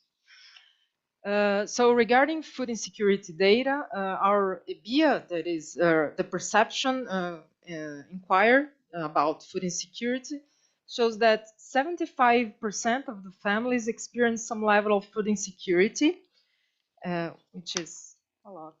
But our results are aligned with the first survey I just earlier mentioned, where 50% of the populations of São Paulo experiences some degree of food security, but this proportion rises to 70% in the peripheral areas of São Paulo. So here I think I'll just read this one last quote and try to resume, because it's very meaningful. And here in the neighbor, are you able to have a good or a healthy diet? And the interviewer answer, because of the conditions, you know, in terms of money, not so much, you know, because sausage, let's not say it's good. Between buying chicken or sausage, you go for sausage because it's cheaper. You don't have enough money, you know. I don't think so. So I asked her, so mainly what it makes difficult to have a good diet is money. And what do you think it helps to have a good diet besides being able to buy it? Is there anything else that helps to have a good diet, do you think? You need a regulated day-to-day routine. They say we must eat every 3 hours, every 2 hours, right? The poor eat 1 hour and in 5 hours they eat again. I myself, I don't have breakfast in the morning. Not because I don't want to, but because I don't feel like eating, you know? Then I'll eat close to the time the children arrive, about 4 o'clock in the afternoon. Then I asked her, and during that time, do you eat anything? It's very unusual, she answered. And I asked again, do you bite anything? No, mostly water. And another interview, just what do you think that what makes difficult to get or to have a good diet? The routine. I'm talking about mine, but there are days when I forget to eat because of my routine is really, really crazy. Like I wake up early, I take my daughter to school, I go to the gym, and then I push myself to get to the train. Sometimes I have to do something on the way, and like I'm really rushed. And rush is a very important idea, I think. Just a parenthesis. Then I realize, oh my, I didn't eat. Then you're shaking, almost fainting, without strength, and then you remember to eat. I think it depends a lot on the routine, especially for people who live in the communities, who have a really busy routine, running after what they want. So we end up not having much time to eat. So I think I'll just jump. I would like to present a little the workshops, but I'll just finish, and if anyone is interested, we can go back to this part. Yeah. So our reflections. So I would like to share some initial reflections on our findings, which will be further, of course, developed through the dialogue and through discussion with literature and colleagues, of course. Our data and findings supports and deepens the findings of the first survey of the food situation in Sao Paulo by bringing people's experiences and perception of hunger and food insecurity. We observed a sort of naturalization, and this is not a good word at all, especially to name an experience that is not natural at all, but we are detecting something important as a phenomenon, in my opinion. So some sort of naturalization of hunger in daily life, perhaps due to its constant and severe presence and a tendency to an individualization of the problem. So to me, this idea of naturalization of the food expresses a contemporary form of hunger and food insecurity in urban food environments in an amalgam with self-enterprise rationality in a contemporary, highly individualized society, also linked to the idea of rush I just mentioned before. So At the same time, participants had a very clear perception of policies and strategies that could improve community or neighbors' food situation. And food security and nutrition, public policies and services are scarce, especially on skirts, as I've mentioned before, and as we come to find in our research. Our findings suggest that they are mainly designed to address the population living in extreme poverty and experiencing severe food insecurity, rather than addressing a broader range of food insecurity and poverty among population in general. So people don't see themselves going to those services and needing, as one of the women said, no, I know there are people that need more, so it's not for me. But she was in food insecurity, for example. Well, that's it. I cut it a lot, but it's great. I'm looking forward to hearing your perceptions, questions, comments, and last but not least, my research dream team, without whom this research wouldn't exist. Thank you very much. Thank you, Denise, for our presentation. Sorry. Any questions?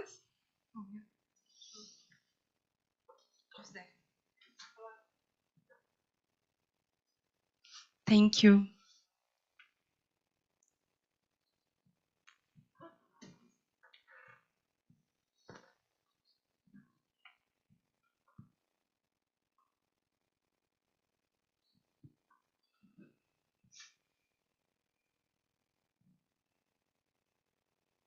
Hello? Hi, I'm, for the people online, I'm Emilia. I'm a student here at the University of São Paulo as well. One of the people, thank you for your presentation, it was very interesting. One of the people you interviewed mentioned that if you eat processed foods, you're asking to get sick. So I'm left wondering if they themselves observe this correlation, have you looked into that in your research, how their food habits impact their physical health? And also related to that, you also mentioned that most of these families don't have access to sanitation, to proper sanitation. So I'm wondering if it's possible also to indicate any direct implications of that in their health, and if that could reinforce already existing health problems or compromise the quality of their food items. That's it.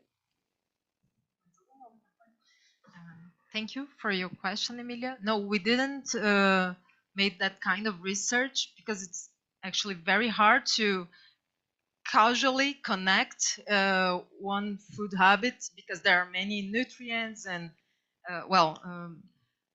eating and health outcomes are we cannot establish a link, causality between them in our organism. And what we have is epidemiological studies that do look at that and are studying that, and we have many groups in the School of Public Health studying those connections. So we didn't, but one of the interviews said that she, as a part of the workshops, and I'll tell a little bit about it, we discussed about fresh seasoning, for example, and we gave each workshop, we gave kind of a gift to them. So a plant of non-conventional food plant, talking about non-conventional plants, and a fresh seasoning or natural seasoning. And one of them told us weeks or almost a month after that she stopped using processed seasoning, sazon, and she said she stopped feeling bad in her stomach, for example. So she said, no, now I don't use it anymore. So it's an example, but it says something about that. And can you repeat, please, your second question? I guess I didn't understand so well. So sorry.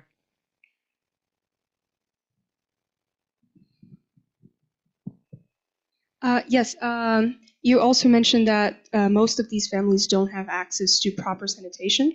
So I was wondering if it's possible to indicate direct implications on their health because of that, and if also the lack of sanitation impacts the quality of their food items. no, we didn't look at that either. But even for them, it wasn't very obvious to say if there was sanitation or not. We had to ask in detail of, oh, but there is this, but that. A few of them said, no, there is sanitation. But then they said, no, but we don't pay for that, so there is not. So it's not so obvious for them, oh, we have. Or for a few interviews, it was more clear what kind of basic service they had in the community, but for others, no. So that's just to show a little bit their reality. That's it. So the last question is mine. So thank you for your presentation. It's great. So for you who have worked close with this woman, for you, what are the limitations of current public policy in ensures the human right to food in urban perfects? The golden question. Pergunta de milhões. As I mentioned, according to my perception, and I'm currently studying public policies too, I think there is a problem. I would resume in the design of the policy, but it's not just design, it's not lack of planning or lack of good bureaucracy with technical conditions to design a good food program or food public policy. But yes, there is most of the programs and the policies are designed to the most impoverished people. So, like the woman said, we don't have, for example, popular restaurants around. It would be an interesting equipment or service to exist in their neighbor. And what they have is just one uma rede de cozinha solidária and one soup kitchen, but it's mostly designed, and 400 meals, it's not for the neighbor who's in the different levels of food insecurity. It's just for those homeless, for example, or people who are very, very in most vulnerable situation. So we don't have then a policy designed to attend a broader spectrum of the food insecurity. And it's not just design, as I mentioned, it's interest, is priority in political agenda, is budget, and then all the other questions regarding public policy in our country. And one very interesting thing, when we discussed that in the workshops, we asked them, what do you think do we need for to achieve the food right, or to ensure the right to food? And they mentioned land. We need land. We need land to grow food. We need land to build a home, our houses. And that is just one step to the right to food. And that's what we're discussing, especially in São Paulo, where land is, it's hard to have land. It's expensive, and many interests in disputing the land. Thank you. So thank you, Denise, for your presentation, for the question. Thank you all. I think you finished now. You have a break. And thank you all the attentions, and see you later.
E aceite todas elas.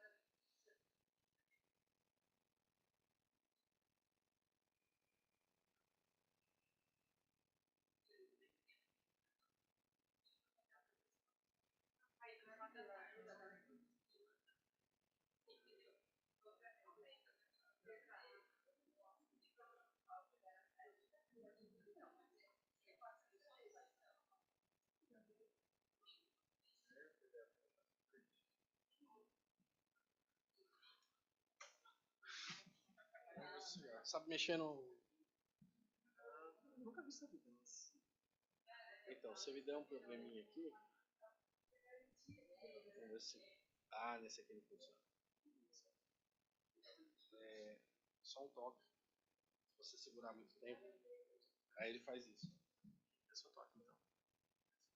O PowerPoint ele consegue tentar.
Gabriel, eu vou surtar. É que, tipo, a questão de apresentar é muita exposição. Tipo, é você na frente, é todo mundo te olhando, é muita coisa. Isso vai ficar mal falado. E se a gente quer grampear? Será que ele tem grampa? Será que a gente não vai conseguir... Será que a gente vai conseguir fazer? Vai, né?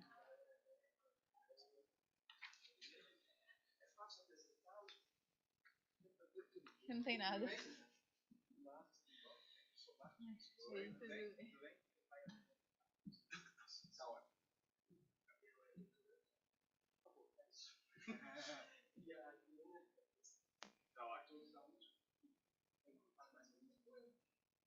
Sejam gentis. Sério.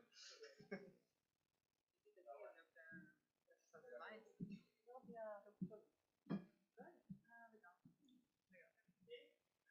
Legal. Ai, senhora, A gente começa aqui hoje? Vou tirar uma foto. Não, vocês podem ficar aqui, aí quando eu falo de vocês e tal, aí eu falo de vocês dois, aí vocês falam.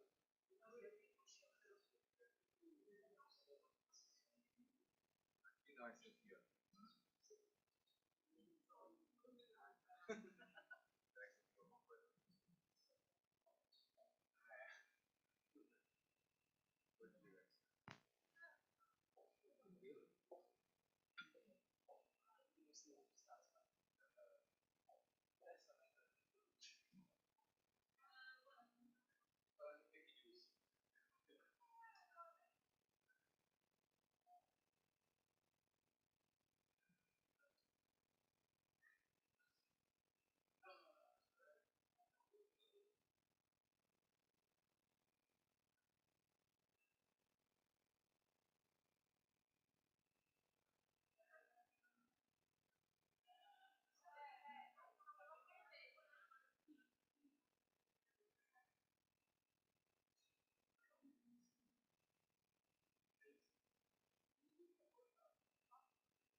Welcome back, everyone.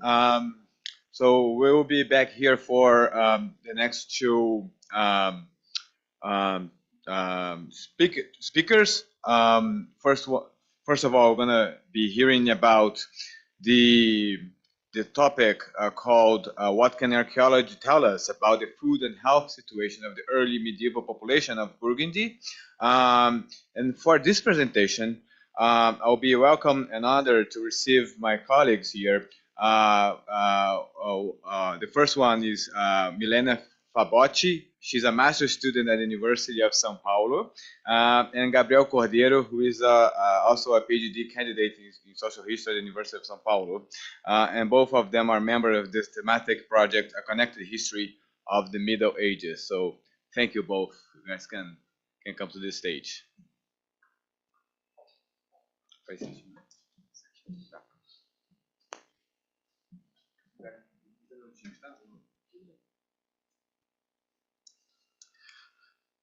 Good afternoon to you all. First, I would like to thank you for the organization of this event, for the opportunity to participate in the discussions, and even more for the chance to give our contribution to the debates that we've been holding here since yesterday. As the professor said, I am Gabriel.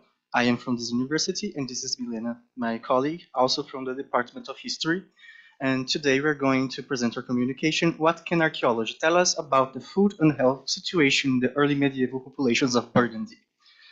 Our main objective with today's presentation is to explore the possibilities of applying the concept of food insecurity into archaeological research of early Middle Ages, demonstrating the potential of material evidence for the study of food situation in ancient societies. Famine has been and remains being a classic research topic in medieval studies. Seminal works like those of George Duby depict the period as highly vulnerable to food crisis. This deeply pessimistic interpretation was built on countless medieval reports of famine, some of which included harrowing details of starvation periods.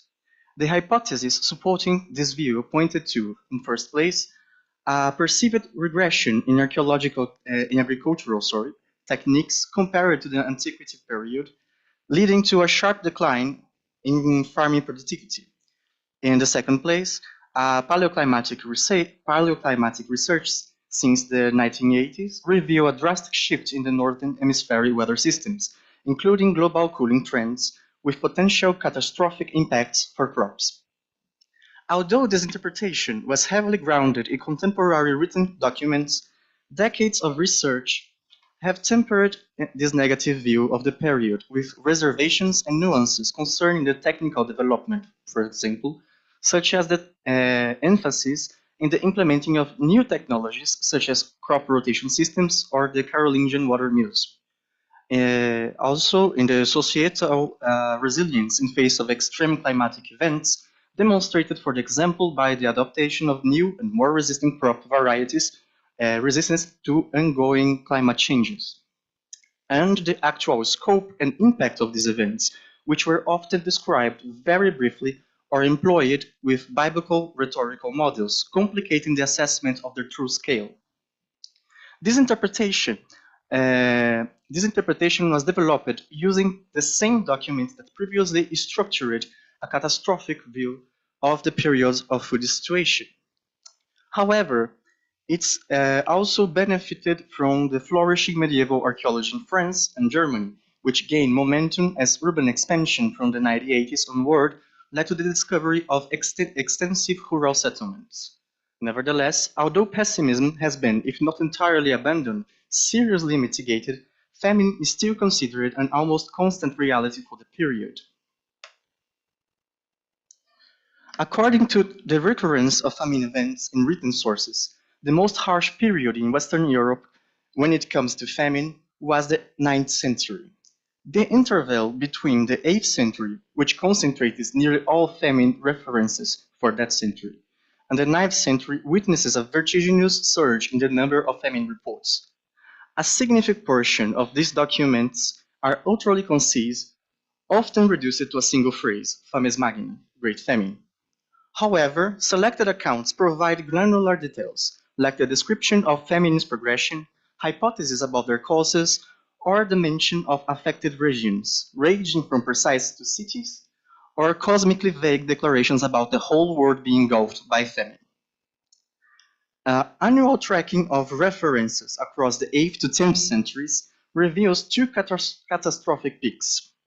The first one is in the 8th century, around the years of 793 to 794, the peak of 8 mentions in 792.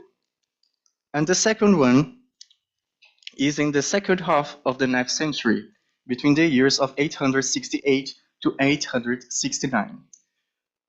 Crucially, documents from these peaks gave some glimpses of spaces affected by these events. The famine of 868 to 869 is attested by multiple regions through the key chronicles. The Analfudensis record its impact in Germania and Gaul.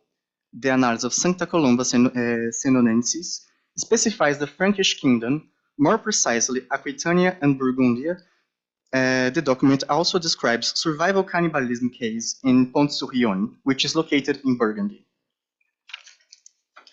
The Annales Bertiani notices its severity in Cosme, which is also in Burgundy, and the Annales Sentensis confirms outbreaks in Burgundy and Gaul. Similarly, the early famine in 792 to 793 appears in distinct contexts. The Annales Sancti Germani Minoris, located it in Gaul. The Annales Lauretiamensis documents its reach across Benevento and Burgundy in Francia. The Annales Laurinensis Minoris reports its effects in Benevento, and the Chronicon Moesianensis covers Benevento, Burgundy, Gothia, and Provence.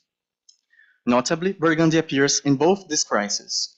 And also, after this initial survey of famine report, we decided to focus our case study on archaeological sites located on Burgundy. It's crucial to clarify that Burgundy's prominence in both major peaks of the period under examination does not imply any particular region of vulnerability to food crisis. This pattern is far more likely a product of documentary bias shaped by centuries of selective manuscript preservation. Our focus on Burgundy, therefore, serves merely as a starting point, not a determinant analytical category.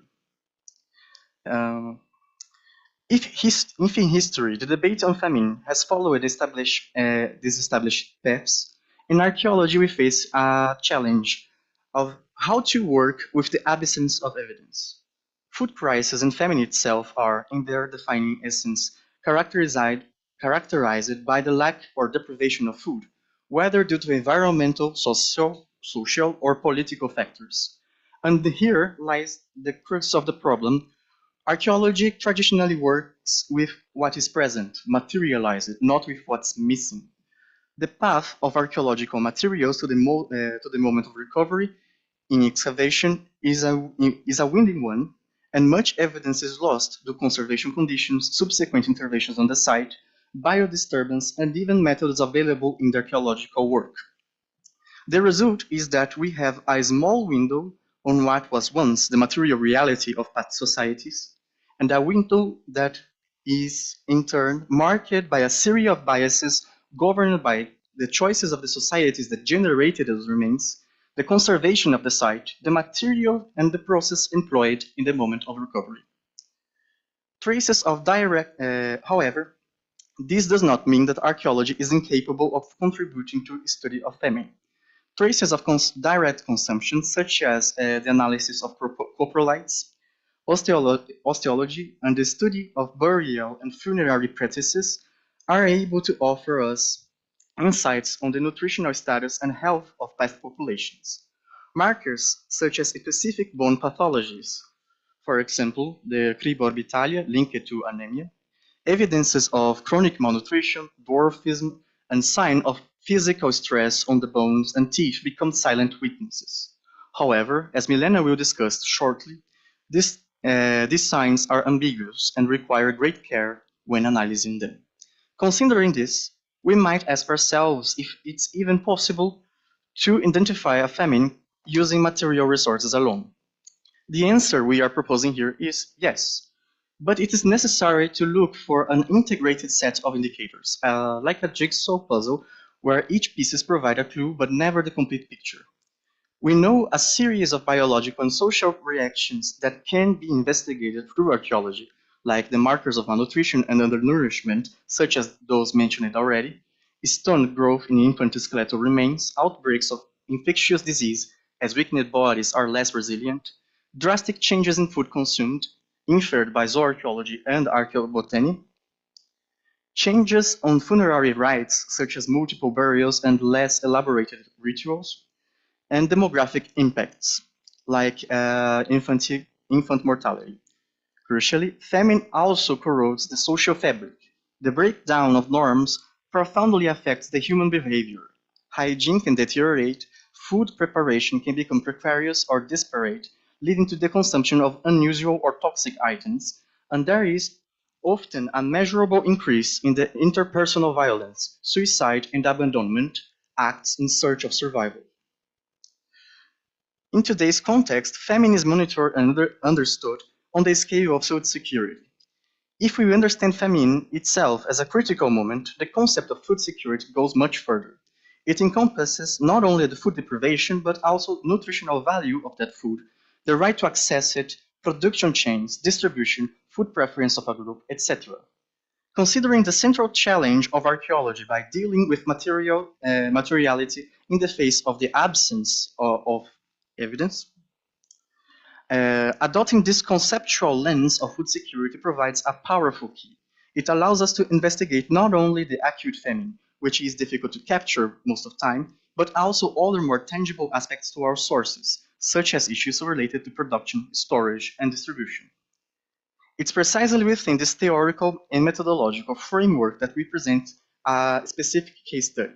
Our focus is a selection of French archaeological sites with occupation datings mainly between the 7th and 10th centuries. This chronology covers periods known for political instability, climate change, and potential crises, a relevant laboratory.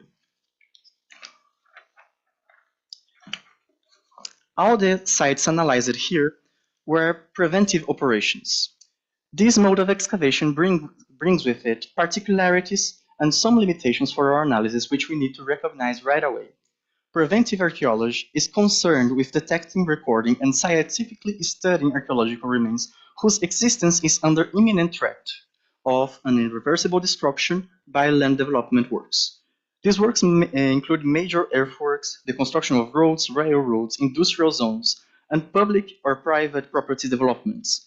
Any intervention that churns up the soil where these deposits of the past rests, often invisible on the surface.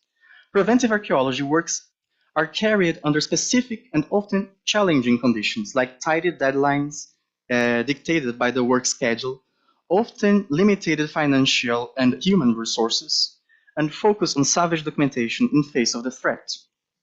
Despite these limitations, its revolutionary role is undeniable. Especially in countries like France, preventive archaeology was fundamental to the advances of medieval archaeology during the urban growth that I mentioned earlier. And even today, many excavations of ancient rural settlements in Europe are carried out under these conditions. The reports and data that we selected primarily through the online platform Dolia, made available by INRAP, l'Institut National de Recherche Archéologique Préventive, the French Institute that coordinates and carries out the vast majority of preventive archaeology in the country. Dolia acts as a vast repository of results of these interventions. Now I pass the word for my colleague Milena, and she will start to analyze the archaeological sites. Thank you for your attention.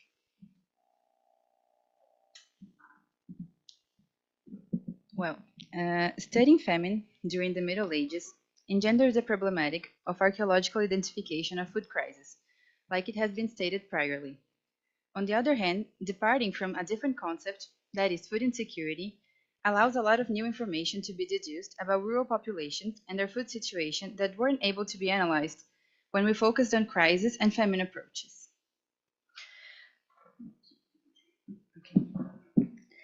Therefore, with what appears to be a mere shift of terms, this attempt brings new data and new insights about those populations based on material culture.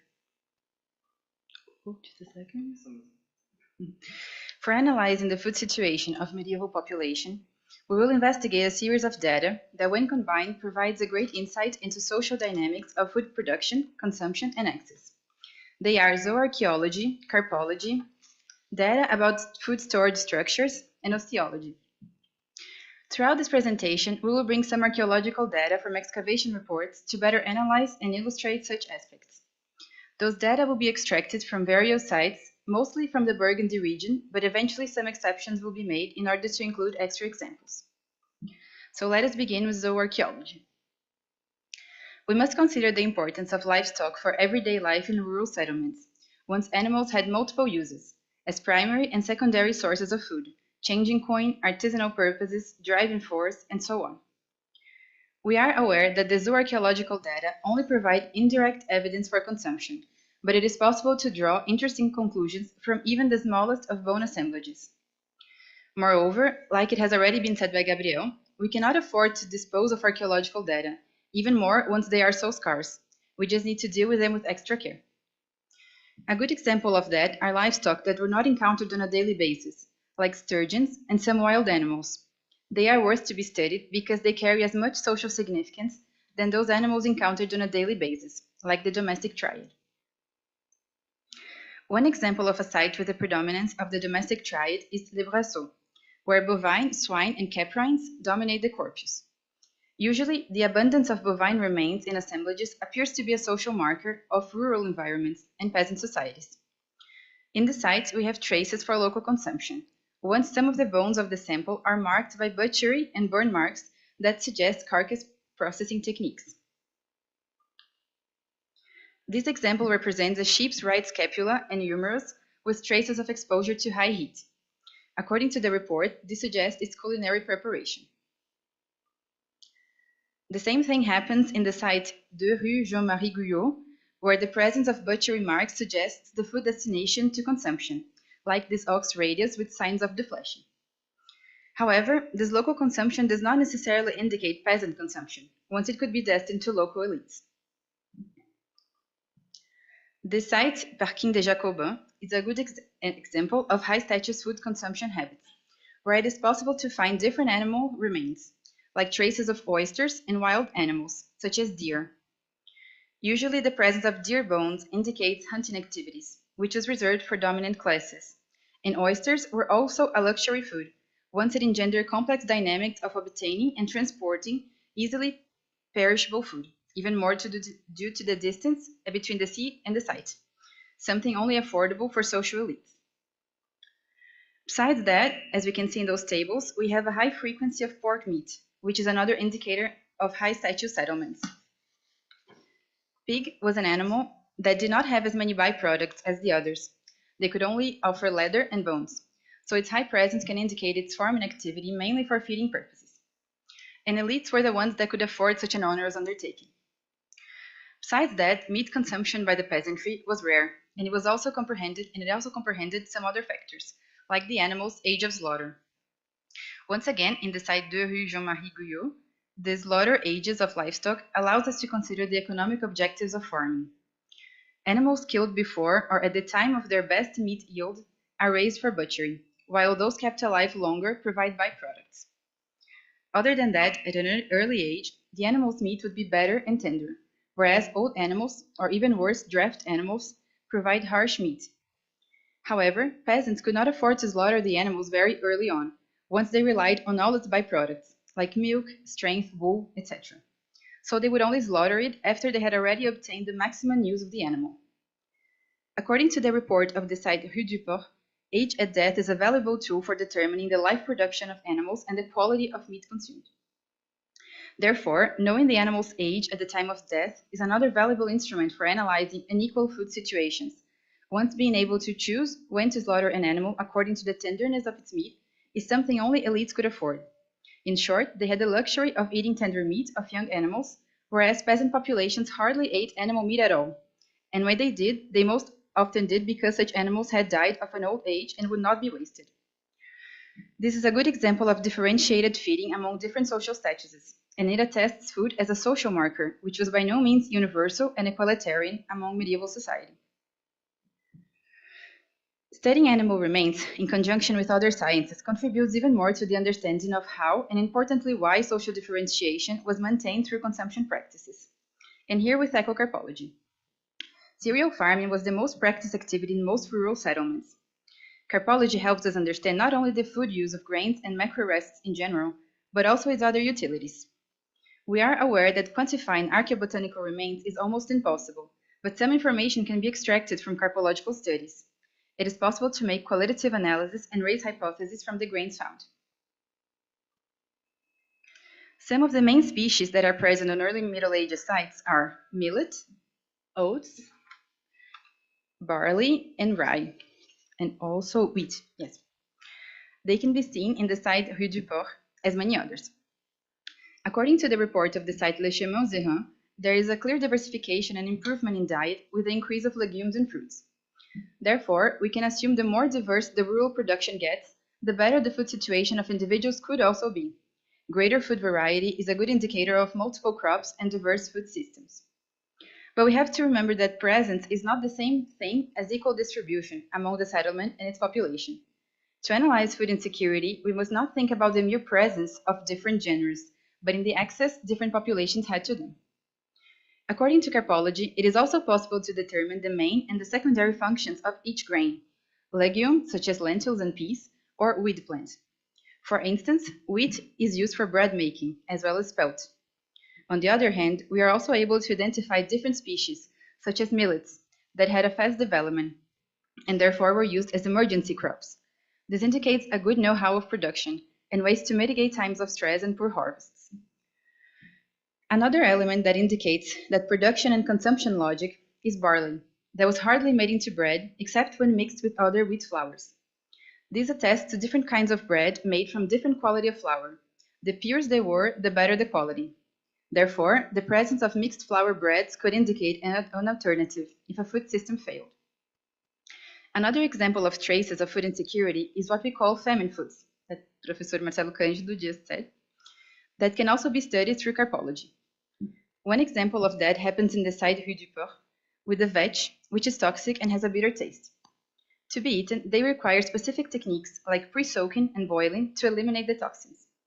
The presence of such toxic foods that could be detoxified by specific means could suggest a possible scenario of food insecurity, once the population had to get around with what they had to make improper foods edible, maybe because there wasn't any food available, or maybe because they did not have access to them.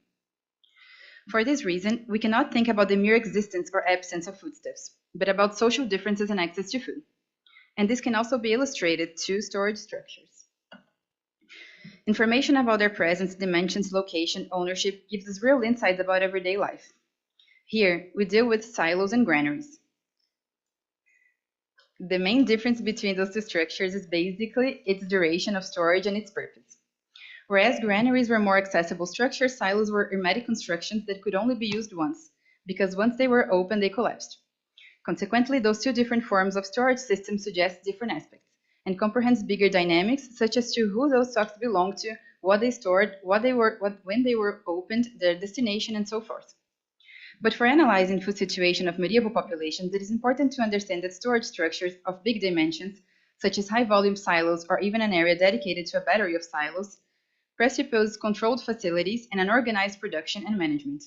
And when they are of smaller dimensions, we may be dealing with a peasant nucleus and local storage unit. Those big dimensions are also true when it comes to granaries, like in the site Le Chemin Zérin. Here in this image, we can see 4 giant post holes, what we call trous de poteau.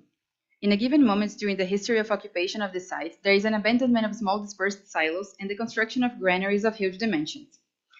This also indicates a centralized production, even more once those structures localize each time more next to commercial roads, suggesting an exportation orientation and not internal subsistence. They are close to commercial roads.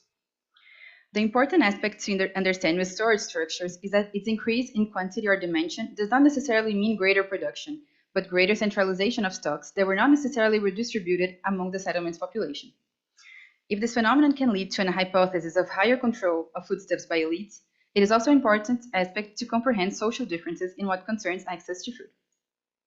And with that, we conclude with our final area of study, osteology, that is the analysis of human bones and teeth from burials. This field of study is very promising, once human skeletons provide a broader overview of food and health statuses. According to the archaeologist Amanda Logan, even the low to moderate level food insecurity results in undernutrition, which can have lifelong effects on physical health and development. Ergo, not only catastrophic events like famine impact human skeletons, but also low to moderate ones and continuums, although of course in different forms, strength, and manifestations. However important the study of bioarchaeological remains may be, it is also very biased and complicated to analyze, as are all the archaeological remains. The so-called stress markers do not always stay printed in bones. That is what we call the osteological paradox. But we will work here with stress markers that did get printed on bones and teeth. In the site Le Chemin-Zérin, we have a high rate of deficiencies and stress pathologies, here, like spongy hyperostosis, rickets, cribra, orbitalia, femoris, and omeri, dental enemohypoplasia, and Harris lines. Departing from such data, we are able to better analyze food deficiency and how they impact human skeletons. For example, dental enemohypoplasia is caused by nutritional stress during childhood.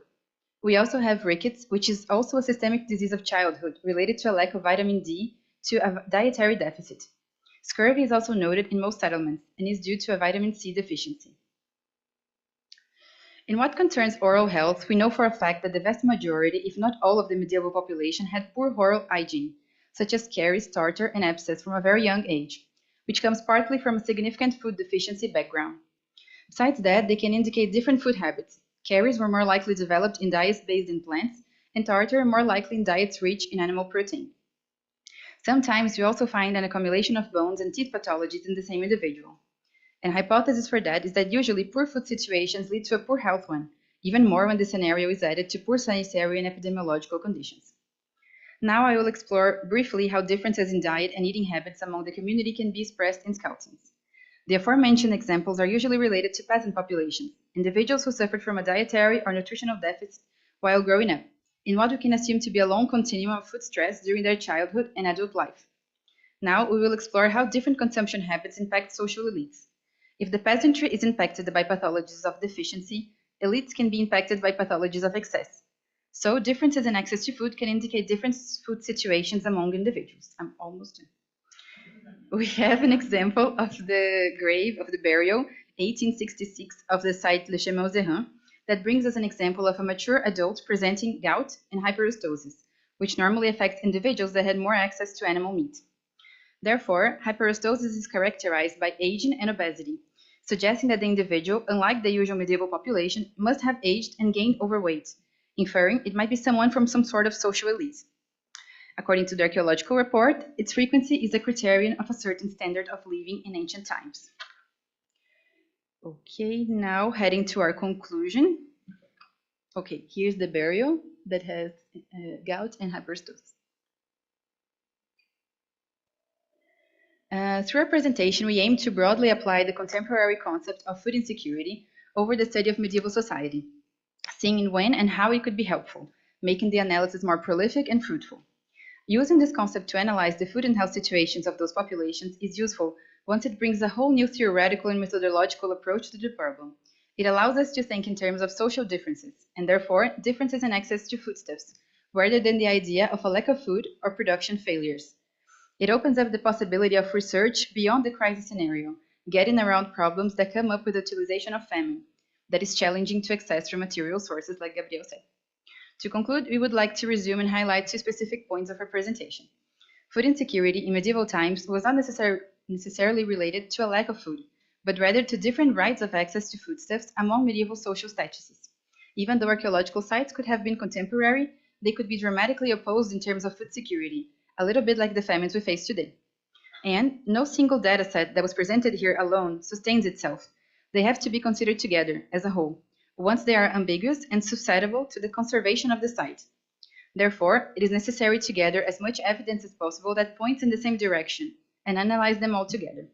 We thank you all for listening, and we thank you the opportunity for being a part in this event.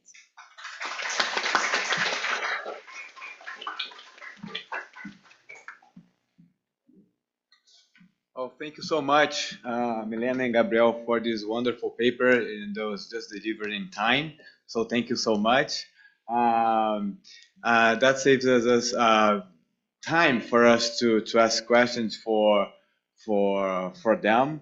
It was a very important paper that draws on the value of methodological or of archaeological work when it comes to draw conclusions about famine in the past, or I would say the past, but in the medieval times. So if anyone has a question, they would be keen to hear. Perhaps in the internet as well, I don't know.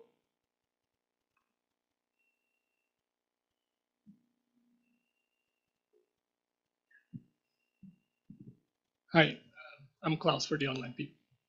Thank you for the interesting presentation. I was wondering how much we can use these sources maybe to shed light on differences between chronic food insecurity, so yeah, being hungry over multiple years, and perhaps then see the social differences between classes, as opposed to then acute food shortages. So perhaps even if you were rich and you suffered then from 1 year of food shortage, if that is reflected then on these archaeological, carpological, and other sources.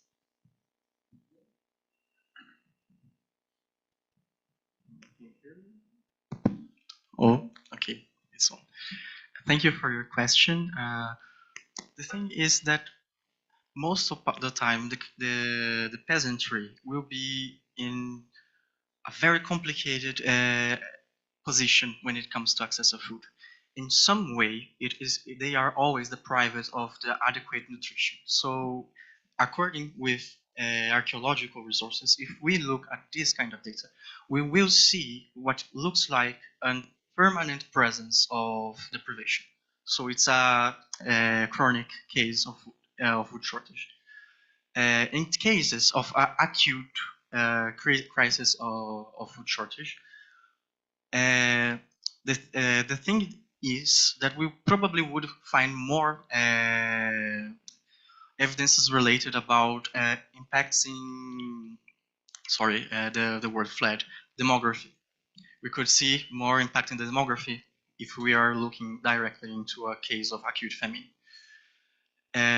Also together with other kinds of evidence, but again, they are very difficult to point in acute cases of famine. What we can say when we see remains of storage and direct consumption would be maybe a decrease in the variety of food and the presence of what we call the famine foods. Thank you for your question. Does that answer? Okay. Thank you again.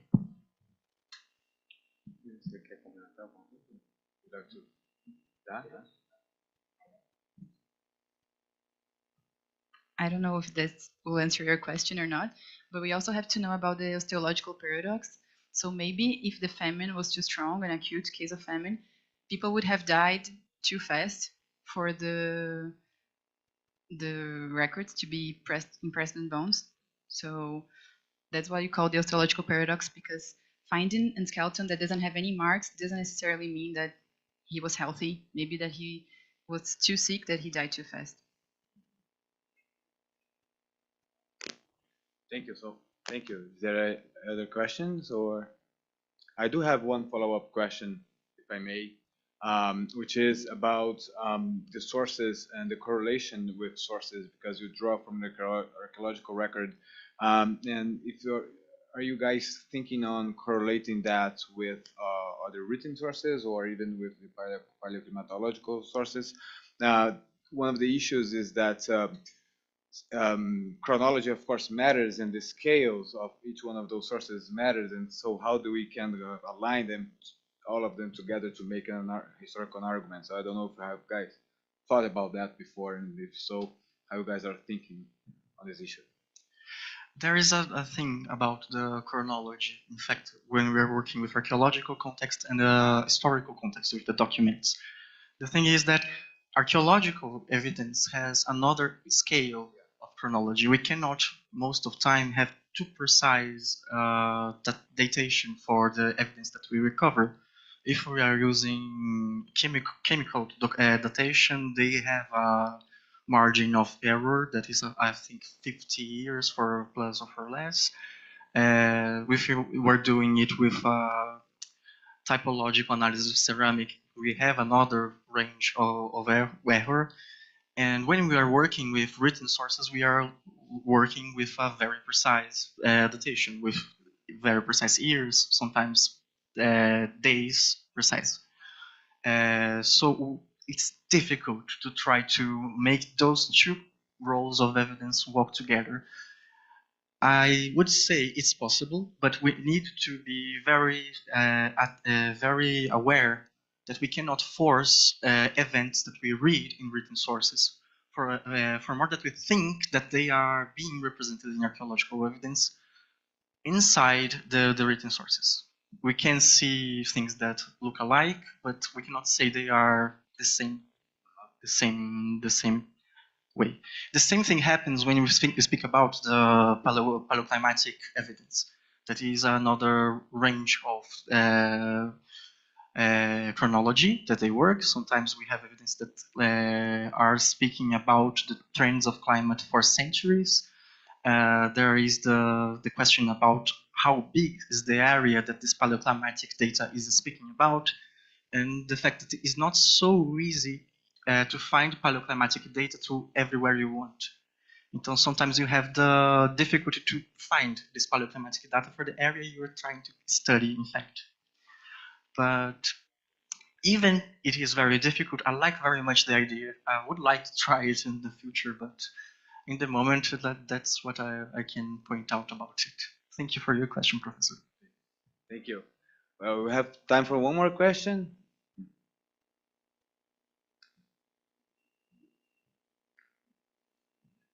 Thank you.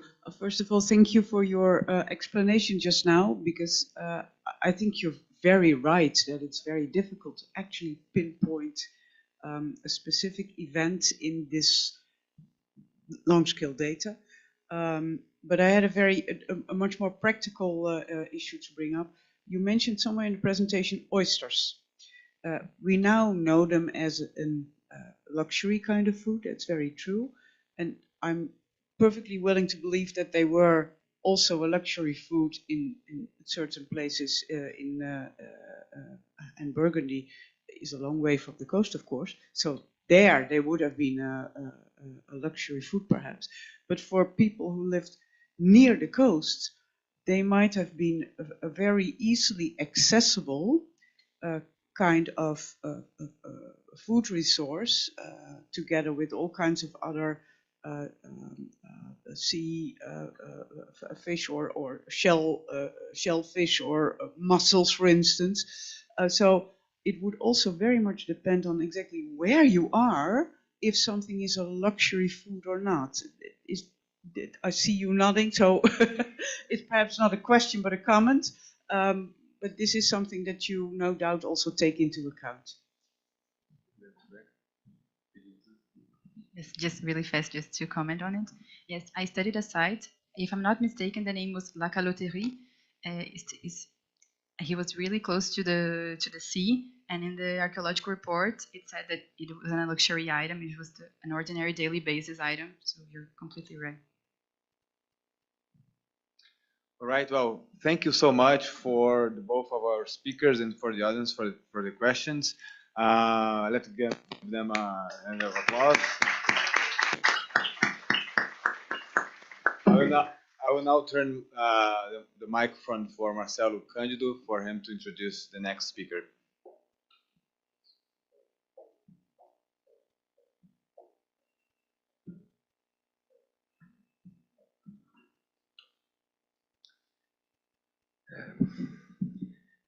Ambassador, can you hear me?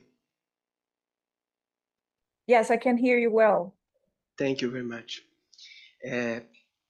It's my pleasure, it's my great pleasure to introduce Ambassador Carla Barroso Carneiro.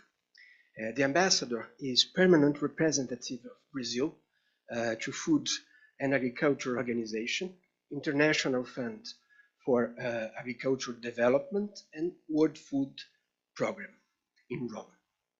Ambassador Barroso Carneiro was Chief International Advisor to the Ministry of Regional Development between 2010 2020 to 2023, special international advisor to the Ministry of Citizenship between 2015 and 2019, special international advisor to the Ministry of Education between 2015 and 2019, and advisor on international affairs to the Chief of Staff of the Presidency of Brazil between 2013 and 2015.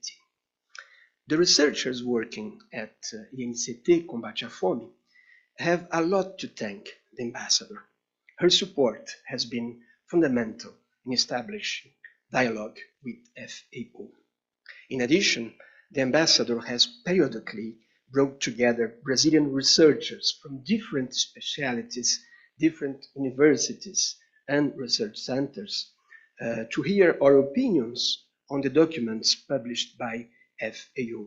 Some of these researchers didn't know each other before the invitation and the initiative of the ambassador. These meetings have also provided an opportunity for these researchers to establish contact and dialogue with each other and with the Brazilian permanent mission in Rome. For all these reasons, Ambassador, I would like to express our sincere gratitude on behalf of all INCT researchers. Thank you, and you have the word. Thank you so much, Professor, for your kind words. I will try to be up to them. I also want to thank the Institute for Advanced Studies of the University of São Paulo, and especially you, Professor, for also believing that it was possible when we first talked about it in 2023, 2.5 years ago. So I remember very well this first time that we went together to talk about it, and it was, at that moment, just a dream. And now it is a reality, and we have Brazilian researchers as part of some of the studies that FAO is elaborating now. So I understand that I have some minutes to talk to you about famines of the future, and I will try to divide my contributions in 3 parts. The first of them will be about the current situation on hunger in the world, and also some comments on methods. The second part of what I will be talking to you about today is the main drivers of the current situation of hunger in the world. And the third and last one is sketch about the future. So about the current situation. In 2023, which is the last consolidated data that we have, 28.9% of the global population, that is 2.43 billion people in the world, were either moderately or severely food insecure. Focusing on economic access to nutritious foods, estimates show that more than 1/3 of people in the world, about 2.8 billion, could not afford a healthy diet in 2022. Inequalities are evident during time and through the world, with low-income countries having the largest percentage of the population that is unable to afford a healthy diet, compared with lower in middle-income countries, upper middle-income countries, and high-income countries. The lack of improvement in food security and the uneven progress in the economic access to healthy diets cast a shadow over the possibility of achieving zero hunger in the world by 2030. It is projected that by the end of this decade, 582 million people will still be chronically undernourished, more than half of them in Africa. It must also be said that there has been some progress towards the goal of ending all forms of malnutrition, with improvements in the global prevalence of stunting and wasting among children under 5 years of age, and of exclusive breastfeeding among infants under 6 months of age. The global prevalence of low birth weight and that of childhood overweight have been stagnant, while anemia in women aged 15 to 49 years old has increased.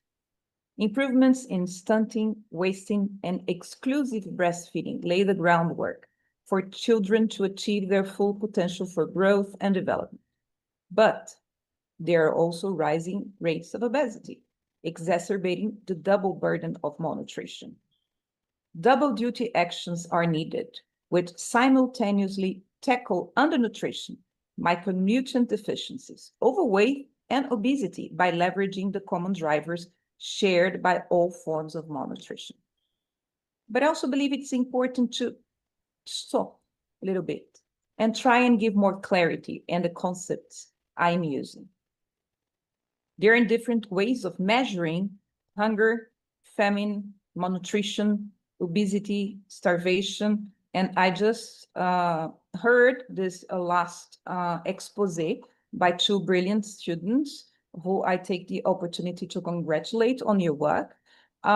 They were saying that they changed the concept that they were using to food security, and that allowed them to see how things were kind of showing up in the site that they were exploring. So it is important to understand how we measure nowadays hunger, famine, malnutrition, and obesity in the world. One of the ways of measuring it is the Integrated Food Security Phase Classification. It's called the IPC. It was originally developed by FAO for Somalia in 2004, and it has become a platform used in 36 countries, most affected by food crisis. It involves 14 international entities that make up its steering committee. Those entities range from FAO, the World Food Programme, which is also one of the agencies that is here in Rome, UNICEF, but also the African Development Community, and some civil society organizations like, for example, Action Against Hunger and Save the Children. The IPC works with 3 scales, each one composed of different categories or phases.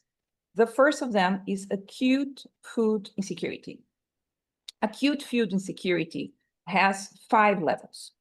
The first one is minimal, the second one is stressed, the third one is crisis, the fourth one is emergency, and the 5th one is catastrophe, which we call famine. The second one is chronic food insecurity, and it ranges from 1, minimal, to none, mild, moderate, and severe, which is the 4th one. And then there is acute malnutrition, which also has 5 levels, from acceptable, which is number 1, to extremely critical, which is number 5.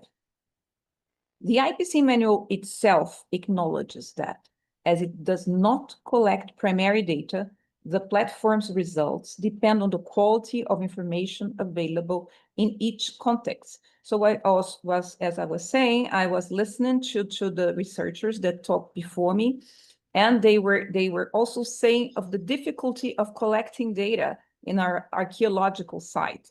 If I may use it as an analogy of what is happening now, it is very expensive, it's burdensome. You have to do capacity building on each locality that is collecting primary data.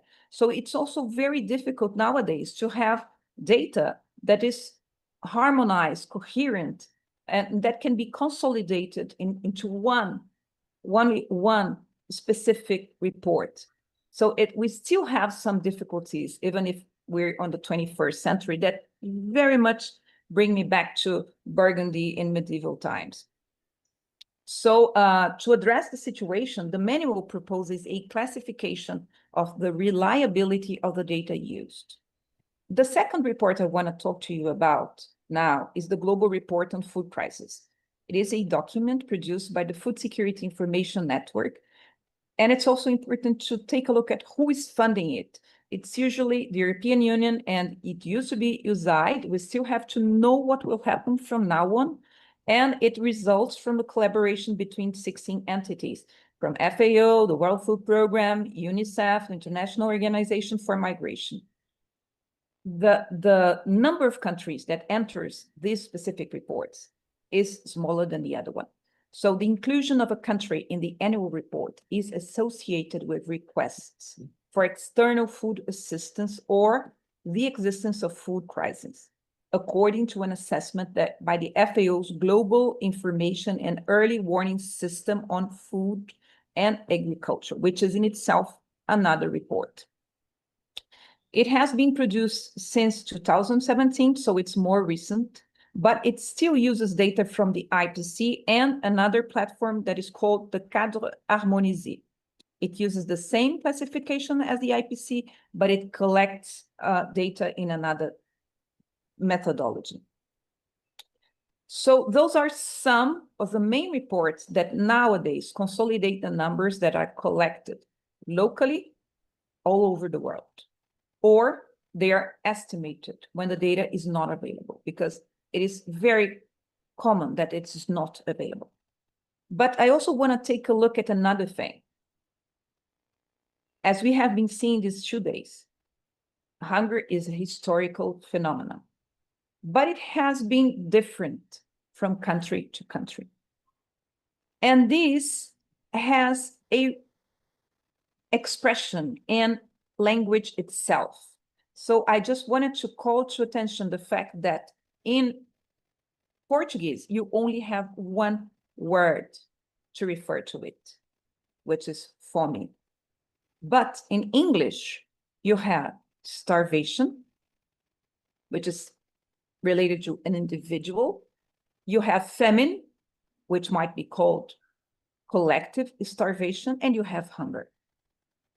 And now you have these concepts of food security or food insecurity, and of food and nutritional security. So we have to be very careful with the concepts that we are using. And this is what I was trying to talk to you about.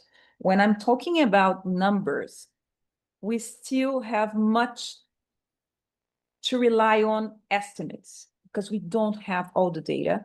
We don't have all the concepts that are necessary. We don't have all the methodology. So now I'm coming to the second part of what I wanted to talk to you about, which is what are the main drivers of what we are experiencing nowadays in terms of hunger, famine, or malnutrition. Well, we're over the worst phase of the Malthusian, if I may call it that way, phenomenon. So we cannot say any longer that the persistence of famine is attributable to a lack of offer, to a lack of supply, to a lack of production. It is not the result of a market failure. It is not the result of us not being capable of producing enough to feed everyone. Even if it might be possible that we are again in that situation in the future, if climate change stresses agri-food systems like it is doing nowadays. So what are the structural drivers, and what are the temporary drivers of famines, hunger, and malnutrition? The first one is the persistence of inequality. It is a significant pillar of famines.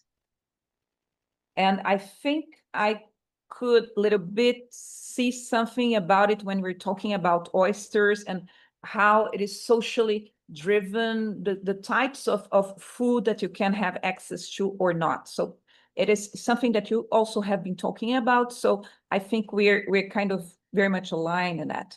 So you have inequality that does not enable you to have access to resources. These resources, they might be land, they might be water, and they might be the agricultural inputs themselves, which are food. At wealthier individuals and groups, they often have better access to these resources, while poorer communities struggle to secure what they need for food production. There is another thing. Global economic systems can amplify the effects of inequality on famine. For example, nowadays, global market fluctuations can disproportionately affect poor countries and communities, making it harder for them to afford food imports.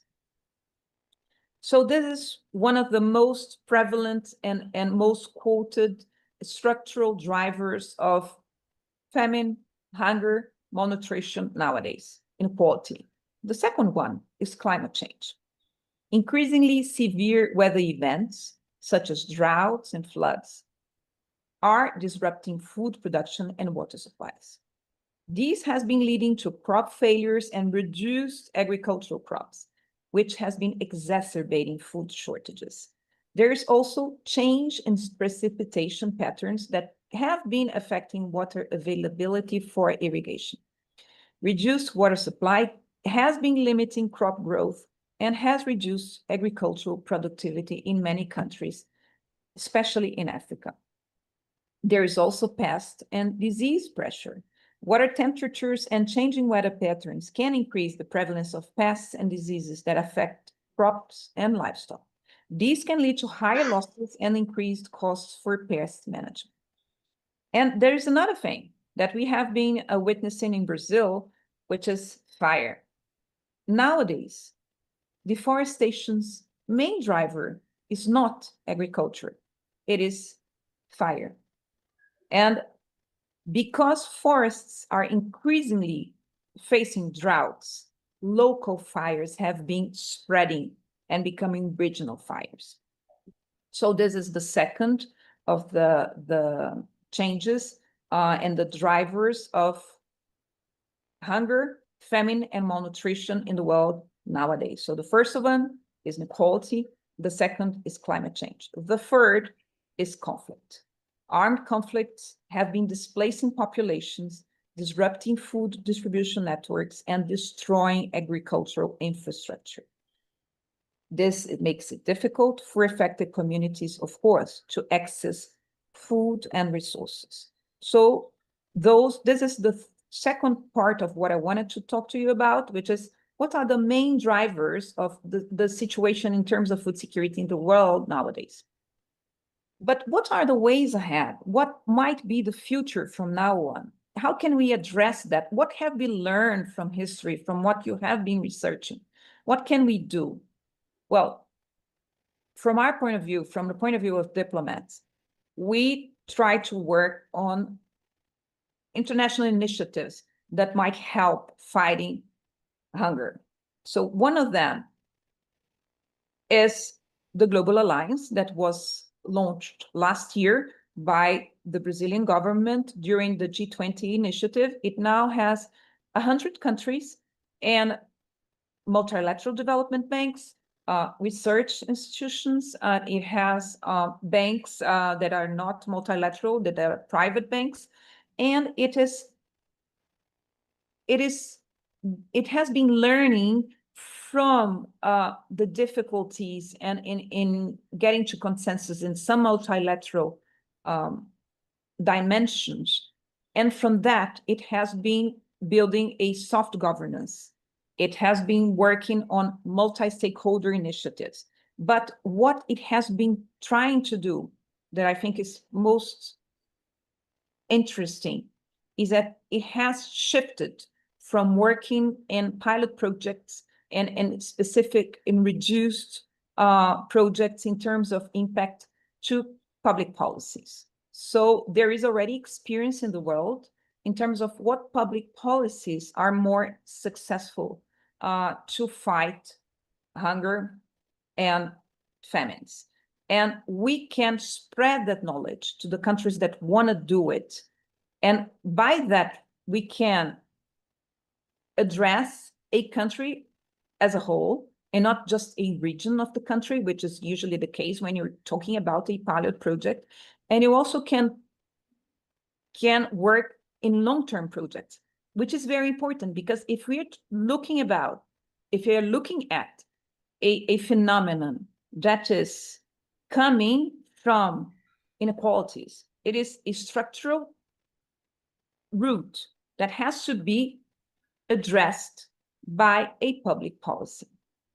So this is one of the things that must be done. We have to address it in a long-term way with projects that are sustainable over time. But there is another thing that is happening that is also very interesting. We have been witnessing another cycle of technological changes also in agriculture, because we have been talking a lot about artificial intelligence. But there is also a biological revolution underway. And as far as agri-food systems are concerned, those are mainly concentrated in biotechnologies. They hold immense potential in the fight against hunger, because they offer innovative solutions to enhance food security and agricultural productivity. They leverage genetic engineers, and they can develop crops that are more resilient to climate change. And as such, they can address the second of the drivers that I talked to you about.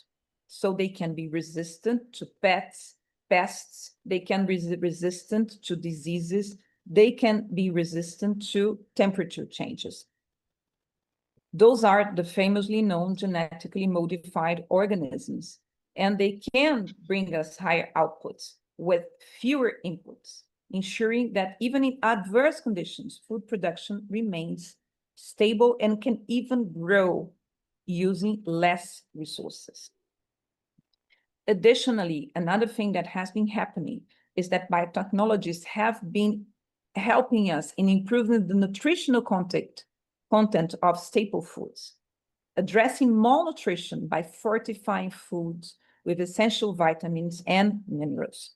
And this is, as you know, particularly crucial in regions where dietary deficiencies are prevalent. Furthermore, biotechnologies can revolutionize sustainable farming practices. Techniques such as what we have been calling precision agriculture use data and biotechnological tools to optimize resource use. So this is one of the ways that we can address hunger and famines in the future, is by using science and evidence and biotechnologies. But still there are challenges in that. And some of the challenges are the fact that there is still no regulation. So the regulation is always tracking behind what is happening in terms of technology. You have been hearing that in terms of artificial intelligence, but it also is the case in terms of the biological revolution. We still don't have as much regulation as we should have. And this also brings a risk in terms of concentrating capital and concentrating production, and as such, maybe hindering the fight against inequalities, which is the first of the drivers.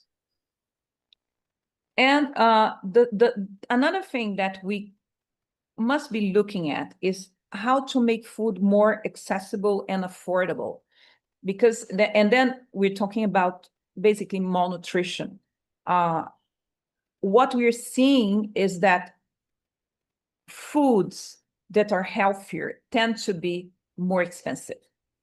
So the more vulnerable a population is, the more it is vulnerable to being obese and being also without the micronutrients that it needs to fight malnutrition. So governments must look at it from a tax point of view. How can we address that and make healthier foods more accessible and affordable? So this is the third thing that I wanted to talk to you about when we're talking about hunger and famines and malnutrition and the future. But what I have been listening to these 2 days is that this is a very complex phenomenon. It has been going on for ages, and we don't have a single simple answer to how we can fight hunger and famine if we don't understand that. It is a very complex phenomenon. So there is no simple answer to that question. What can we do? What we can say is that we learned a lot, and that there are temporary markers of famine and hunger, and there are structural ones. And that we can fight both, and that we have been learning to fight both them. We have been learning how we can fight inequalities and improve access to food.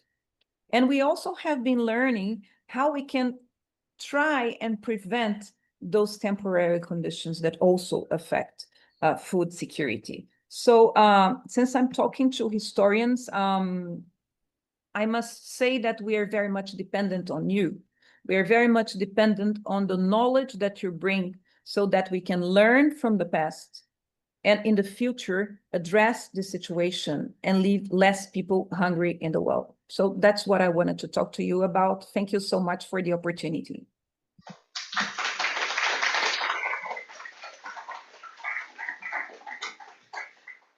Thank you, Ambassador, for this beautiful conclusion for this conference.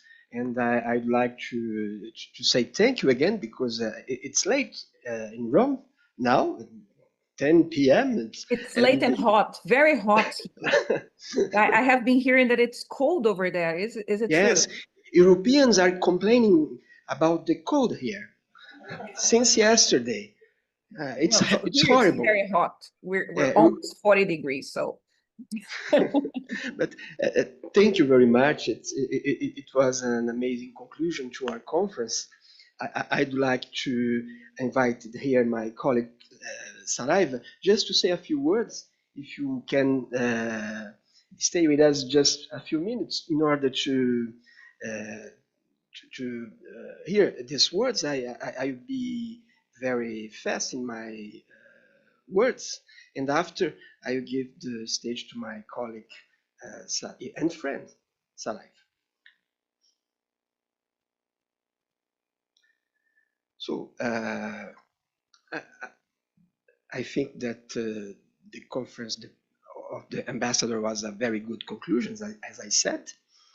And for me, I'd like to thank you all for participating in this event. I'd like to thank my colleagues who agreed to participate and who came far, far away, as well as the students and colleagues that were from São Paulo and they didn't come far away, I say.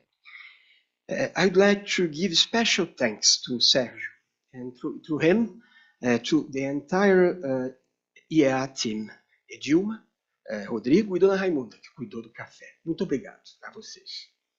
And if I may, I'd like to say a few words to the young researchers and students of medieval history who are here. And I'd like to say in Portuguese because it's very weird to me to speak to them in English. Excuse me for this, but it's... eu estou, como professor, ciente da alegria que acompanha a escolha do nosso tema de pesquisa, dos nossos temas de pesquisa. Eu comecei a minha própria em 1993, na iniciação científica, então faz bastante tempo.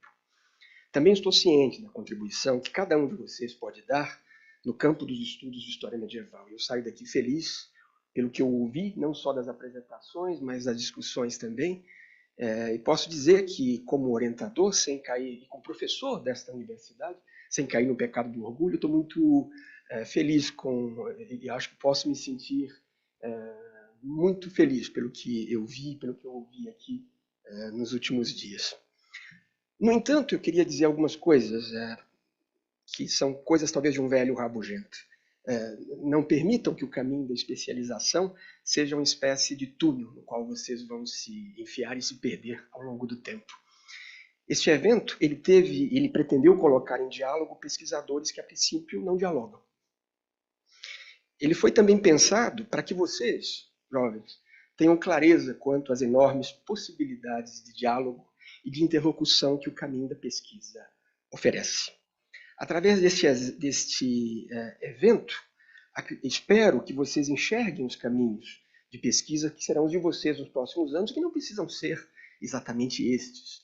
E eu quero dizer que eu comecei a conferência, o evento, fazendo uma homenagem ao François Menin, mas eu omiti uma informação importante. Eu conheci François Menin, eu o vi pela primeira vez no seminário no CIAM, em Lyon, em 1999, aproximadamente. E eu, interessado, que estava obcecado, que estava com a minha tese, não prestei nenhuma atenção no que ele disse. Eu fui ao seminário porque era obrigado a ir. Foram necessários alguns anos para que eu tivesse clareza quanto ao que ele estava dizendo ali era importante e fundamental para mim. Então eu acho que a especialização é maravilhosa, mas ela traz alguns riscos. E esses riscos são importantes, é preciso tê-los em mente. Por último, eu queria dizer que qualquer que sejam os caminhos de pesquisa que vocês venham a escolher, ou que já escolheram, a maioria aqui já escolheu, que esses caminhos não impeçam vocês de olharem ao seu redor. E mais importante ainda, de tentar fazer a diferença no mundo em que vocês vivem. Como educadores, acredito que temos várias obrigações. Somos historiadores, é verdade, mas acreditem quando eu digo que não há alegria maior do que poder conectar nosso tema de pesquisa com as questões do nosso tempo e com os nossos deveres de cidadãos, ainda mais em um país como o nosso, marcado por tantas desigualdades. Muito obrigado a vocês e eu passo a palavra ao meu amigo, colega Saraiva.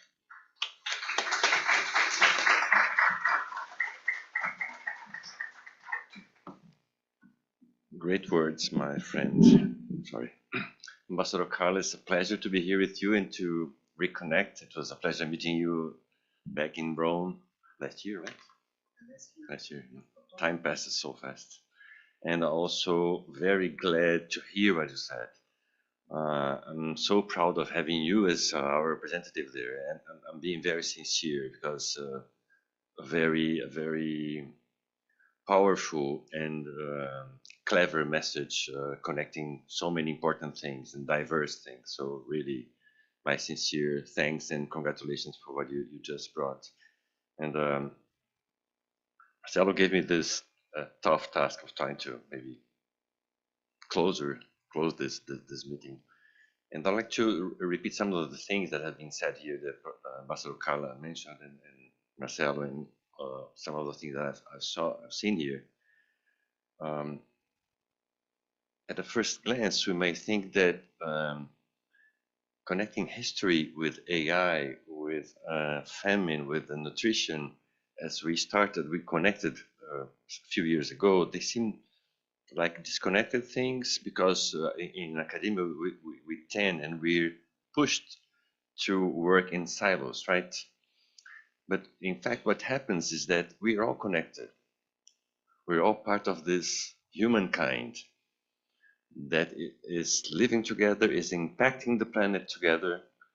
And we need to understand that all the big issues that we have here in our times and also in previous times, and that's where history comes, everything is connected. And unless we do understand that, we won't be able to solve the problems, because the problem is not about only fossil fuels, for instance, or only about producing food. It's much, much more complex than that. So it depends on governance, it depends on human behavior, it depends on climate change, which on itself depends on human behavior, on governance, and above all, as Carla mentioned, inequalities. I think that inequality is something that you, as historians, is right the word? Historians, sorry. Historians, you can try to teach us now. How much have we repeating these inequalities over ages? What we face now in terms of hunger, climate change, poverty, etc., is no different from what we have seen forever. Different types of exploration, of concentration of profits or whatever. And so if we want to change things from now on, and we need to change things, otherwise the way our Titanic is moving is to talk with the iceberg. We need to change these things as well. So it's not only about technical things, technicalities. It's not about that. It's about policies at the national level. It's about governance, which is policy at the international level. But it's also about individual changes. That is why I'd like to bring to you here one thing which is very dear to me, which is planetary health, which is something that I mentioned very briefly during our talk, which is a global movement which is trying to make this connection, try to bring to ourselves something that we have lost, which is that everything is connected. Our indigenous people know that and they live that, and we don't live that anymore. We as Western society, we have started to divide things into silos, which is okay for studying. You have to select some variables, but you need to take into account that in the real world, the other variables are still there. And we won't do any good if we call these other variables externalities. They're not external. External maybe is Mars or Uranus or whatever. All the rest is internal. So we need to reconnect that. And part of that requires that we work together. So I'm amazed to see the different disciplines that are here, the different points of view, different subjects that came here. Because that's what we need. We need to learn with each other and try to find those answers, the way forward. Ambassador Carla brought many of these ideas, and she connected all these dots pretty well. So AI, biotechnologies, regulation, the thing of concentration of revenues, of whatever profits. So it's not about only technical things; it's about our behavior, and for that we need to have more of you from the social sciences in the broader sense, working with, let's say, us from the more exact science. I'm an engineer, so it's great to be here connecting and contacting with you and working together. So I think that I already said too much. So thank you so much. Congratulations to Marcelo, to Ambassador Carla, to all of you, which I've just met. And I hope we will be together some other times. Thank you. Congratulations.